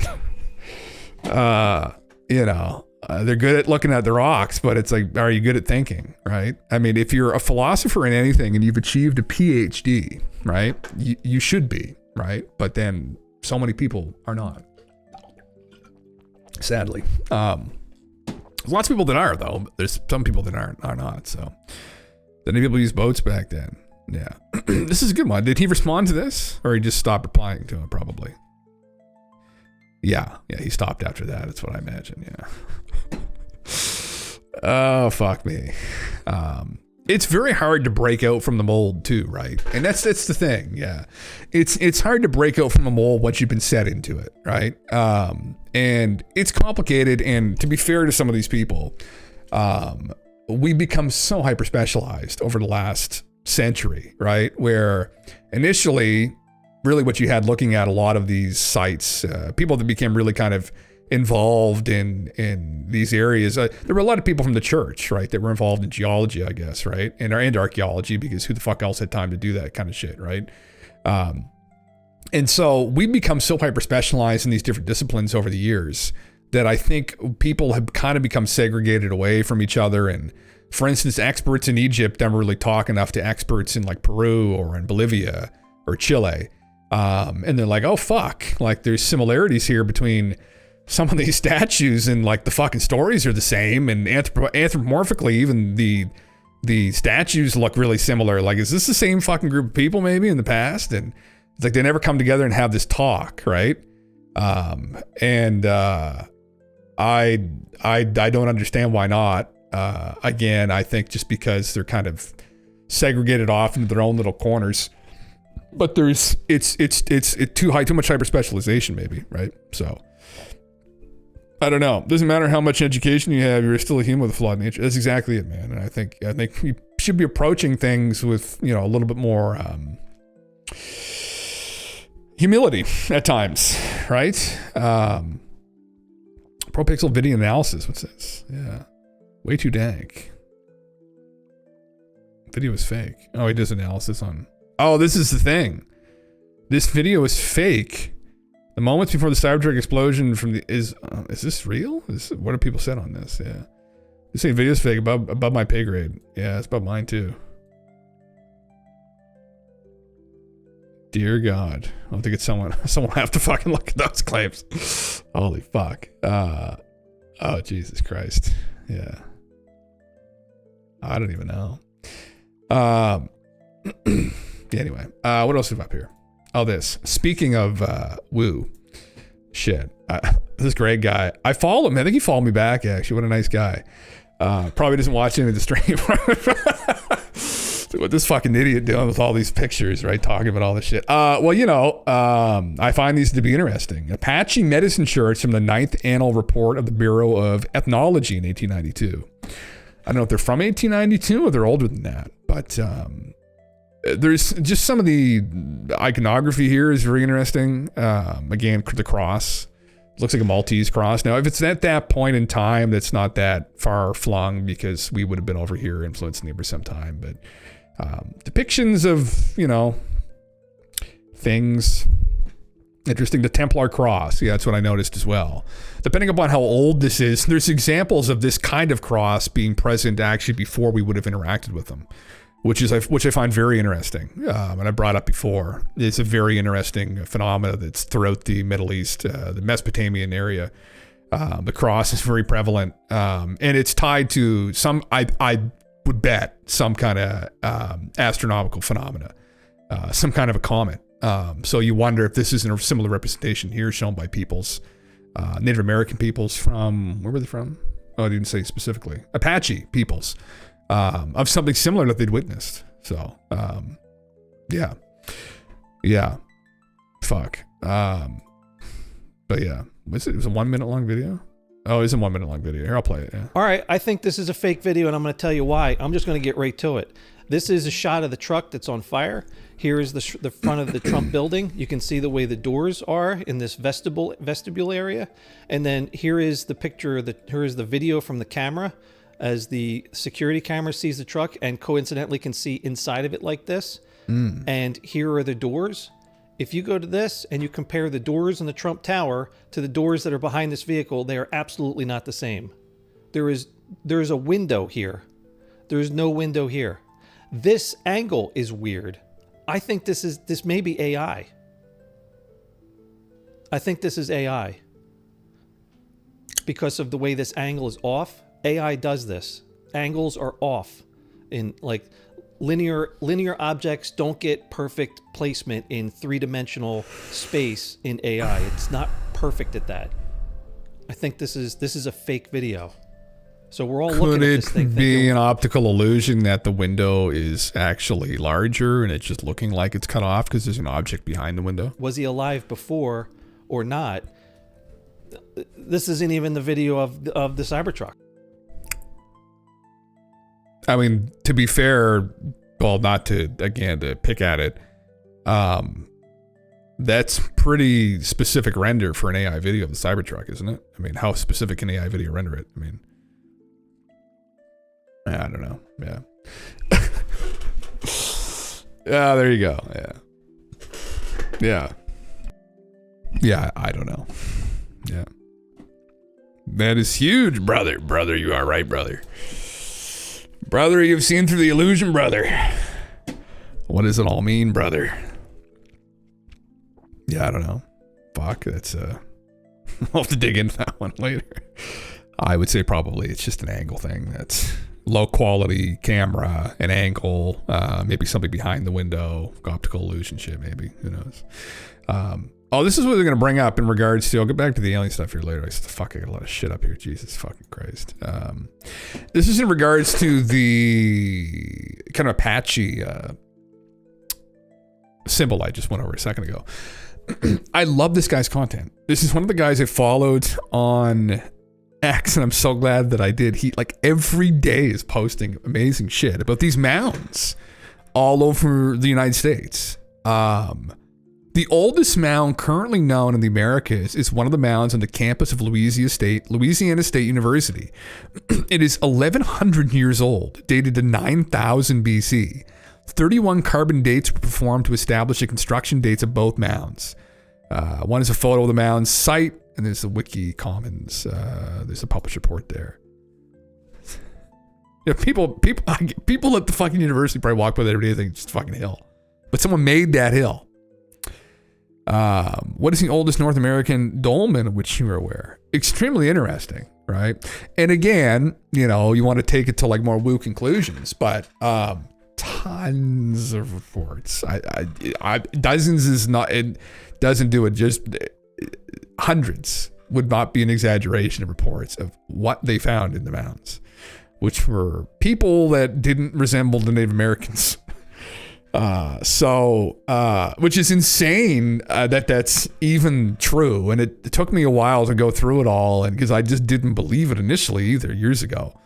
I was like, it just can't be the case. And it was, or at least that's what people were finding. So, again, interesting. And what's even more interesting is this. The oldest archaeological sites in America are likely underwater. Look at this, man. Now, this is probably entirely unrelated, but me and Galen TV read a story, a green tech story off 4chan years ago, of this guy who went on a boat trip along the western coast of Florida. Well, it wasn't a boat trip. He kayaked along the western coast of Florida. And supposedly he went into some marshland in like one of the national parks down around kind of the middle of Florida. And he swears in this story, this is just a bullshit story probably, but I just thought of it, where he came upon this like pyramid structure in the fucking park. Like buried under the growth, under the vines and shit. And it was kind of a crazy story. I heard like a voice and stuff. I don't know if I trust that. I've heard of other people coming upon similar things though, and they say that there may be some things around Florida that are very interesting. Because look at this. So for those who are into history and science of the state of Florida, here's some rather fascinating information from Florida Public Archaeology Network. We are often asked where the oldest archaeological sites are in Florida. Well, this map showing the coastlines changes over millennia shows us where the oldest ancestral indigenous sites are located, miles out in the ocean and Gulf. If you're interested in underwater archaeology, you can request that one of our experts gives a presentation on this fascinating topic at your next event. Fuck that. Let's rent a boat and let's go, boys and girls. Let's go we're going to go fishing for artifacts. Florida shoreline about 18,000 years ago, when sea level was about 125 meters lower than today. That's what it looked like. I'd be hiring someone in a plane with some LiDAR to go and take a rip up and down the coastline and see if we can't find any structures under there, right? I mean, the mounds are everywhere, and there were pyramids down in Central America. I think they reached up maybe into some parts, maybe into even what we know of now as the States. But I mean, who the fuck knows what's under the water there, man? I mean, again, like, let's go for a swim. Let's see what happens. I mean, fucking fun, yeah. I just can't even believe as to like what could fucking be down there. All over the world, people tend to forget that just 12,000 years ago, give or take, sea levels rose 400 feet. Any prior civilizations or settlements by the coast all disappeared beneath the waves. Yeah. And just like today, the majority of the population, not everyone, of course, lived along coastlines. They did. Yeah. So you can see the consequences of what happened after that, and absolute insanity, man. Yeah. And I'd love to see how far it goes up the actual coastline up into the Carolinas and shit as well. Like how far up north it's going to go. Extended out. I mean, just crazy, man. Yeah. Crazy shit. Really crazy shit. Anyway, that was something else. I was going to say it didn't end there. Why did I get this thrown in here? I guess I got it mixed up. I probably shouldn't close that on the off chance if somebody relates to this. Oh, that was another thing there as well. There's a video of the discovery of 20,000-year-old points on an island off Maryland in the Chesapeake Bay that spurned a controversy that still rages. The startling alternative theory of how humans arrived in America. Yeah. I think we've gone over that before. How long is this? In 2012, on an island off the east coast of Maryland, a team of archaeologists found something that astonished them. Taco, I know, man. I know. God, thank Christ he's gone. It was a stone spear point sticking out of a layer of coastal cliff. Archaeologist Dennis Stanford analyzed the find. He immediately saw its unusual features. This is a biface, very thin. It's been resharpened a couple times with about this much of it sticking out of the bank. Biface meant the stone point had been sharpened on both sides, evidence of an ancient people capable of making sophisticated tools. And it was not the only one. The Chesapeake site turned out to be a treasure trove. Bifaces, projectile points, blades, 17 individual finds in all. But most exciting was the date. Local archaeologists calculated that the soil layer the spear point was found in was around 20,000 years old. Dennis Stanford believed this allowed him to date the stone tools and weapons as well. If this dating turned out to be true, they were here in Chesapeake Bay around 5,000 years earlier than humans are supposed to have arrived in America. It challenged everything we thought we knew about the first Native Americans, who they were, where they came from, how they got here, and when they arrived. The long-accepted theory is that the first Americans traveled on foot across Beringia, a bridge of land, now the Bering Strait, that once connected Asia to North America.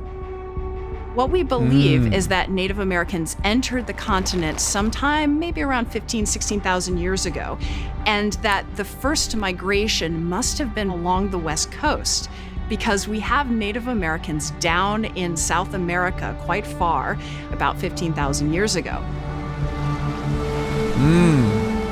The 2012 Chesapeake discoveries, if confirmed, would mean a much earlier migration on a completely different route. Oh, so they were wrong, I guess. Okay. Wow, surprise. Some came over the ice bridge, some came across the ocean on boats, some came from the east, some came from the west. Wake up, people, nothing's as simple as we thought has been taught. Yeah, we don't want to dogmatically hold on to one explanation when it's probably complicated. But, you know, I think most logical people are okay with that. But some people have a hard time wrapping your head around that. Oh, what else? Something else I pulled up. Egyptology, we get a problem. We have a problem with the conventional dating of the Great Pyramid specifically. It is older than you say. And no, not as old as others would wish, but most definitely older than 2640 BC. How do we know this? Because not only did carbon dating of mortar from the internal blocks come back centuries older, so has the previously lost cedar measure from the Dixon relics. It's up to 7 centuries older. It's also complicated. Yeah. Will be ignored as usual as it doesn't fit the existing paradigm. Egyptology is so deep into the old dogma, it's almost impossible for them to extract themselves. Yeah. Yes. Yeah, it's just more fucking horse shit. But hey, that's just the way that it fucking goes, you know? This. Continue reading, please. Was just posted recently, yeah.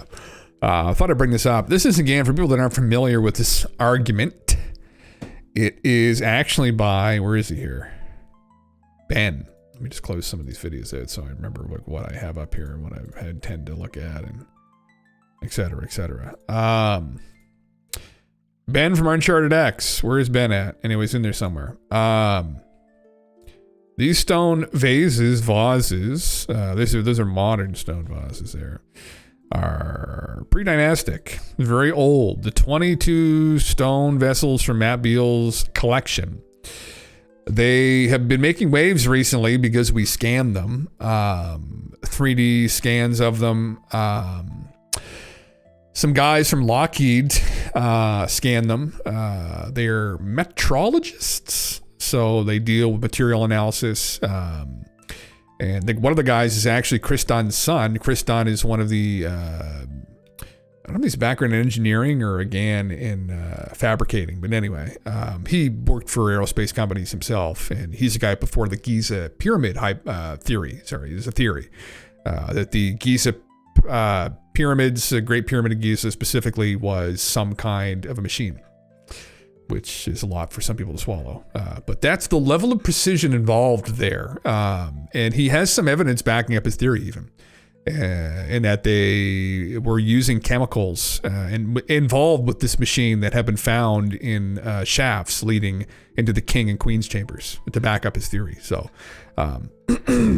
buckle up, I guess, going forward. Things are weirder than we thought, which, again, shouldn't really surprise anybody considering what we're dealing with right now. Anyway, this is just some of the results here. I don't know if I need to go through the entirety of all of the data. But just the analysis of these vases and how precise they were.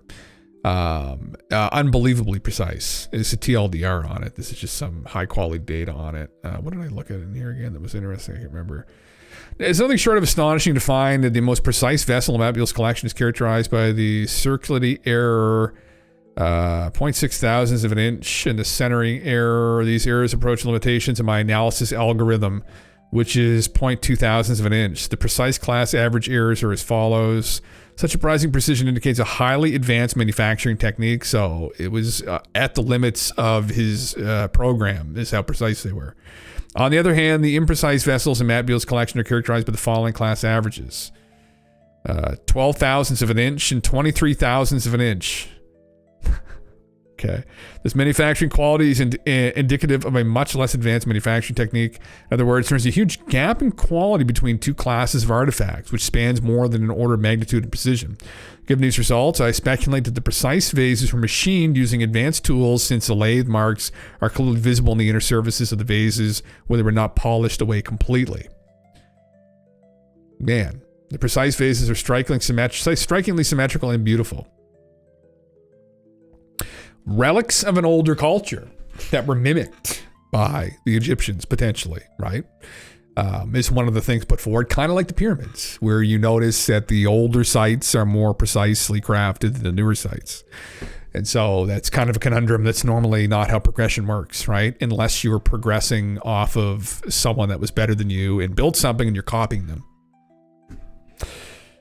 So, yeah, the 3D models of CAT scans of the precise vases look like CAD models. Their symmetry is so perfect that it's difficult to spot any surface profile variability when these models are rotated. That's fucking... That's impossible for people to do with hand. You cannot with your eye and your hand do that. As I think the TLDR of this data that Ben's passed along, as well as these other analysis. Now, the weird part about some of this, though, is that although I think the vases themselves are unbelievably precise, sometimes the little handle holes are not. So it was almost like they were done by hand on some of them, which is very strange. And again, we're trying to imagine if this level of precision is present, how and who made them and with what? Because like we haven't found any CNC machines kicking around fucking Egypt, right? So what did they do? I mean, I don't give a fuck because I talk about woo shit here all the time, but there were a group of remote viewers who remote viewed this. I thought it was kind of interesting, right? And, you know, I thought I'd bring this up because I brought this up before.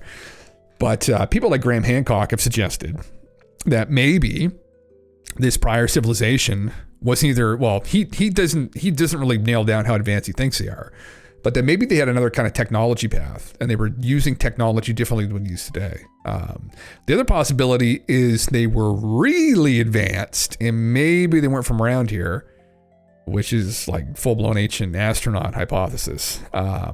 And the tech they were using was just beyond our comprehension. Maybe they had like a multi-tool.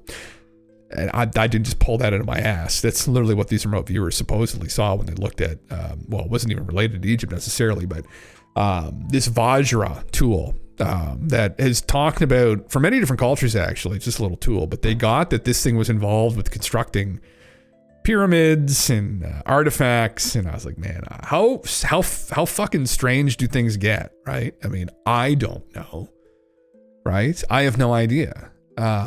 But I mean, yeah, if you're after the truth, really, I mean, you can't stop because it starts getting uncomfortable. Not that we have any physical evidence of any of this. We just have some woo anecdote, but who knows? Who knows? What we do know, though, from this, is this doesn't make any sense. This implies someone was very advanced that built this, made these. Should highlight as well that in total, there are, I think, somewhere between 25 and 40,000 of these vases, which is also hard to comprehend. So, mass manufacturing of some of these, all of them undoubtedly. So, the new iPhone will have a stone cutting setting. Easy peasy, man. Yeah, there you go. We'll figure it out. Steve had that on the back burner, right? Fucking for years. The very same time the imprecise faces appear noticeably imperfect to the naked eye, their lopsided make particularly clear by the CAT scan. Water recreation. An effort to recreate a manual stone vase making process using only the primitive tools that were used by the ancient Egyptians was undertaken by Olga Vodvina in collaboration with Anthropogenus, Russia. The optical scan of the two resulting faces was shown. Fuck. Not even fucking close. I must point out that Olga's made the vase using a plastic rotary table supported by a ball bearing to control the surface accuracy through rotating by painting the elevated spots with Sharpie marker. The use of modern technology in making the O2 vase represented a significant deviation from the initial objective. Yes, it's not fucking available. It was not available to the ancient Egyptians. I've included 3D optical scans and plotted the resulting data points in red figures 17 and 18. As one can see, both vases are consistent in quality with the imprecise class of the vase 01 lies, somewhat close to the precise class. Because the RMSE of the outer surface circulatory was only 0.005 of an inch. This impressive circularity was achieved due to the use of the ball bearing based rotary table, which is a contemporary piece of technology that was not available to the ancient Egyptians. Nevertheless, what Olga work proves is that one can achieve a remarkable degree of precision when working with stone manually. However, such precision is impossible without high technologies, such as precision supports and precise rotation. And it was not anywhere to the degree of some of these, which, again, don't make any sense. So, unless there was that one guy who just had this huge head that supposedly was in charge of everyone at the time and just figured out some way to do this. So. What's that fucking guy's name again? I forget what his name was.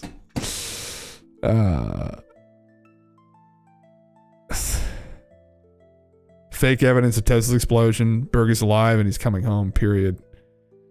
Yeah, that doesn't seem very logical conclusion. Fake evidence of Tesla explosion.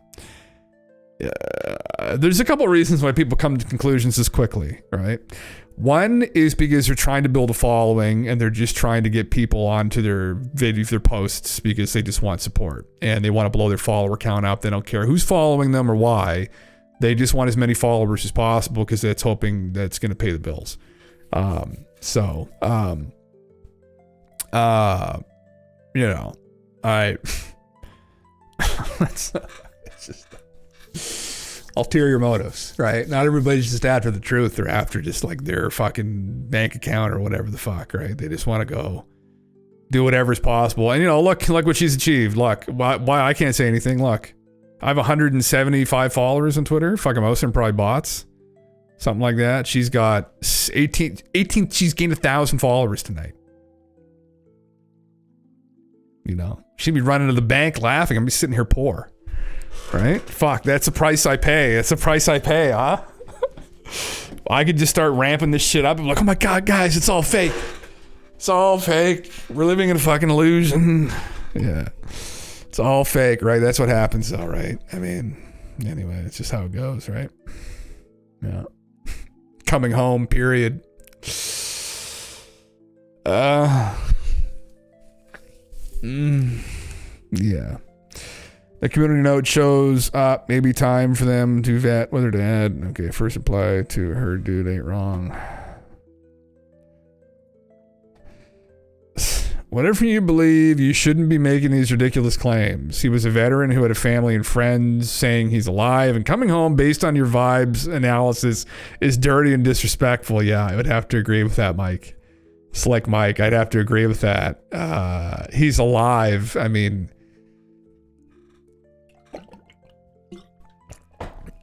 well, there was somebody in that fucking Cybertruck that blew up, although I guess this guy says it's fake. This guy's fake. This guy's not real. Prove to me he's real. The video of him saying it's fake is all fake. It's AI. Fuck. I don't know. What? It gives me an edge. Toad PhD. Is that what that is? Second here. Hold on. Jesus Christ. You must call into Toad PhD as a collaboration. Who's Toad PhD? I don't know who's who. I don't know who he is. Who is he? Toad PhD. What the fuck? What the fuck? Host of online advice show. Oh my God, I love his toes. That's fucking hot. That's my favorite color.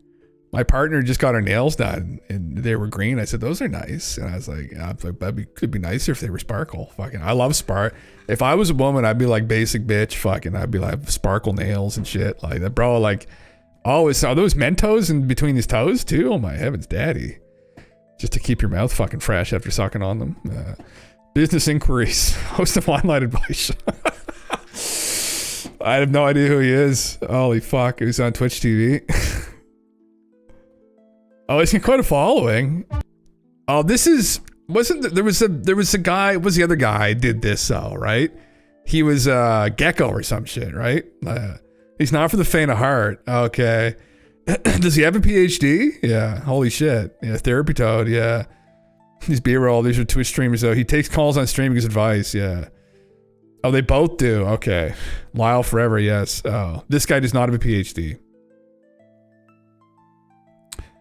Oh, they muted some of his audio. Those motherfuckers.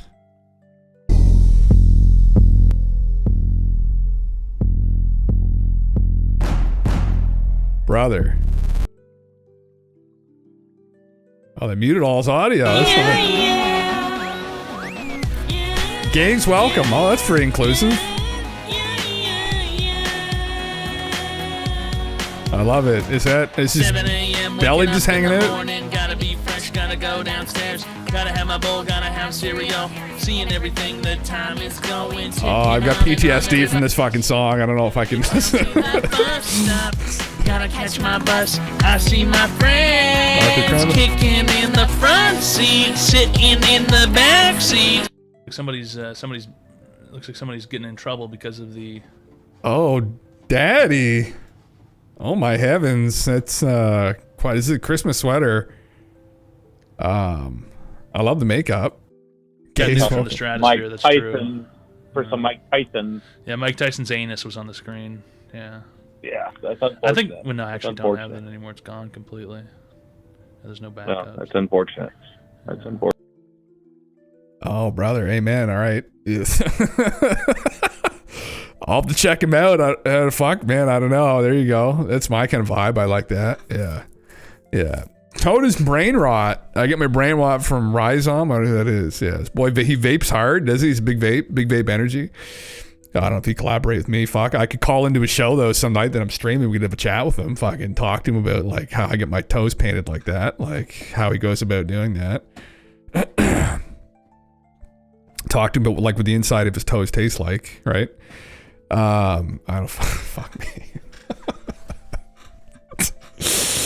Call in and probably have a streamer and you're live. We need to assess the situation, the current UFO environment. Oh yeah. Oh, I hate doing that shit, man. Fuck. I hate fucking. That's why I don't do it. Well, I mean, you know, if there was other people on here there's that other guy, that young lad that fucking reached out to me, who wanted to talk, who was streaming on here, but it's like people want like.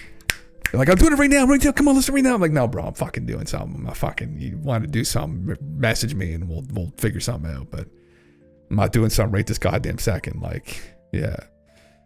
Oh, that's not good. Big earthquake. Fuck, that's not good. Yeah. Let's bring him into my lore. I'd love to find out like what his lore is. Like, how did he end up doing? How did he end up like this? I mean, like a big daddy. Now maybe this was a skill issue. Holy shit, that is a big fucking pull. By seeing A, their penis, or B, their anus. Penis? No. Anus? Yes. Okay, we're dealing with the real homo here. Sounds like you might need to get yourself some Bonner pills, sir. They sell them online. Holy fuck. Doesn't hold back one bit. Oh my god. Yeah. I got him talking one night. The guy really had it rough and well. He's not a bad guy, but he's kind of accepted this circumstance. His circumstance, this guy, oh yeah, we just gotta embrace it, you know? Like you gotta just fall into the meme, brother. I mean, you know, I don't know about like this particular look, but like, yeah, at the end of the day, I mean, it does kind of work for me. So I can't really, you know, I'm not really going to judge. Elizondo was on Como later tonight. Oh, he is? Oh, shit. Okay. Fuck yeah. Yeah. Shit. Is it old Greg? Chat, what's up, brother? Yeah, it just kind of looked like old Greg, doesn't he? Some people may not remember that reference, right? Some people may be too young. Well, none of us here are too young, I imagine. But old Greg. Oh, my God. This back when I was in high school, everyone wouldn't shut the fuck up about that. It's like the references up to old Greg constantly. I was like, oh my god. I did think it was funny though, but yeah, just fucking. he does. He does look like old Greg. Yeah. Do you love me? Yeah. Oh fuck me. Yeah. What a fucking meme. Oh, how long has he been streaming for? When was his last broadcast? I'll check him out when he streams next. How long was that stream? Wait, what? 39 hours. Oh, 15 hours. Okay, he's just hosting. He's hosting. Okay. I was going to say, holy fuck, man. Yeah. Oh, goddamn. Yeah. Last live 3 days ago. Well, next time he's on, wherever his schedule is, I'll fucking check him out. Yeah. That's fucking wonderful. What a good lad. Yeah. Oh, why am I still following? I didn't fucking, hold on. With rehearsal. What? For the new show Speak, and I got. Oh no. How do you unfollow somebody again? Okay. A black woman. Nothing against. I just don't watch. Sports. I just don't watch. Do you all realize how hard it is? I don't watch this on, so I don't really know. Well, I was following him. Yeah. He's been on Subjohn for like a week or so. People donated money for him to stay online, even when he slept. Oh my god, man. He must be doing pretty good. He's got 100,000 followers. He's got quite a few views on those fucking VODs, man. Like, I'd love to hang out with some people that are, listen, if anyone watching right now, if any of you guys or girls stream and talk about this shit, come on, have a conversation. And we can talk about stuff, talk about what your philosophy is, how you feel about UFOs and abductions and people coming into your room at night and fucking taking you, aliens, that is. I don't know. there's just not a lot of people in this kind of like bandwidth that fucking, you know. I would love to be more involved with the community on Twitch though. I talked with that one guy when it first came on, and then he just like fucked off. Drunk Physics, I think, made him leave. Argued with him till he left. Oh fuck, I remember that. It's funny as fuck. Yeah, I considered doing that knock thing when I raided yesterday. Not sure how it works. You need to put time in as a chatter. Yeah, I'm not going to. That's the problem. I'll need. I'll chat with people live. Like, yeah, you're a bit infamous here on Twitch. Are you actually, man? Oh, well, that's fuck. I mean, you know, why not? I mean, you might as well have fun while you're here. I mean, fuck it. Why not? Yeah. Like your channel because you know Bambi for saying what I think. Yeah, man, as long as it's not like racial slurs or like anything like, yeah, fucking deeply offensive, because that'll get me banned. Yeah, I don't. Yeah, it's all right, man. Yeah. There's that fine line, right? Like you have to walk, I guess, with it. But that's the meme of things is, you know, like being edgy, but like not outright offensive. Yeah. Yeah. No, well, I just like having conversation with people, you know, and I think most people, even people who can be edgy, you know, some people get really offended by it. And I don't know. I think it's, you know, most people are pretty down to earth, I think. Obviously, I can tell as soon as someone comes in here whether they're completely at the fucking lunch or not. I've had some people come in. There was that one guy that kept periodically coming in, and he was just all in on flat earth. And I was like, brother, I was like, listen, like, this is not the place. I'm sorry. Like, it's just, no, it's not. It's just not. Like, come on. And he would just kind of bump around. Maybe you're still watching, dude. I don't know. Like, listen, it's not flat. All right. Like, let's move. We'll move you on to another conspiracy theory that's like, you know, fucking even worse, maybe Nibiru or something. We'll get on to something that's actually worse, right? Sometimes, but like not quite like that dumb. You know, dumb in another way, maybe. Yeah. Yeah. Mostly a political nature. I know nothing of aliens or lore. Oh, brother. Yeah. I love conversations too. Yeah. I mean, that's why I do this. I mean, I like asking questions, hence the philosophy tag, right? Hence philosopher thing. That's what philosophers do, is you're supposed to ask questions. We're not going to fucking get to the answers. We'll ask the questions. We leave that to people in the material sciences to get us to the fucking answers, right? We ask the questions. It's literally what it is. And I like coming on here and asking questions about UFO stuff because I find it interesting. And I find it entertaining too, right? And like for me, instead of like watching, I didn't really...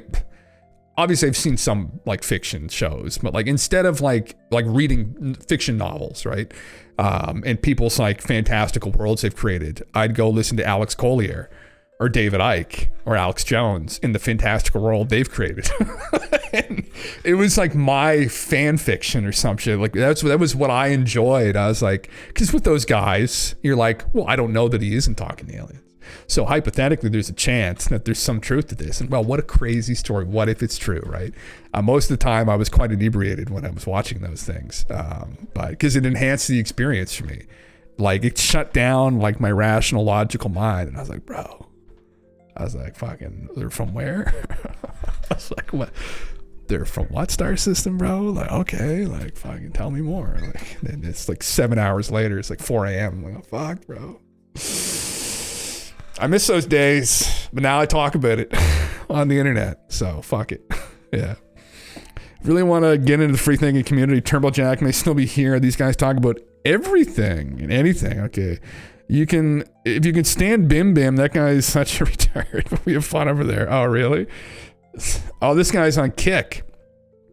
Turbo Jerko. Who is he? Drums for the drummers. Okay. Interesting, man. Tim's gets fucked to shit. Oh my heavens. Yeah, well man, if there's anyone else on Twitch, I mean, I'd love to hang out with some people. We can have a conversation. Get me on a fucking, what's it that like Trainwrecks used to do these ridiculous fucking shows, man, on Twitch. I think he's been canceled, hasn't he? Like, he just said the most ridiculous fucking shit, man. Oh my fucking God. Like, I remember this one video he was talking about how, like, he would just get into Discord calls with the boys and, like, jerk off. Like, just because it like, comforted him while he was there. And he's like, no, it's not gay. I'm not gay or anything. I don't want to fuck any of the guys. Like, I'm just fucking, like, I like hearing the boy's voice while I jerk off. I'm like, brother. I was like, just some of the shit he said, man. Oh my fucking God, I love that guy. Yeah, and I think he might be a piece of shit though, I don't know. But I like the idea they'd have this, like, all of these content creators coming together.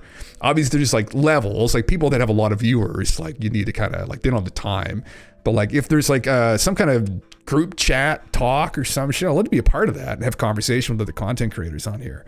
Even in Twitch spaces, I've talked to people before, but I haven't really joined in one. Well, I was in one, I wasn't talking. I was just listening what they're talking, but a remote viewing one. But, you know, I'd love to do that, man. I'd like to, just hang out on Twitch. I mean, I just ramble on here usually, and like, that's not fun. It's not always fun for me. Like, yeah.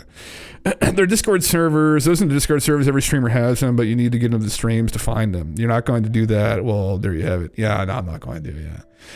I'm just not. Well, this is the thing though, right? Like for me, I don't find the time. I don't have the time because like when I'd have the time to do that, I'm on here for 6-7 hours a night. So like, and in the mornings, actually lately, man, I have been trying to work on VODs and clipping VODs and shit. And I figured out how to transfer the VODs from Twitch to YouTube and edit them within Twitch. And then I can clip them, and I actually send the clips from Twitch to YouTube and TikTok. They must have done that recently. So I've been fucking around with that. So like that is what I've been doing. So yeah.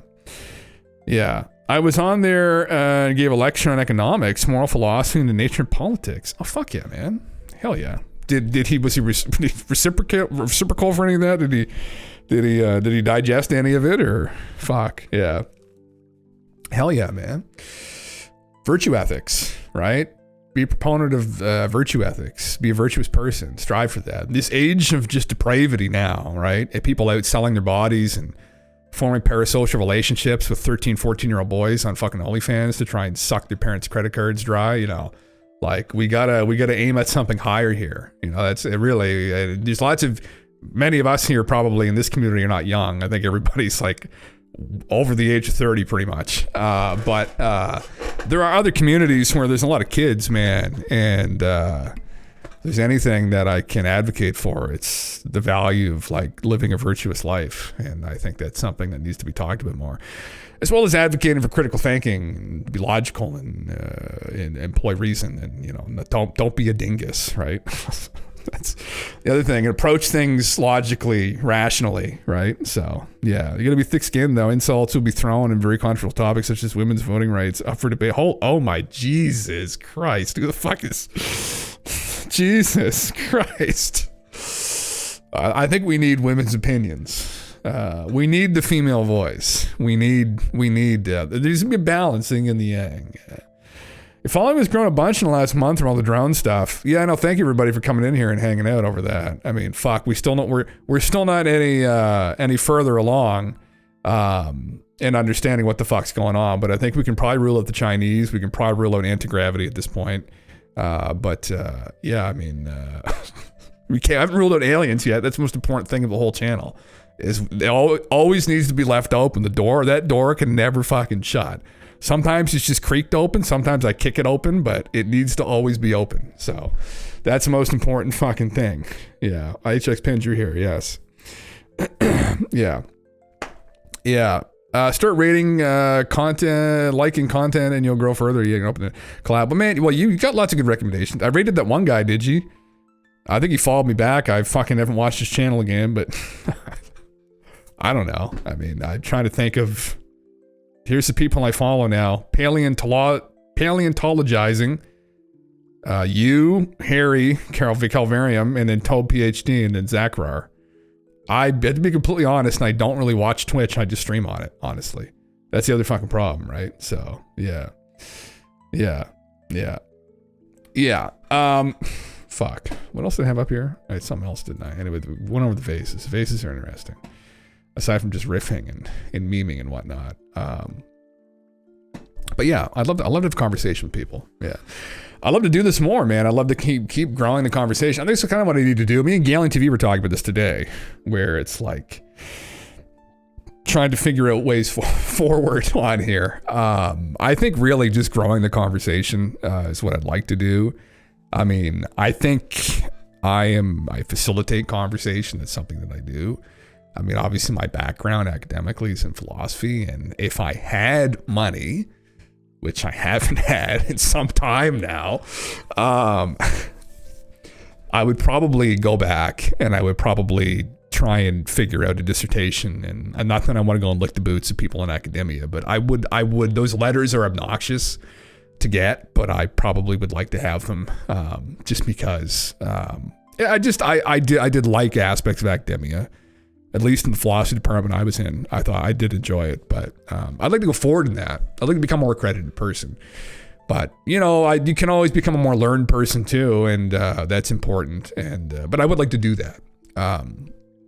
I've toyed the idea of teaching. My mom was a teacher. My mom was a school teacher her whole life. So, I don't know. Maybe it's something that I would enjoy doing. I toyed with the idea at one point. But I think I would like a higher level learning. I don't think like school teaching is something I would necessarily enjoy. I think I'd like to do something maybe in philosophy or something along those lines. But... yeah, but yeah. Fucking liberal perspective, there are current problems. Oh jeez, you're stirring the pot here now. Holy fuck. I think there's tons of, well, no, we're just mean. We're mean. Yeah. Yeah. What the fuck was this? Oh, I had some other shit pulled up I was gonna go over. What the fuck is this? Oh, fuck this. Now things are all mixed up. I don't know what the fuck this is, man.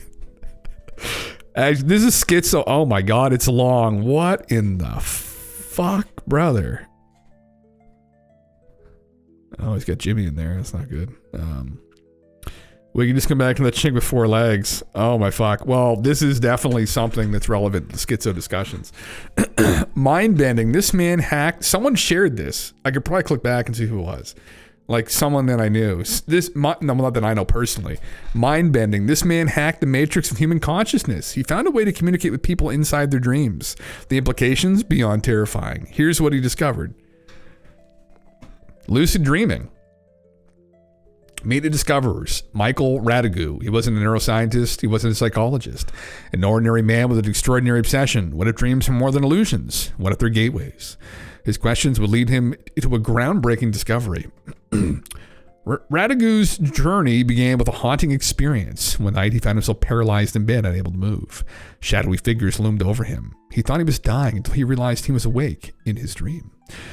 This was no ordinary nightmare. This phenomenon is called sleep paralysis. For centuries, people believed it was caused by demons or spirits. How does his last name? Raduga saw something else. A portal. What if sleep paralysis unlocked human consciousness instead of being feared? He began experimenting, recording dreams, practicing lucid dreaming, inducing sleep paralysis deliberately. What he discovered shocked him. You could interact with your subconscious in ways science couldn't explain. But that was just the beginning. One night, he took his experiments further. He entered a lucid dream. He tried something radical. He imagined speaking out loud. To his astonishment, someone answered. It wasn't his imagination. He found a way to communicate within dreams. This phenomenon is called phase states. Radigu's research revealed the mind operates differently during certain sleep stages. In these phases, the brain creates a hyper-real environment, and shockingly, you can access it consciously. This is lucid dreaming. Yeah, it's just very intriguing stuff. So, great movie about this called The Cell with Jennifer Lopez. J-Lo fucking movie in dreams? I didn't know that. Yeah. Fuck. Interesting. I'll have to actually, man, just a second. So, hold on. That's a fucking head trip. Lopez. J-Lo. Okay, my God. The Cell. Oh my God, wow. 2000. God, she's been around for... How old is she now? She must be older, huh? Okay. Raduga developed a technique. Relaxation to enter a hypnagogic state. Intentional sleep paralysis. Triggering lucid dreams. Communicating through dream signals. His experiments worked. For the first time, dreams became two-way streets. Here's how. You'd have to have all this checked over by people that know what the fuck they're doing. And I don't know if this guy did. He kind of admitted that he didn't. But who knows? Doesn't mean he can't discover something. Dreamers connected to brain tracking machines had their brainwaves monitored. When in a lucid dream state, the team sent flashing lights and sounds into the dream. Dreamers responded with eye movements inside their dreams. This is an explanation. Okay, so they got a whole technology set up to fucking study this. Dreamwalk 30 years ago. Oh yeah, man. Well, I mean, you know, fuck. I was all into this, like, you know, back when I was like 18, 19, 20. I was all into lucid dreaming. Like, I wanted to learn how to lucid dream so badly. And I had one dream. That was it. All my work, I had one dream.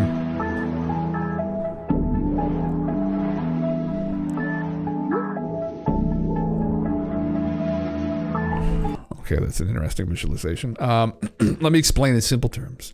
You're in a dream, and suddenly a message from the waking world reaches you. You respond by moving your eyes in a specific pattern, prearranged before you fell asleep. This is real. And it's not just a start. And it's just the start of what Verduga's team has achieved. The implications are staggering. For the first time in human history, we can enter someone else's dream space and communicate with them. It's as if the boundary between waking reality and the dream world is dissolved. Here are 7 reasons why this changes everything. Oh God, will we want to? We can now influence dreams directly. Instead of passively experiencing dreams, we can engage and shape them in real time. Imagine learning new skills, facing your fears, or exploring creativity all inside your dreams. This is new frontier of human potential. Let me think where this is going to go. Probably somewhere perverted. Trauma therapy could be revolutionized. Yeah, brother, fucking. Many traumas are stored deep in the subconscious, often surfacing in nightmares. Verduga's research suggests we can interact with these hidden emotions directly in dream, providing real-time healing in the subconscious. That's fucking interesting. The door to the subconscious mind has been opened. The subconscious mind controls 95% of our behavior, yet we rarely access it. With dream communication, we can now explore and unlock the deepest parts of ourselves, what lies beneath our conscious awareness. Who knows? Who knows? Yeah. God damn it. Yeah. I may have been able to see auras at one point in time, but it could have been placebo. Definitely experienced some precog stuff fairly regularly, though. This is really weird. Oh, see auras. Holy fuck. I had that psychic girl I told a story about who channeled someone that I knew that passed away. That was very, very unbelievable. She saw my aura. She said she could see my aura. And I said, oh my God. I said, I feel exposed. I feel embarrassed. I said, what color? How big was it? How big is it? But she said, it was green. It was green.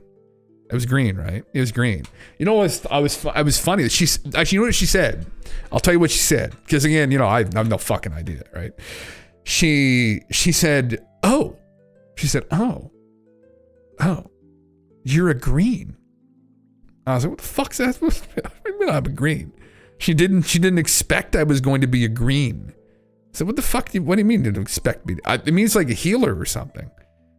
And I said, fuck yeah, it doesn't sound anything like me. I say, I play a feral druid for Christ's sake. Like, what are you talking about? I'm not a fucking healer. Was that the dream that opened your mind though? Wasn't it, Jim? That was a dream. Well, that was the experience. Yeah, that was the experience with her. Yeah, that did. Yeah. Druid's a druid, still a healer. Well, I'm usually a rogue, actually, which is like fucking shithead used typically, but I happen to be playing a feral druid at that time. Yeah, just poorly spec might be, yeah. You're talking like energy between fingertips kind of thing. Like fucking starting fire, start at, what's like that Chinese guy on YouTube, he starts a fire with a sheet of paper in his palms. That fucking famous video. You know, what was funny though, when she told me that,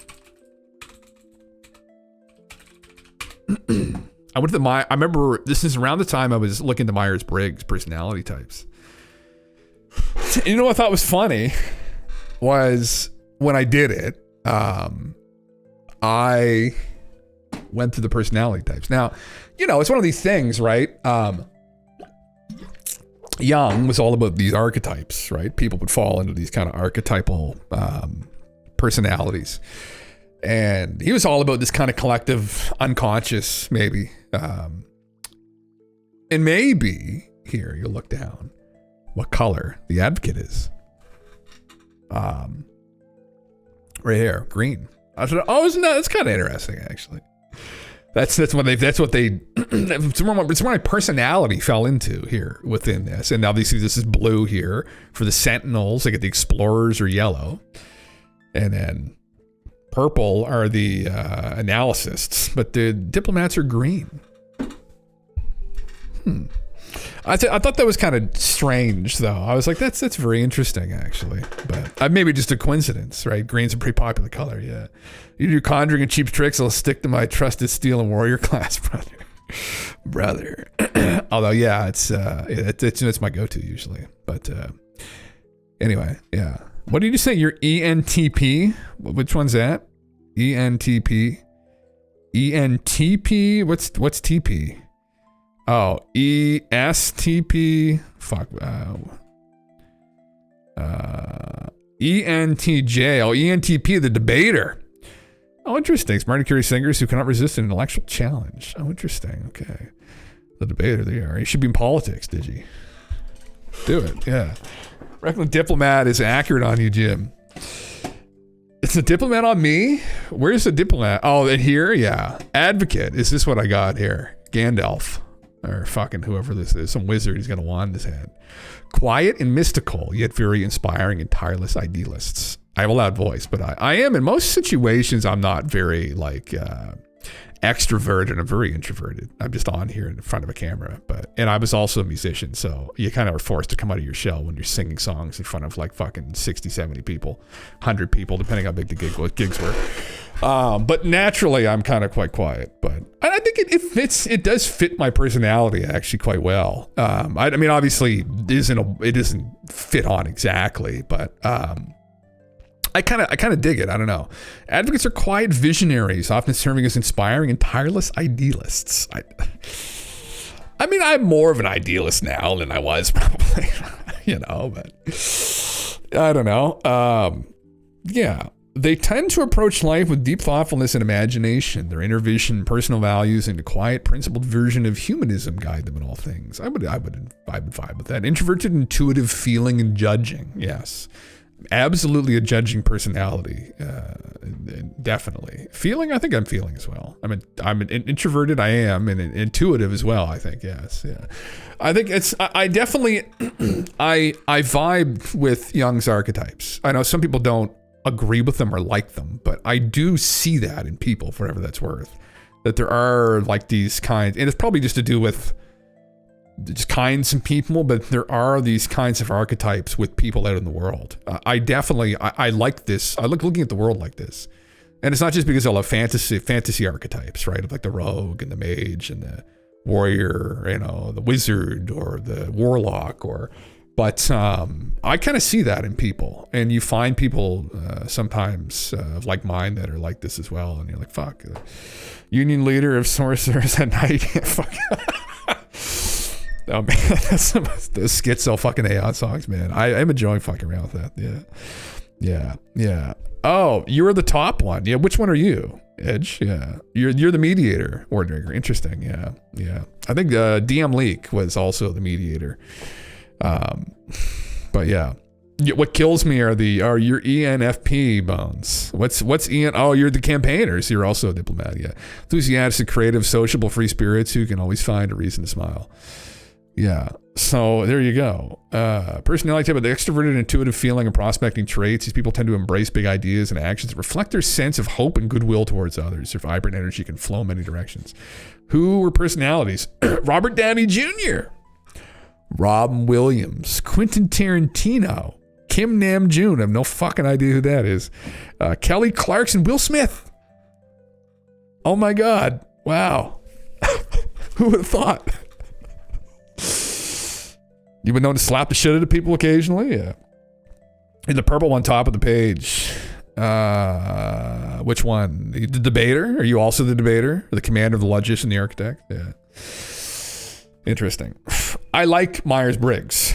I vibe with it. I enjoy. I like what you can pay for it to go further along, but I think they're deploying this now. A lot of high schools pick this up, actually. But this is a good way to orient kids. You're the analyst. Okay, interesting.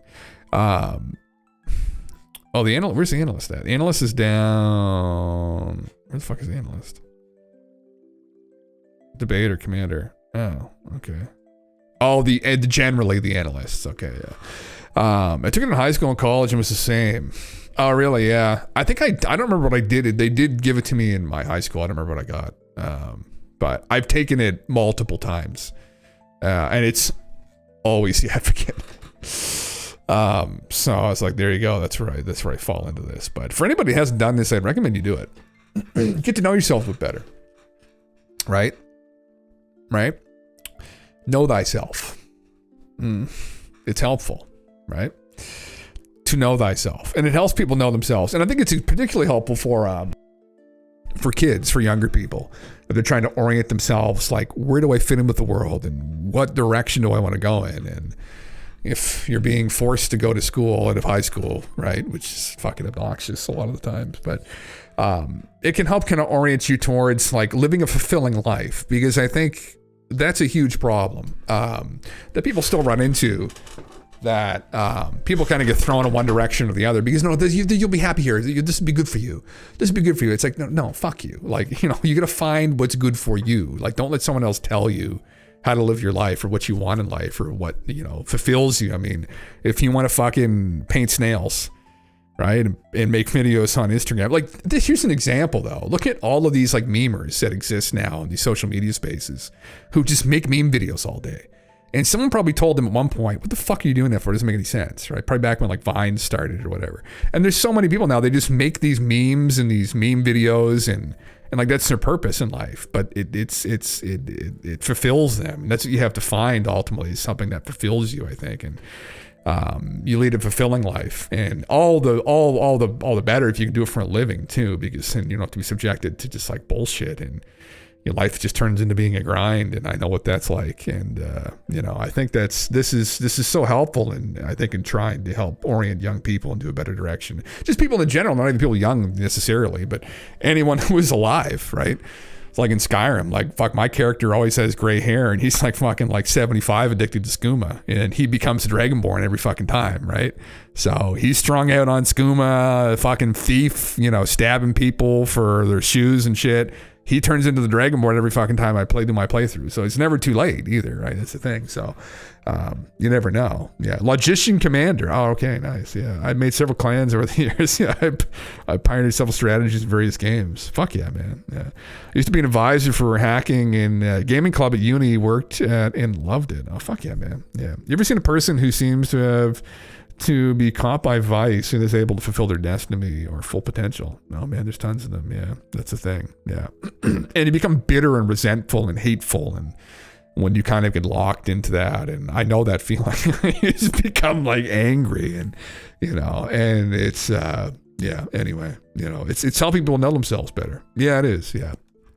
Yeah, and I think it just creates a better world when we do that ultimately, and people can kind of I think everyone has something to give here. Ultimately, I think everyone reaches their full potential. I think we live in a better world. And that might kind of get into talk about economics and whatnot and where we're going here in the future with AI, and that everyone might end up on UBI or some shit, right? Universal basic income. But ultimately, I think having a world where everyone can kind of give the best parts of themselves, I think would just be a better world. However we get to that point, whatever that means, that's the world that I want to see, because I think it'll be a better world than we live in now. There's a lot of people that get strung along and get stuck in this terrible rut and get thrown into the machine, and they get ground up, and they never kind of get to fully express themselves. And unfortunately, I've known people in my life that's happened to, and lost people in my life that's happened to, that are full of potential and very smart people, and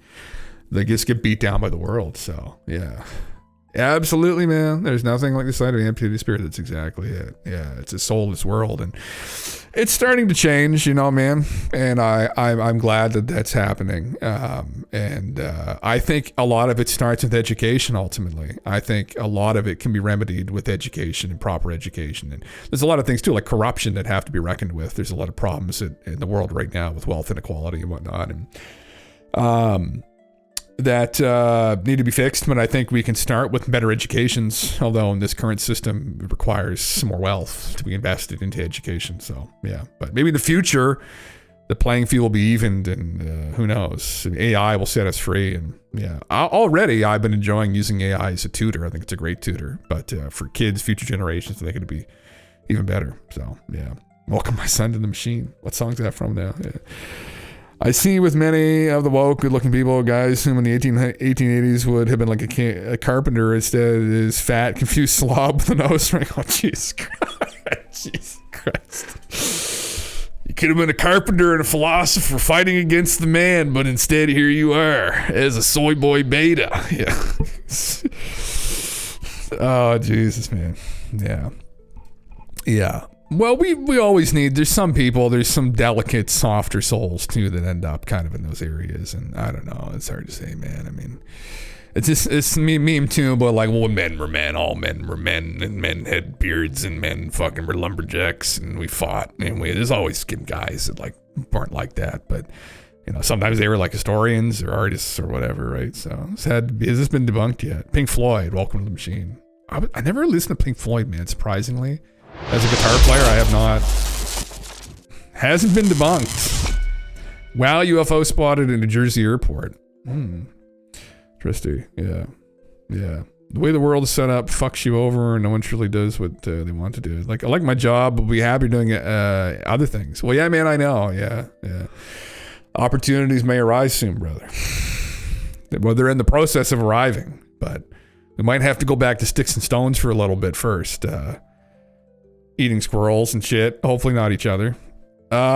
Is this an AI video? Because I don't think that was what it looked like originally, was it? Hold on. I don't know what the fuck.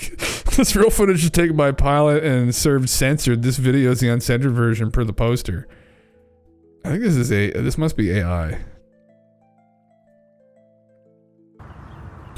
Yeah, no, that's definitely fucking AI. Possible lies. I mean, we could pretend it's real. Why not? We did see the photo. I think they thought it was a balloon or something. I heard that explanation. I was like, really? You'd have to find me that specific balloon for me to buy that. I don't know who said that. I saw that on Twitter somewhere. That someone said they were fairly confident it was a balloon or some shit that was on the runway, but it looked fairly anomalous. I don't know. Yeah, I think this is fucking CGI. We can pretend it's real until film comes back to Keys. Yeah. See, I'm just gonna believe this one. Yeah, I'm just gonna believe it. So good job, guys. That's an entirely different video. Yeah. Holy fuck. Wow. Maxi UFO alarm. The real footage was taken by pilot and served censored. This video is uncensored. Lol, I doubt so. I bet this is Adobe After Effects version. Be patient, my friend. Some people won't be able to handle the truth. I'm serious. Some will commit suicide or go literally insane. In case you haven't noticed, there are huge changes taking place in our society and the world. It's not for the faint of heart. Stand strong and just know it's all part of evolution. The veil of secrecy and true meaning of life in our universe will be revealed in days, not months or years. Welcome to the future. The future of fucking AI videos, my dude. Like, is that what we're fucking doing here right now? Yeah. Fucking right. I published many similar videos. What? Let me see. Let me see. Daddy, let me see. Yeah. What if all these videos are just a psyop made with CGI and released all the internet? I would bet this one is one of those. Possibly. It says, did a world made UFO crash? Let's just try and read that for the third time. Did a world-made UFO crash in Arizona?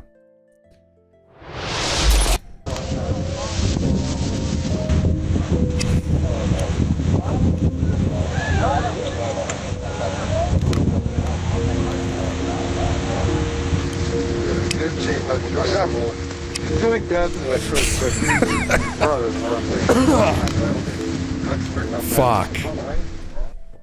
They found it. It's different in every angle. They found it though. It's shape-shifting constantly. This is incredible, yeah. Military dudes are committing suicide. Yes, that is correct. Yeah, that is correct. Yeah.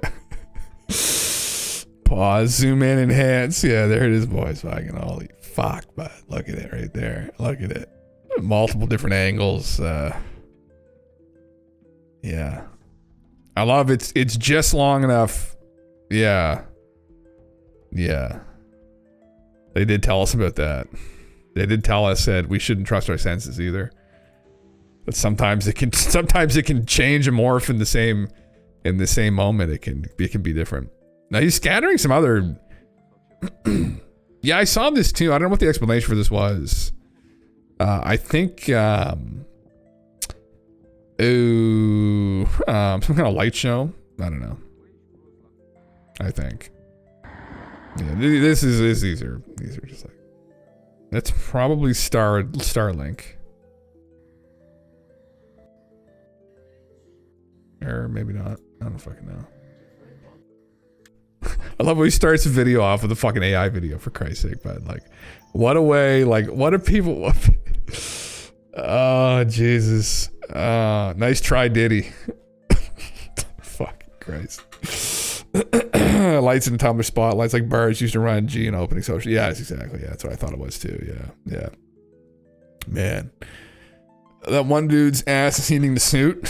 Oh, is it actually? Yeah, it's the AIs have a lot of fucking strange things that are happening. Yeah. Interesting. Incredible. Yeah. I mean, you know, like when you think about the fact that that's an AI video though, except for the people in the background that are completely indiscernible, like literally just blobs. But like the fact it's getting to this point though, like it's gotten so much better. It's obviously still AI. But man, like think in the next 5 years where it's going to be. 5 years ago, there weren't any fucking AI videos. There was no such thing. We were just beginning to deal with AI photos. Imagine what it's going to be like in 5 years. It's going to be fucking unbelievable. Yeah. Is that possible that 100% of these clips are made up somehow? These clips are 110% made up, Skib. Yeah. 130% made up. Yeah. It's what be impossible to tell. I know that's exactly it, man. Yeah. Define the legs, also define the suit. Yeah, man, what the fuck? Oh, look, it's like literally warping in that video. Like the side of it is like, it's oh, this is like Tyler from Security Team 10 level fucking footage here. It's like, I think it's some kind of black project. Fucking sorry, Tyler. I don't like making fun of people, but it's a part of his meme. It's a part of fucking Christ. It's a part of his meme. Hopefully he's doing better now. Didn't he beat the shit out of his wife or something? That's not good though. That's not cool. Tim Taylor. Oh, is that his alias? Yeah. Yeah. Fuck, man. Yeah. 5 years from now, we'll be able to ask for a 30-minute sitcom based on Seinfeld starring the cast of Friends, but as a rework as an old Frasier episode. Fuck yeah. Just all Kramer. Say, give me. I want a Seinfeld episode, but like get rid of Jerry and George and fucking Elaine. Just all Kramer. Like just Kramer's talking to Kramers. Like that's all I want. Just fuck and naked too, or just make it really fucked. Like just that's soon coming to a channel near you. My channel soon, probably. Yeah. Fuck. I mean, every clip that exists are made up by drones, aircraft, or AI. It's never aliens, brother. Because guess what? That's what the government wants you to believe. It's just AI or drones or fakery. It's never aliens. When it could be aliens. Baffling ocean. And what's this guy talking about? I mean, he's back and he's banging. Official gear. PayPal. Oh my God, you get the PayPal rate up. Where was I? Oh, fuck. Oh my God. What the hell am I even look? What is this? A beanie? Thought it was like a Speedo for a second. Tyler's got the G-strings on here. No, got the hat. There you go. This is like my merch store I had. Just fucking brother, come on now. Just fucking lazily throwing the fucking logo on shit. Like, why would it always be that simple? Hold on, what's this?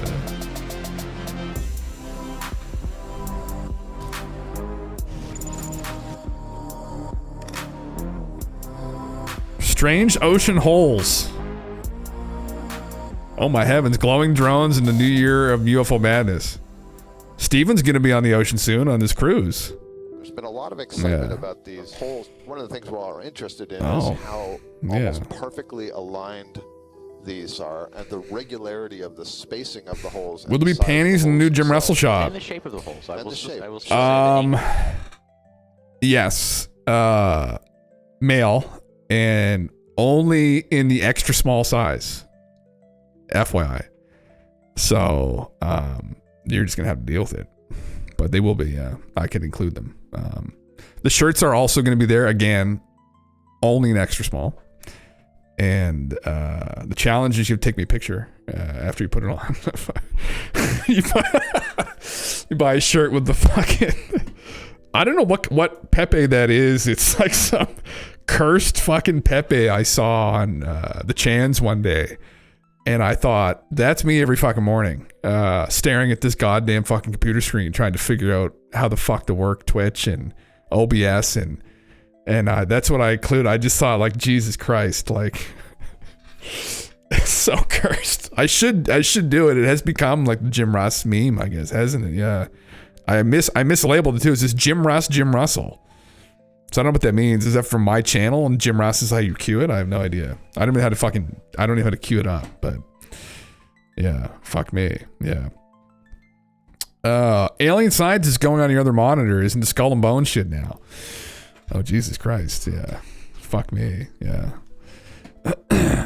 It's a merch. Right, I agree. I mean, my first thought also is that looks something man-made. They're so perfectly spaced. I mean, why would it always be that spacing? If you look in the fossil record, there are also indications of similar sorts of features. And so this suggests that there's an organism that has been making these sorts of features for a very long time.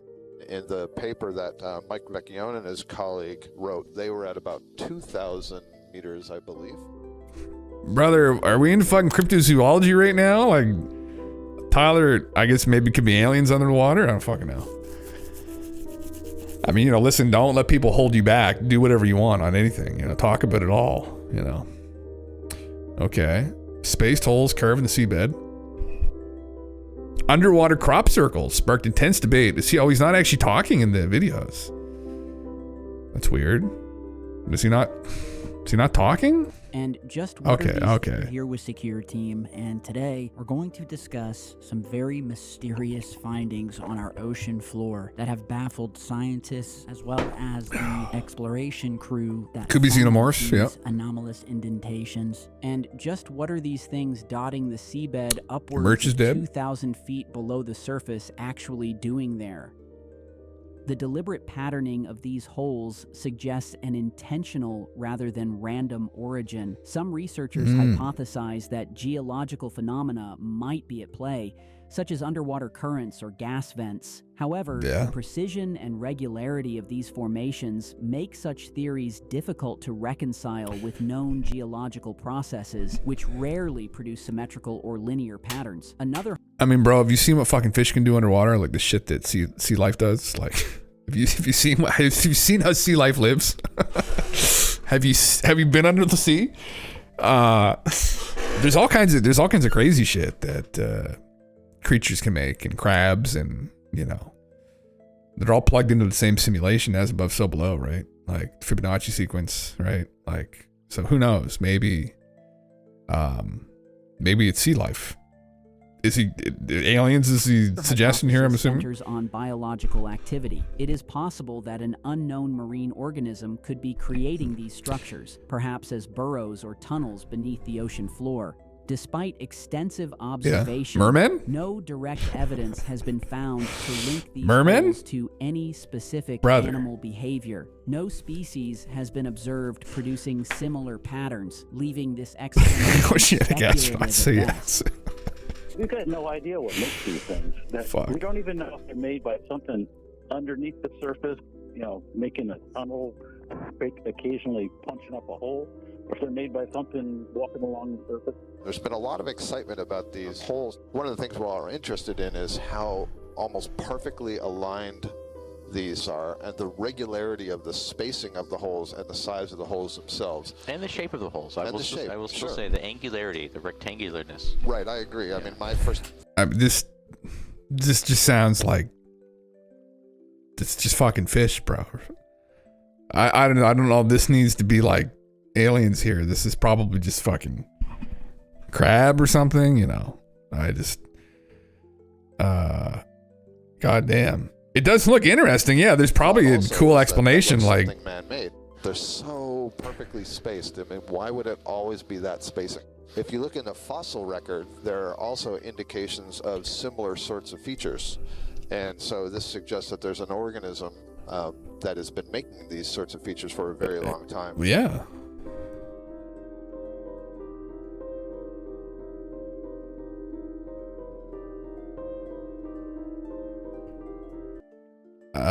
Yeah, I think that was some volcanic activity that was going on.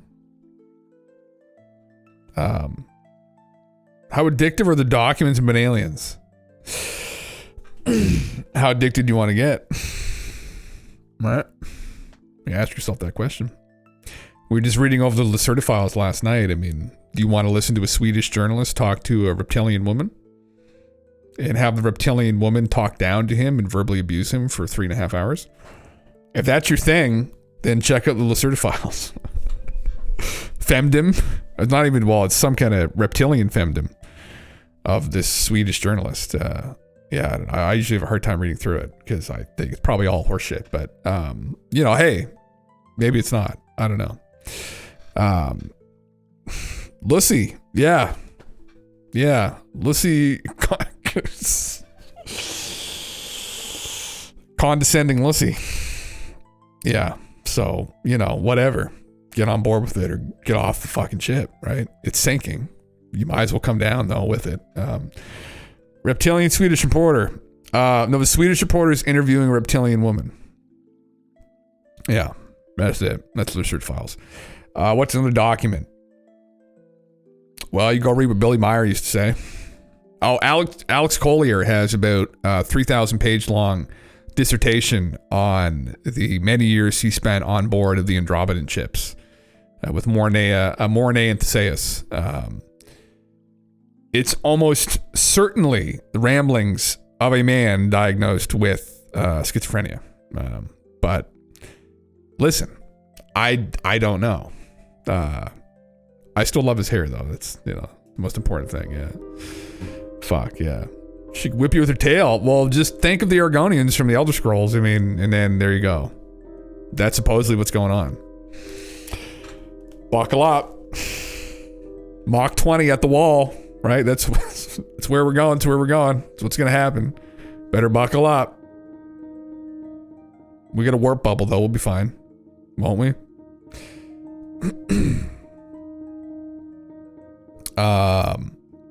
With everything happening lately with the drones appearing over New Jersey, many of which were witnessed coming from the ocean, I don't think it's far-fetched to think that this may just be more than what science could explain and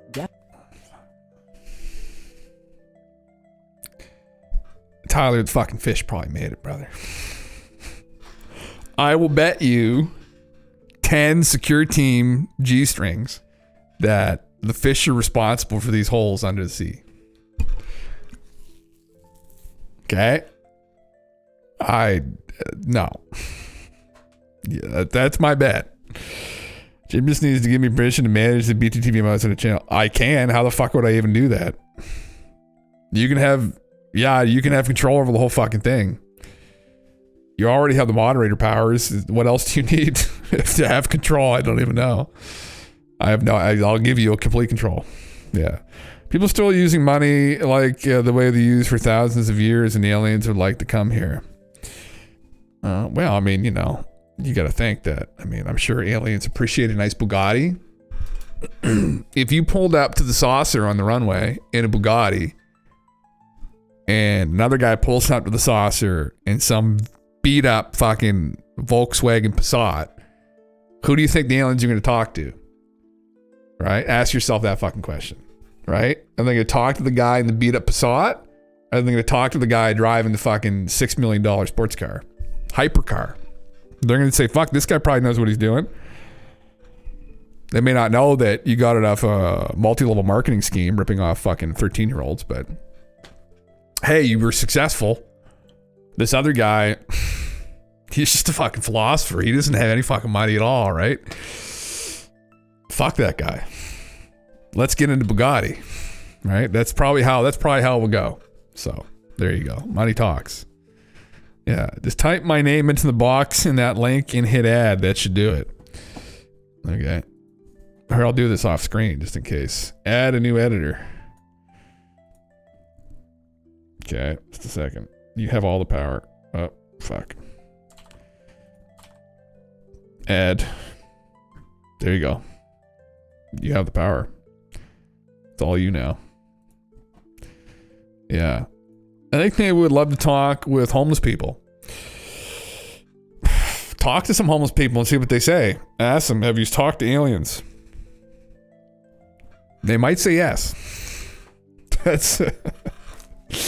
They might just say yes. I mean, depending upon the state that they're in, I guess. Whether they're going up or coming down, they might say yes. They might say, I'm currently in communication with them. You want to ask them any questions. So just be careful though. Examination, who would believe them? That's true though. Yeah, that's very true. No, well, you maybe, right? Depending upon what comes back if you ask them a question. So yeah. Promoted. There you go. God damn it. Now you can cause havoc in the fucking emotes. I don't even give a fuck, man. Go for it. I have no fucking idea what I'm doing. I have no idea what I'm doing anyway. Yeah. Fuck. Well, listen, Digi, if I can make money off this, I'll just pay you to fucking do whatever. I'll just be lazy like that. I'll have no fucking, any money I made off this already. What has it gone to? I'm trying to think. Vitamins. Vitamins usually. But, no, that's not true. Gear. I bought gear. I bought this playmat, which is a secret layer art. I don't think, have I shown this? I probably haven't. This is the mat I bought when I was in Toronto. It's a magic card. This is bought with money that Train Beast fucking gave me. Probably. I don't know. It's just in the account. So there, look.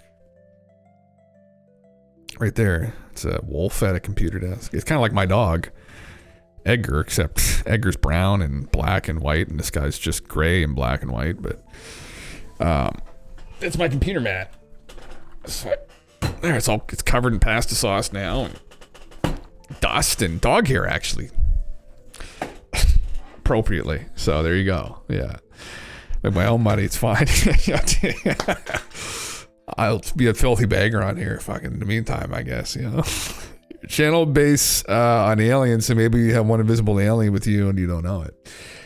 Well, brother, I don't know. Yeah, I mean, I've had experiences. I don't say that I'm an experiencer, but I have had experiences. I've heard knocking in the walls. People around me have seen shadow beings. What else has happened that's interesting? I've seen UFOs.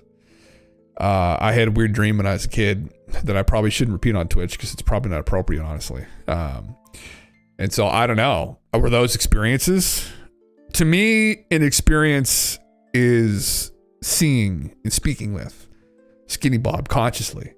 If I had a vision and Skinny Bob came to me in a dream and said, Jim, I'm coming to you in this dream, but this is more than a dream. I'm going to tell you all, I'll be like, shut the fuck up. I say, I don't want to hear it. He'd be like, no, I'm like, no, shut the fuck up. I say, I'm going to wake up and I'm probably going to forget this because I have terrible dream recall. And on top of that, I'm just not going to believe it. So if you want to talk to me, you know where to find me. Fuck off. So that's probably why they don't come to me in my dreams. But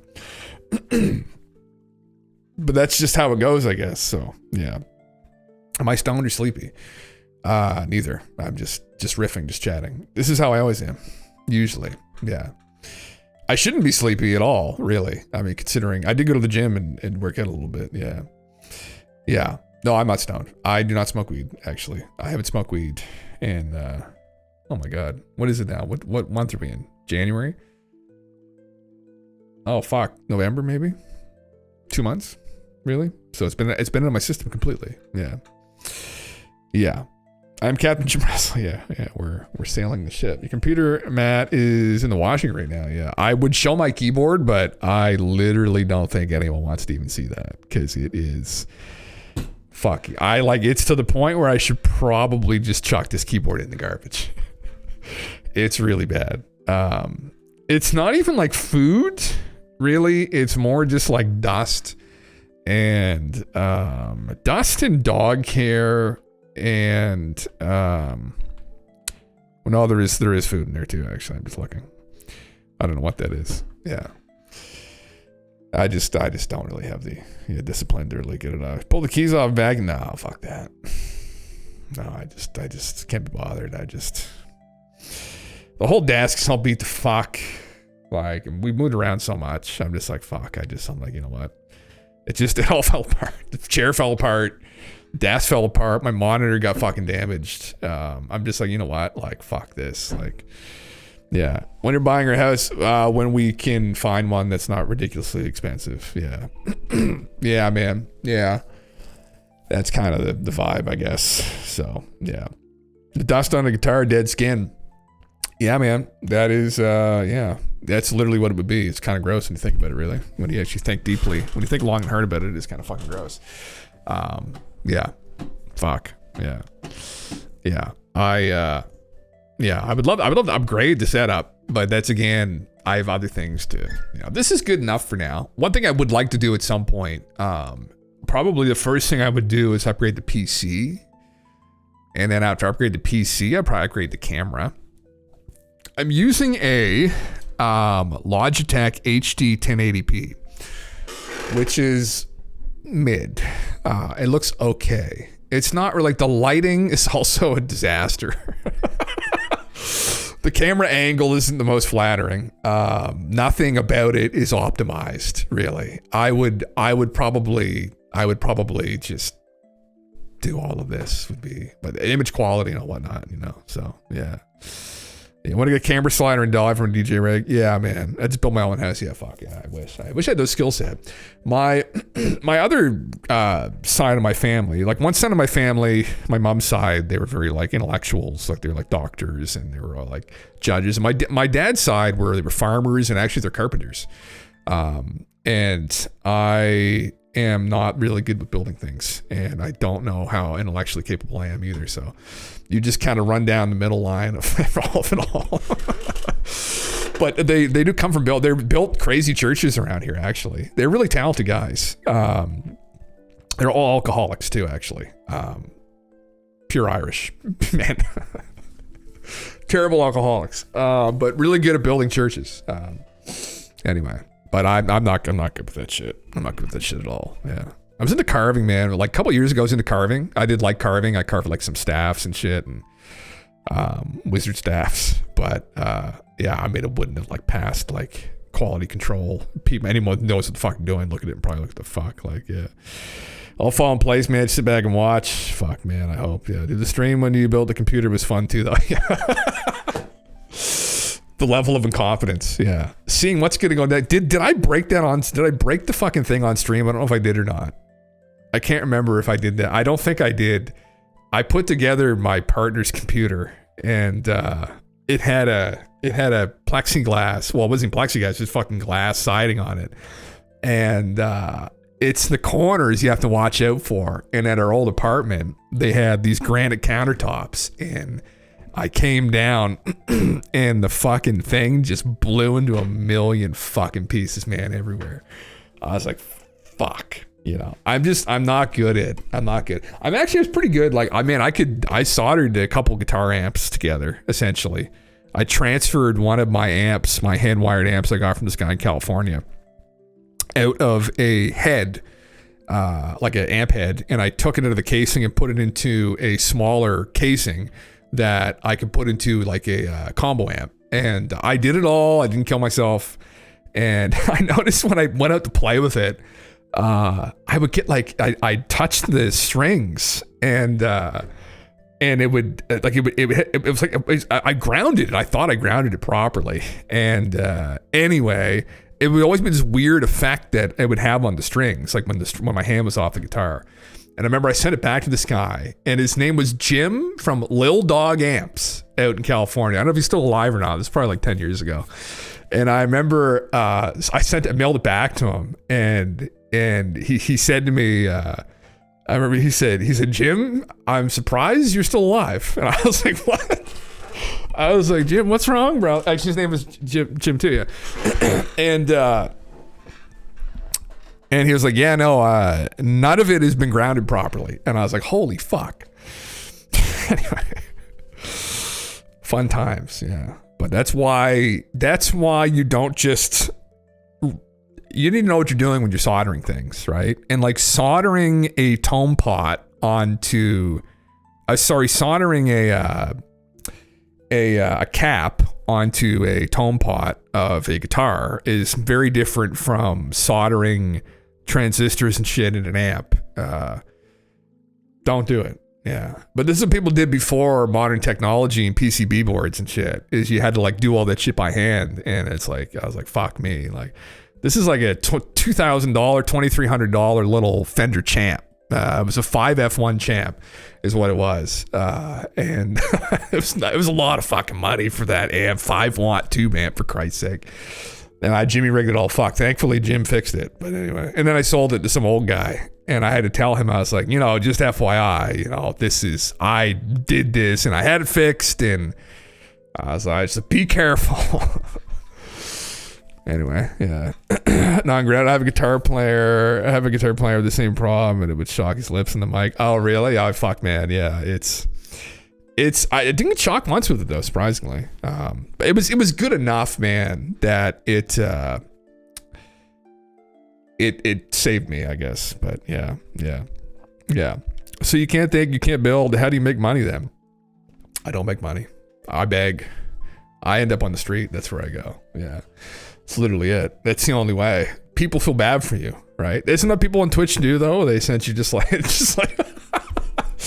they just beg for money. No, fuck. I mean, isn't that what this life of a streamer is? Just some kind of a leech? Like, isn't that what the whole thing is? You just watch other people's content all day, and like that's this and that. That's literally, man. Like, before I started, I didn't really get it. And like, that's all. I used to watch Asmongold occasionally, and I'm like, fucking all he does is just react to people's videos. And it just killed me that like the react to this guy's video on Asmon's channel gets like fucking, I don't know, 500,000 views. And you go to the guy's channel and the video has like 40,000. And I'm like, fuck me. What a monstrous thing. Yeah. Oh, thanks, man. Yeah, I just, I think ultimately I just like having conversation, I mean, it's kind of the big thing. It's just kind of coming to truth through conversation and whatnot. And, yeah, like the Stoics of old, right? What do they used to call the Stoics? The porch people. It's like we used to call them. They just hang around in Athens and they just hang out on the porch all day. And there's not so nice term people use for people like that now, but you just hang out on the porch. You just all day and you just have conversation. Like, they didn't really work. They didn't really do anything. They just had conversation. They talked about ideas, and they tried to figure things out. Right? They're philosophers, and that was just what they did. And I'd probably just stole stuff to live. I don't fucking know. Well, they shouldn't have, I guess, considering they're banned. But yeah. How will we ever see a 4K image video of UFO now with AI? Remember, not going to. That's a fucking problem. Yeah. Of all of in your friends group, I reckon Jim is a guy to be the host. Yeah, I mean, I've lived in apartments, man. So like, some of my buddies have houses though. So like, that is usually, actually, surprisingly, no, I wouldn't be. If I had like a decent house, if I wasn't always poor, actually. I had a decent job at one point, but yeah, if I had a house, I might be. I don't know. I would like to be at some point, but it's one of those things. It's like, fuck, it just is what it is. But no, some of my buddies have like big houses, like they're pretty well off. Like, so usually they would host parties because they got like a bar downstairs, whatnot. Like Dr. Crendel, if you're still in here, like usually just go to his place. He had a pool at one point. He'd have all these girls over. He used to just watch them sunbathe on his deck from his bedroom window. No, I was fucking joking. Half joking, I guess. Yeah. Would have been long ago. Oh, fuck. Yeah, that was the vibe over there. Yeah, kind of. Yeah, fuck, man. Hold on, there's something else I had up here, actually. I wanted to read through. What the fuck? Jason, I've read through Jason's stuff. I have no idea who the fuck Jason is. I'm following him.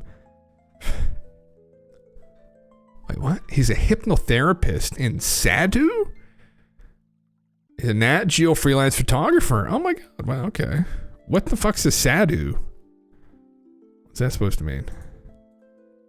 Hold on. Sadhu. Is a holy person in Hinduism. Oh, interesting. Who has renounced worldly life and devoted themselves to a spiritual path. So you don't need money or anymore. Oh, he's got brilliant photography. Oh my god, man. Holy shit. Oh wow. Oh. I always wanted to learn how to do photography like this. Like, very cool. Yeah. Yeah. What is this?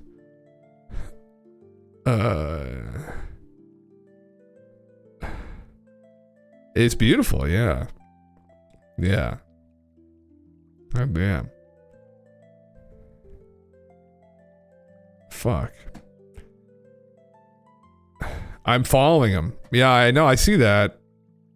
Well, because he makes these posts and I read them, I guess, yeah. You just delete his comment. Fuck. This is my unified story of the synthesis of all religions and how they all point to the same narrative.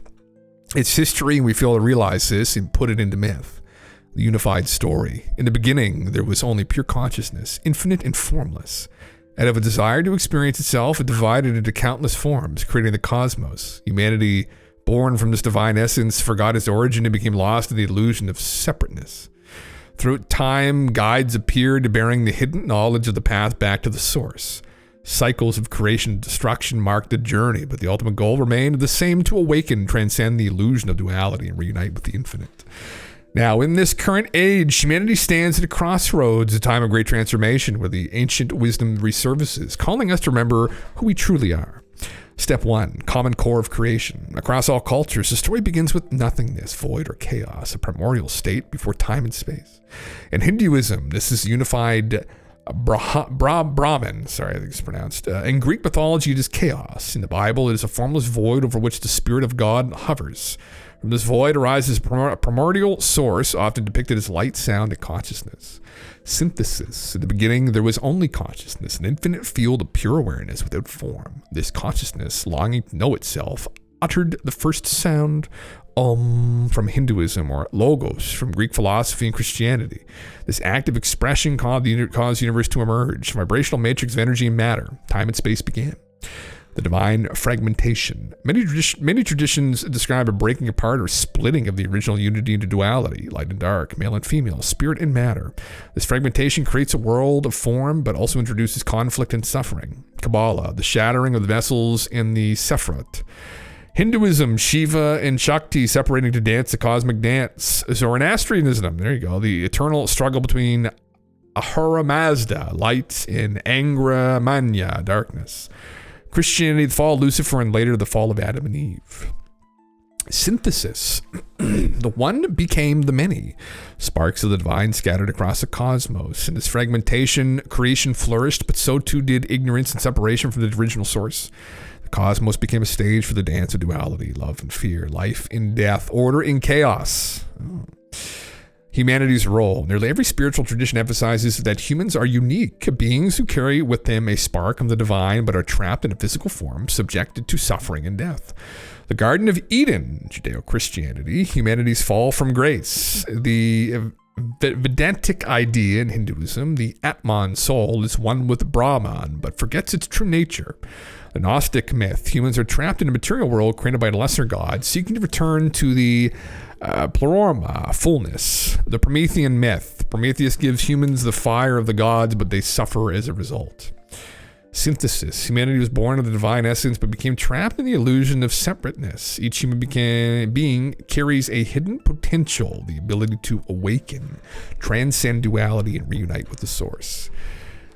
The guides and messengers. Throughout history, messengers appear, bringing divine wisdom to guide humanity back to its source. They are known by different names. Avatars in Hinduism, Krishna and Rama.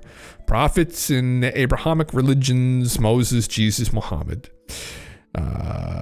Buddhistas in Buddhism, those who delay their enlightenment to help others. Heroes and demigods in mythology, Hercules and Gilgamesh. Shamans and mystics in indigenous traditions. In every age, beings arise. How long is this? Okay. In every age, beings arise who've remembered their divine origin. They come to teach the path of awakening, sometimes through wisdom, sometimes through sacrifice. Their stories are echoes of the same archetypal journey. Secret knowledge and initiation. Many traditions speak of a hidden esoteric knowledge that can lead to enlightenment. The mystery schools of Egypt and Greece. The Kabbalistic tree of life in Jewish mysticism. The Upanishads in Hinduism, I probably mispronounced that, teaching the nature of Brahman and the self. Alchemy, which speaks of turning lead, base matter into gold. Spiritual enlightenment. The Tao in Taoism, the path of harmony with the universe. Synthesis. Across the world, a hidden wisdom has been preserved, a roadmap for those who seek the truth beyond appearances. This knowledge is often veiled in symbols and rituals, accessible only to those who are ready. Cycles of time. Many traditions describe the cosmos as moving through vast cycles of creation and destruction. Yugas in Hinduism. 4 ages repeat in a cosmic cycle. Age is a man in Greek mythology, from the Golden Age to the Iron Age. Revelation in Christianity. The end of the current world and the coming of a new heaven and earth. The Hopi prophecy. Cycles of purification and renewal. Where are we going with this? Time is not linear, but cyclical. Civilizations rise and fall, souls are born and reborn, the universe itself undergoes cycles of birth and death and rebirth. We are currently in a phase of great transformation, a shift from darkness back to light.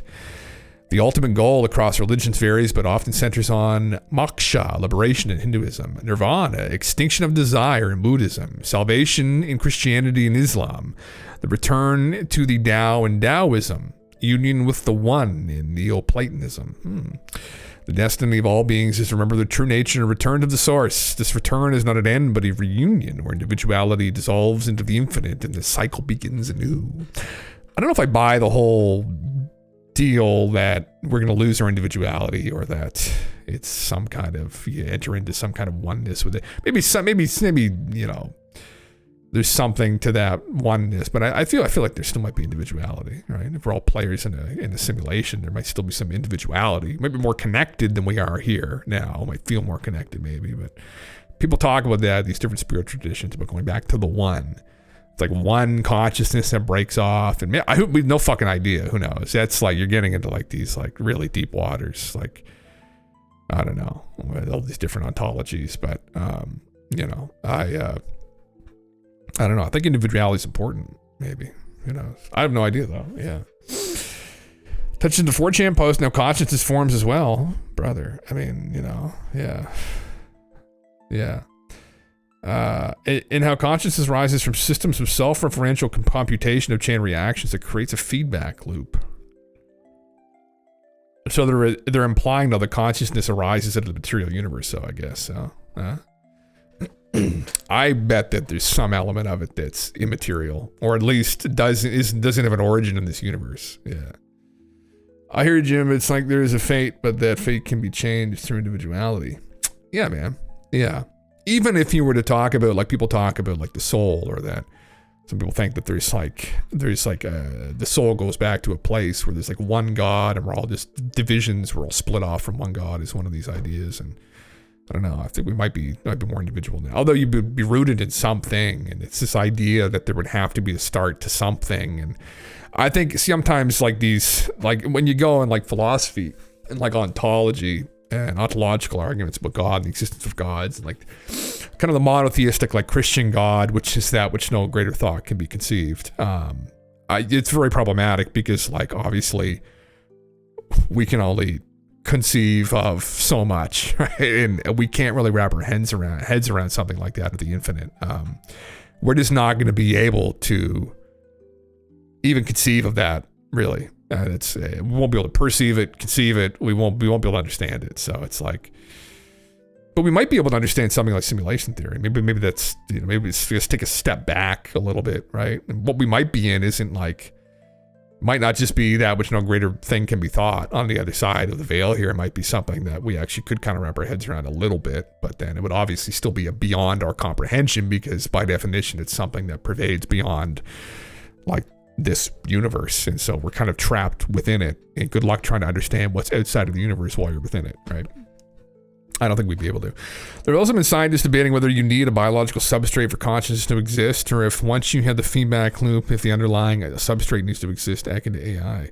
And once you build up the feedback loop, could you remove the substrate, giving way to like Battlestar Galactica and simulated reality, etc.? Someone in the comments stated the math checked out too. Yeah, I saw that. Yeah. Well, the theory he put out was something to do with Wolfram, I think they'd said. So, yeah. So consciousness may not even be consciousness, hence the illusion, I suppose. Yeah, I mean, it's interesting. I mean, I think I don't know. It's a perception of reality too, and how we might interface with reality, like because there's obviously like people talk about consciousness, it's confusing because you're like, what do you mean? Like, you know, the brain is responsible for our consciousness here, and it's true. But that there is some immaterial part to consciousness, or there's a non-locality to it to some degree. And it's complicated, and we don't really understand how, in philosophy, that's called the hard problem, but it's that we are beginning to understand all the inputs. Like, there's a lot of information that we take around from the world, but like, how does that all come together into an experience that is consciousness? We have no fucking idea. It's like, you know, it's like we're starting to get all the ingredients, but like, how does it get together into the actual fucking cake, right? Like, it's that's one way of putting it, probably poorly, but yeah, yeah. And this ties to my own personal take on pantheism, that we see things through from a reference, and the underlying source is the same, different NPCs in a larger system, but from the same whole kind of deal. Yeah, it could be. So if we're like evolving to become multi-conscious or something, like overlapping, like Post says, it could explain things like precog or telepathy, where like consciousness is converging on the substrate. Or maybe the player begins the avatar as the ability to drive multiple avatars, but it's slow bleed onset. Maybe there's a thought here, there's kind of thing. Eventually you can just like think in unison like a flock of birds. Interesting. Well, I think to some degree there are people that act like that, right? This kind of groupthink that goes on. Maybe not to the degree of birds, but yeah. You need an analog quantum frame to act as a scaffold for consciousness with a magnetic field. Even it's interesting, even enormous, yeah. I don't know. I mean, it's, you know, trying to wrap our heads around it, I suppose.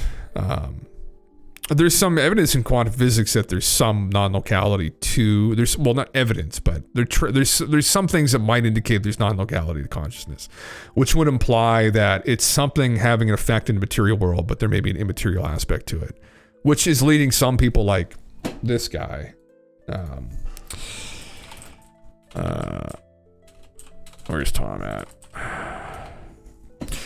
Tom is a physicist that has this big theory of everything, but he got into this a little bit. He did some experiments with the double slit experiment. He did some, he elaborated on it a little bit, but he was getting into this. He was completely convinced we're living in a simulation. Tom was involved with the Monroe Institute back like in the 80s and the 90s as well, and did like what people would consider to be woo-woo experiments, like channeling or remote viewing entities, and trying to peer through the veil, honestly, kind of what I suggested doing, which is playing around with consciousness, like doing like playing using hypnosis to manipulate consciousness and see if you can like maybe get information from this other side, or if there's other side to things, or we're in a simulation, if you can fuck around with human consciousness, and if there's a player involved, there's any way to kind of get a clear signal through, or, you know, because if you're in a simulation, really manipulating your consciousness may be one of the only ways that you can understand or realize you're in a simulation. There's not going to be a way you're going to get proof out of it, other than maybe looking at kind of the foundational bits and pieces of reality and being like, oh, what is this? This doesn't really make any sense, you know?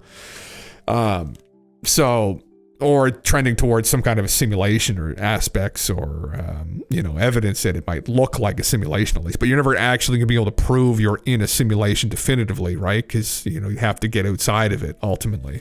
And so that's a bit of the conundrum where what you'd ultimately have to doing if you're under like this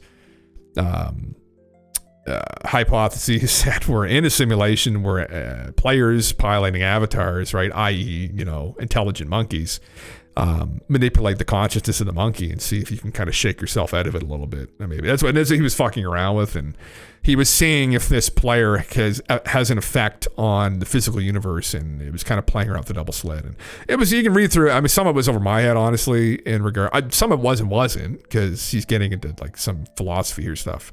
He's getting into some philosophy of mind stuff and whatnot. But some of the actual experiments were interesting. So I don't know. You can check it out. He's got a book. Do I have it? I don't know if I do. Fuck, I'd have to look. I can't remember. Yeah. It reminded me of Nemo and the seagulls mindlessly all scream. Mine. Fuck, yeah. Interesting. C, relative to the number of relations needing to be computed, hence slower on planets, more mass to compute. Suppose this is why C is squared. C is a square of a relations needing to be computed at whatever the processing of the universe is. Your mind is the processor that's computing the change. Observations which collapse in probability. Think about it. The trillion electrical synapses running on like 25 watts. The most effective CPU in the universe that we found. Go back and read the article slowly to comprehend what it's saying. I think it's onto something, whether it's bullshit or not.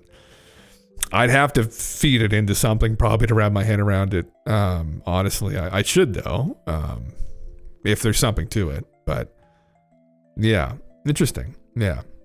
Well, yeah, I mean, who knows? I mean, it's one of those things that's like, he'd need to back it up with more proof, I guess, evidence. He'd have to dig deeper into it as well, I think, than what was presented. But, it's kind of just an anecdote that they figured this out and this is kind of what they're doing. And it's like, okay, well, you need a longer dissertation on it, I think, ultimately. I'd want to read a longer dissertation on it. But I guess what's there, if you've read through it, I would kind of fed it to ChatGPT a little bit, and it kind of knew what it was talking about, knew what it was referencing. There were relevant theories in regards to it, so maybe exploring those. I don't know. But yeah, I don't know how dissimilar it is to what Tom's been on to, but yeah. Yeah, a work that claims to unify general relativity, quantum mechanics, and metaphysics along with the origins of consciousness. It works in the simulation argument, posits of realities, both virtual and subjective. Yeah. It's interesting. Yeah. I think it's something that needs proof. We have proof of time warp from satellite clock system sync to keep GPS in time. It's more so a different way of thinking about matter and time and how they relate. Okay. Interesting. Yeah. Yeah. Intriguing. Yeah, I'm kind of interested in what this guy is doing with studying communication within dreams. Yeah, that's interesting too, man. Where's that post at? Hopefully, I didn't fucking close it. Oh, I stupidly might have. No, right here. This guy. Here, I'll post it in the Discord and wants to go through it. But that's also very interesting. Yeah. I can see you bite your tongue to remain respectful, and I'd love to dive into this later when you've got more time. Is that a tell of being respectful? I think I just did that because there's something on my tongue. It's like something clicked for me. Maybe it's just psychosis. Who knows? Yeah, it's not a tell. I don't think. I'm generally thinking about it. When we were going through it last night, it's something this is very relevant to my interests, honestly, as someone who's like a proponent of simulation theory, at least, and I think it's an interesting way of looking through the world. I mean, for me, when it gets into quantum mechanics, I need to defer to people who have like that background in it. If you know more than myself or anyone else, I need to get oriented within that theory a bit more, because I honestly, understanding some of the specifics there, I'd have to sit down and like actually try to wrap my head around it more. Yeah. It's hard to just, even when I'm streaming, trying to read through this stuff, I'll be able to some degree, but like, it's one of those things, it's just going to warrant more of my time than I'm able to, like, in the moment. Like, I'd have to sit here silently for probably 5 to 10 minutes to actually properly digest it. This is the only thing. So I wasn't fully present, unfortunately, so I made time to reread, but I've been reading up on quantum mechanics for years, but I can't do the math.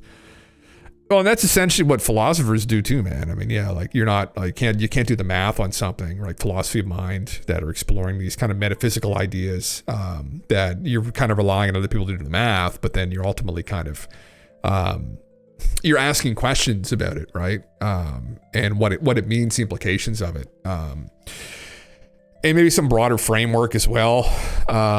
Yeah, so that's a brilliant thing about ChatGPT and these LLMs. If they don't like end up poisoning themselves, where the fuck did ChatGPT go? I don't have it up here, but you have a tool that can effectively do the math for you on these things. If it becomes competent enough, you can, and this is why it's interesting for people in the philosophical community, because you're obviously going to defer to people involved with like quantum mechanics, physicists, mathematicians. If you have an LLM or an AI that's competent enough and it's at their level or beyond them, I mean, you're asking the questions, you get all the power now, right? I mean, you've got something that can do all of this for you, right? And help you understand it, provide analogies, and you can kind of orient yourself in the right direction. And it's very powerful. And it's really, I mean, it is all about asking the right questions ultimately, right? It's going to be, I'm looking forward to it getting more advanced if it will. So yeah. I don't think it's psychosis at all. I think it's clearly something. It was an objectively interesting thing the guy touched on. That's what people were commenting in the comments about. I read through Buddy's comment. One of the guys in the comments was a physicist, and he went through and said, no, this isn't like really off base. It's one of those things though, like in all these different communities, even within these, whether it's philosophy or physics or more specific, like, and you get more hyper specialized within quantum physics. Like there are theories within those disciplines that are more out there than others, and some hold more water than others, and there's tons of them. And so you pick X, Y, and Z theory, and on the surface it seems like it adds up and it makes sense, but there's a lot of nuance in those disciplines that like I don't understand, and someone would have to explain to me, well, yeah, someone's talked about this, but like ultimately there isn't really a lot going for it, right? It could be this, it could be that, no one knows for sure. It's kind of like a hypothesis almost, and it's kind of framed like it's more theoretical. But I understand that while the world may set the stage, you alone control the script of your reaction interpretations, brother. Free will, brother. Yeah. Do we have free will? I think so. Is Tom still alive? He's 80 years old. Jesus Christ. Anyway, yeah, Big Toe. The Big Toe. He gets into some of this. You should, if you haven't looked into his stuff, did you check it out? He's quite the guy. He's been into all kinds of shit. He's kind of approached things like I would like to have approached things, where he's coming from a much more mathematical background, but he was a NASA physicist, and he said, listen, like, is there something to all this woo shit? Like there's remote viewing and psychics talking to beings, and he looked at that phenomena, right, of like psychic phenomena, and he said, what's this a symptom of?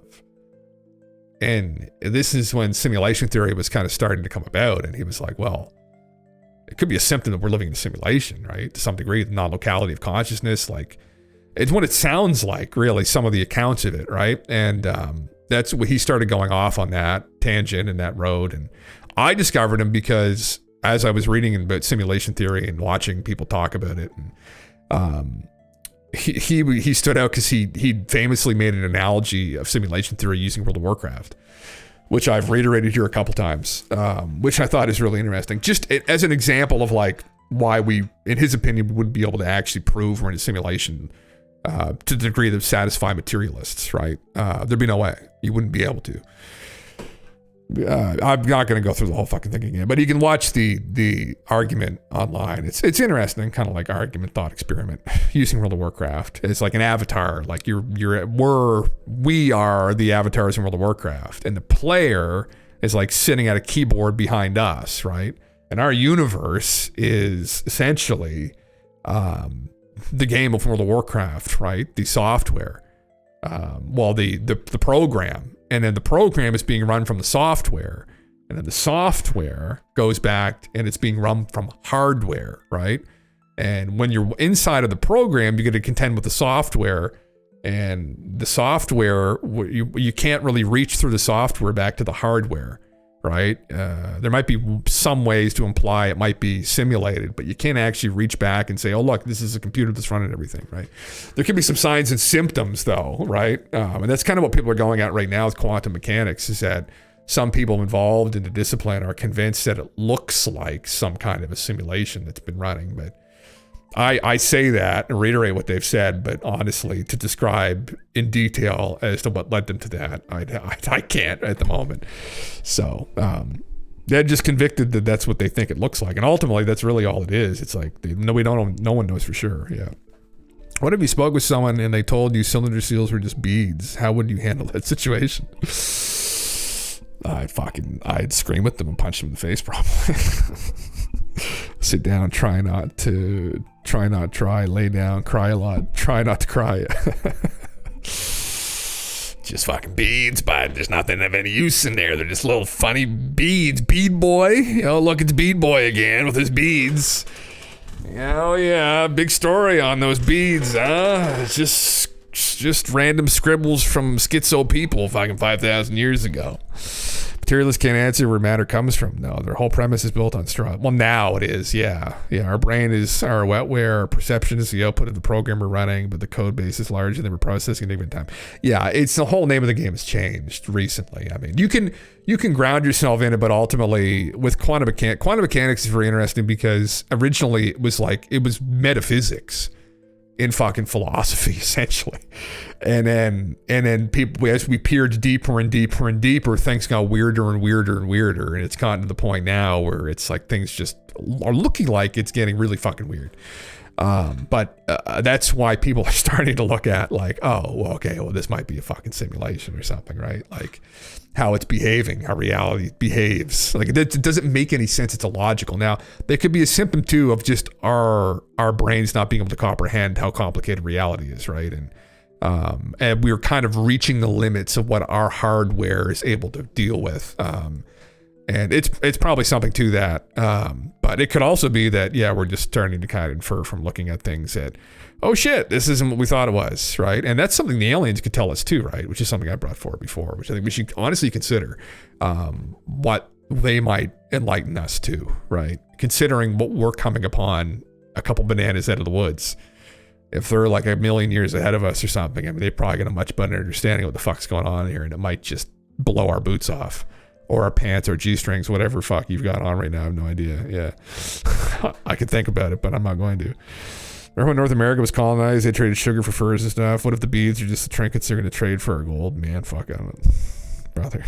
Sure, maybe it's bottomless purse of holding, but where does the stuff keep disappearing to when we put it in? That's a good check. That's a good point.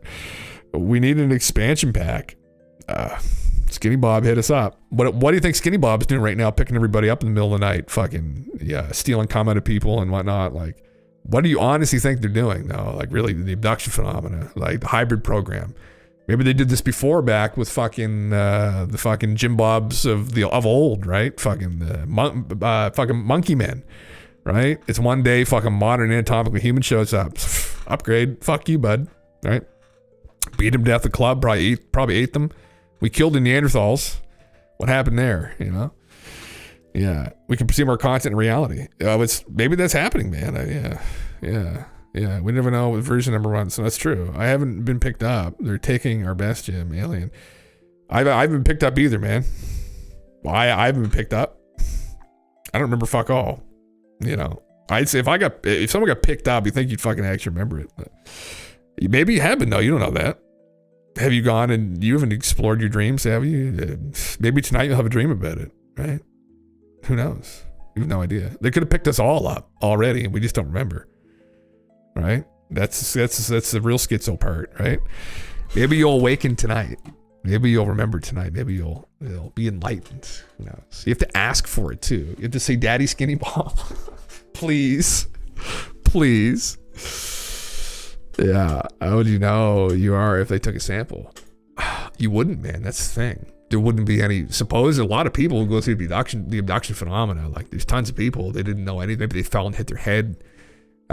There were for some people there's signs and symptoms, but supposedly for other people, like they had one event that happened in their life when they were like 45 or something, And then just after that, they started recollecting all of these other experiences, right? Or they went to go get hypnotically regressed, and they're like, oh yeah, that time when I was camping with the kids, and I was like 33, and we lost like 3 hours. It didn't make any sense. I didn't think anything of it. Oh my God. And you go back through your life, and you're like, oh my God, no idea. So that could also be the person hypnotically regressing them, inserting all these memories in their mind. But I don't actually buy that.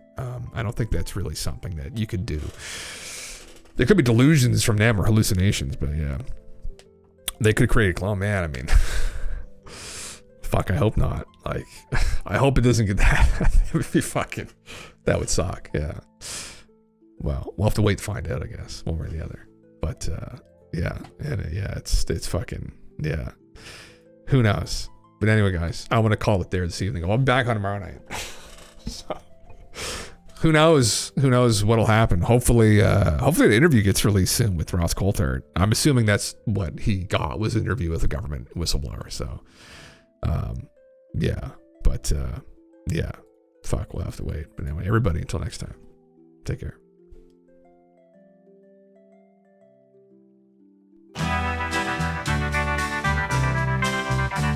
It's 7 in the evening and everything is fine. I'm not expecting visitors, so I can stream all night. I'll take my stream deck out from where I'm playing Fortnite. We'll play until the morning. At 3 a.m. we hear him again from the sound of the submarine. It's Jim Russell, it's Jim Russell, the commander of Island 49. The guardian of the ancient keys, the keys of Atlantis mysteries, Atlantean secrets, Atlantean secrets, the keys. My dudes, let's follow in order to let go. Distorted echoes, the mysterious magnetic fields.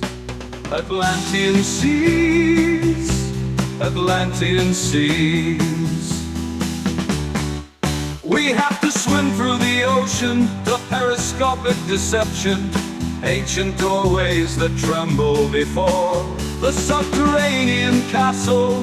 He calls us, my dudes, robots and erudites. 'Cause at 3 a.m. we hear him again from the sound of the almond shells. It's Jim Russell, it's Jim Russell, Union leader of Sorceric Knights.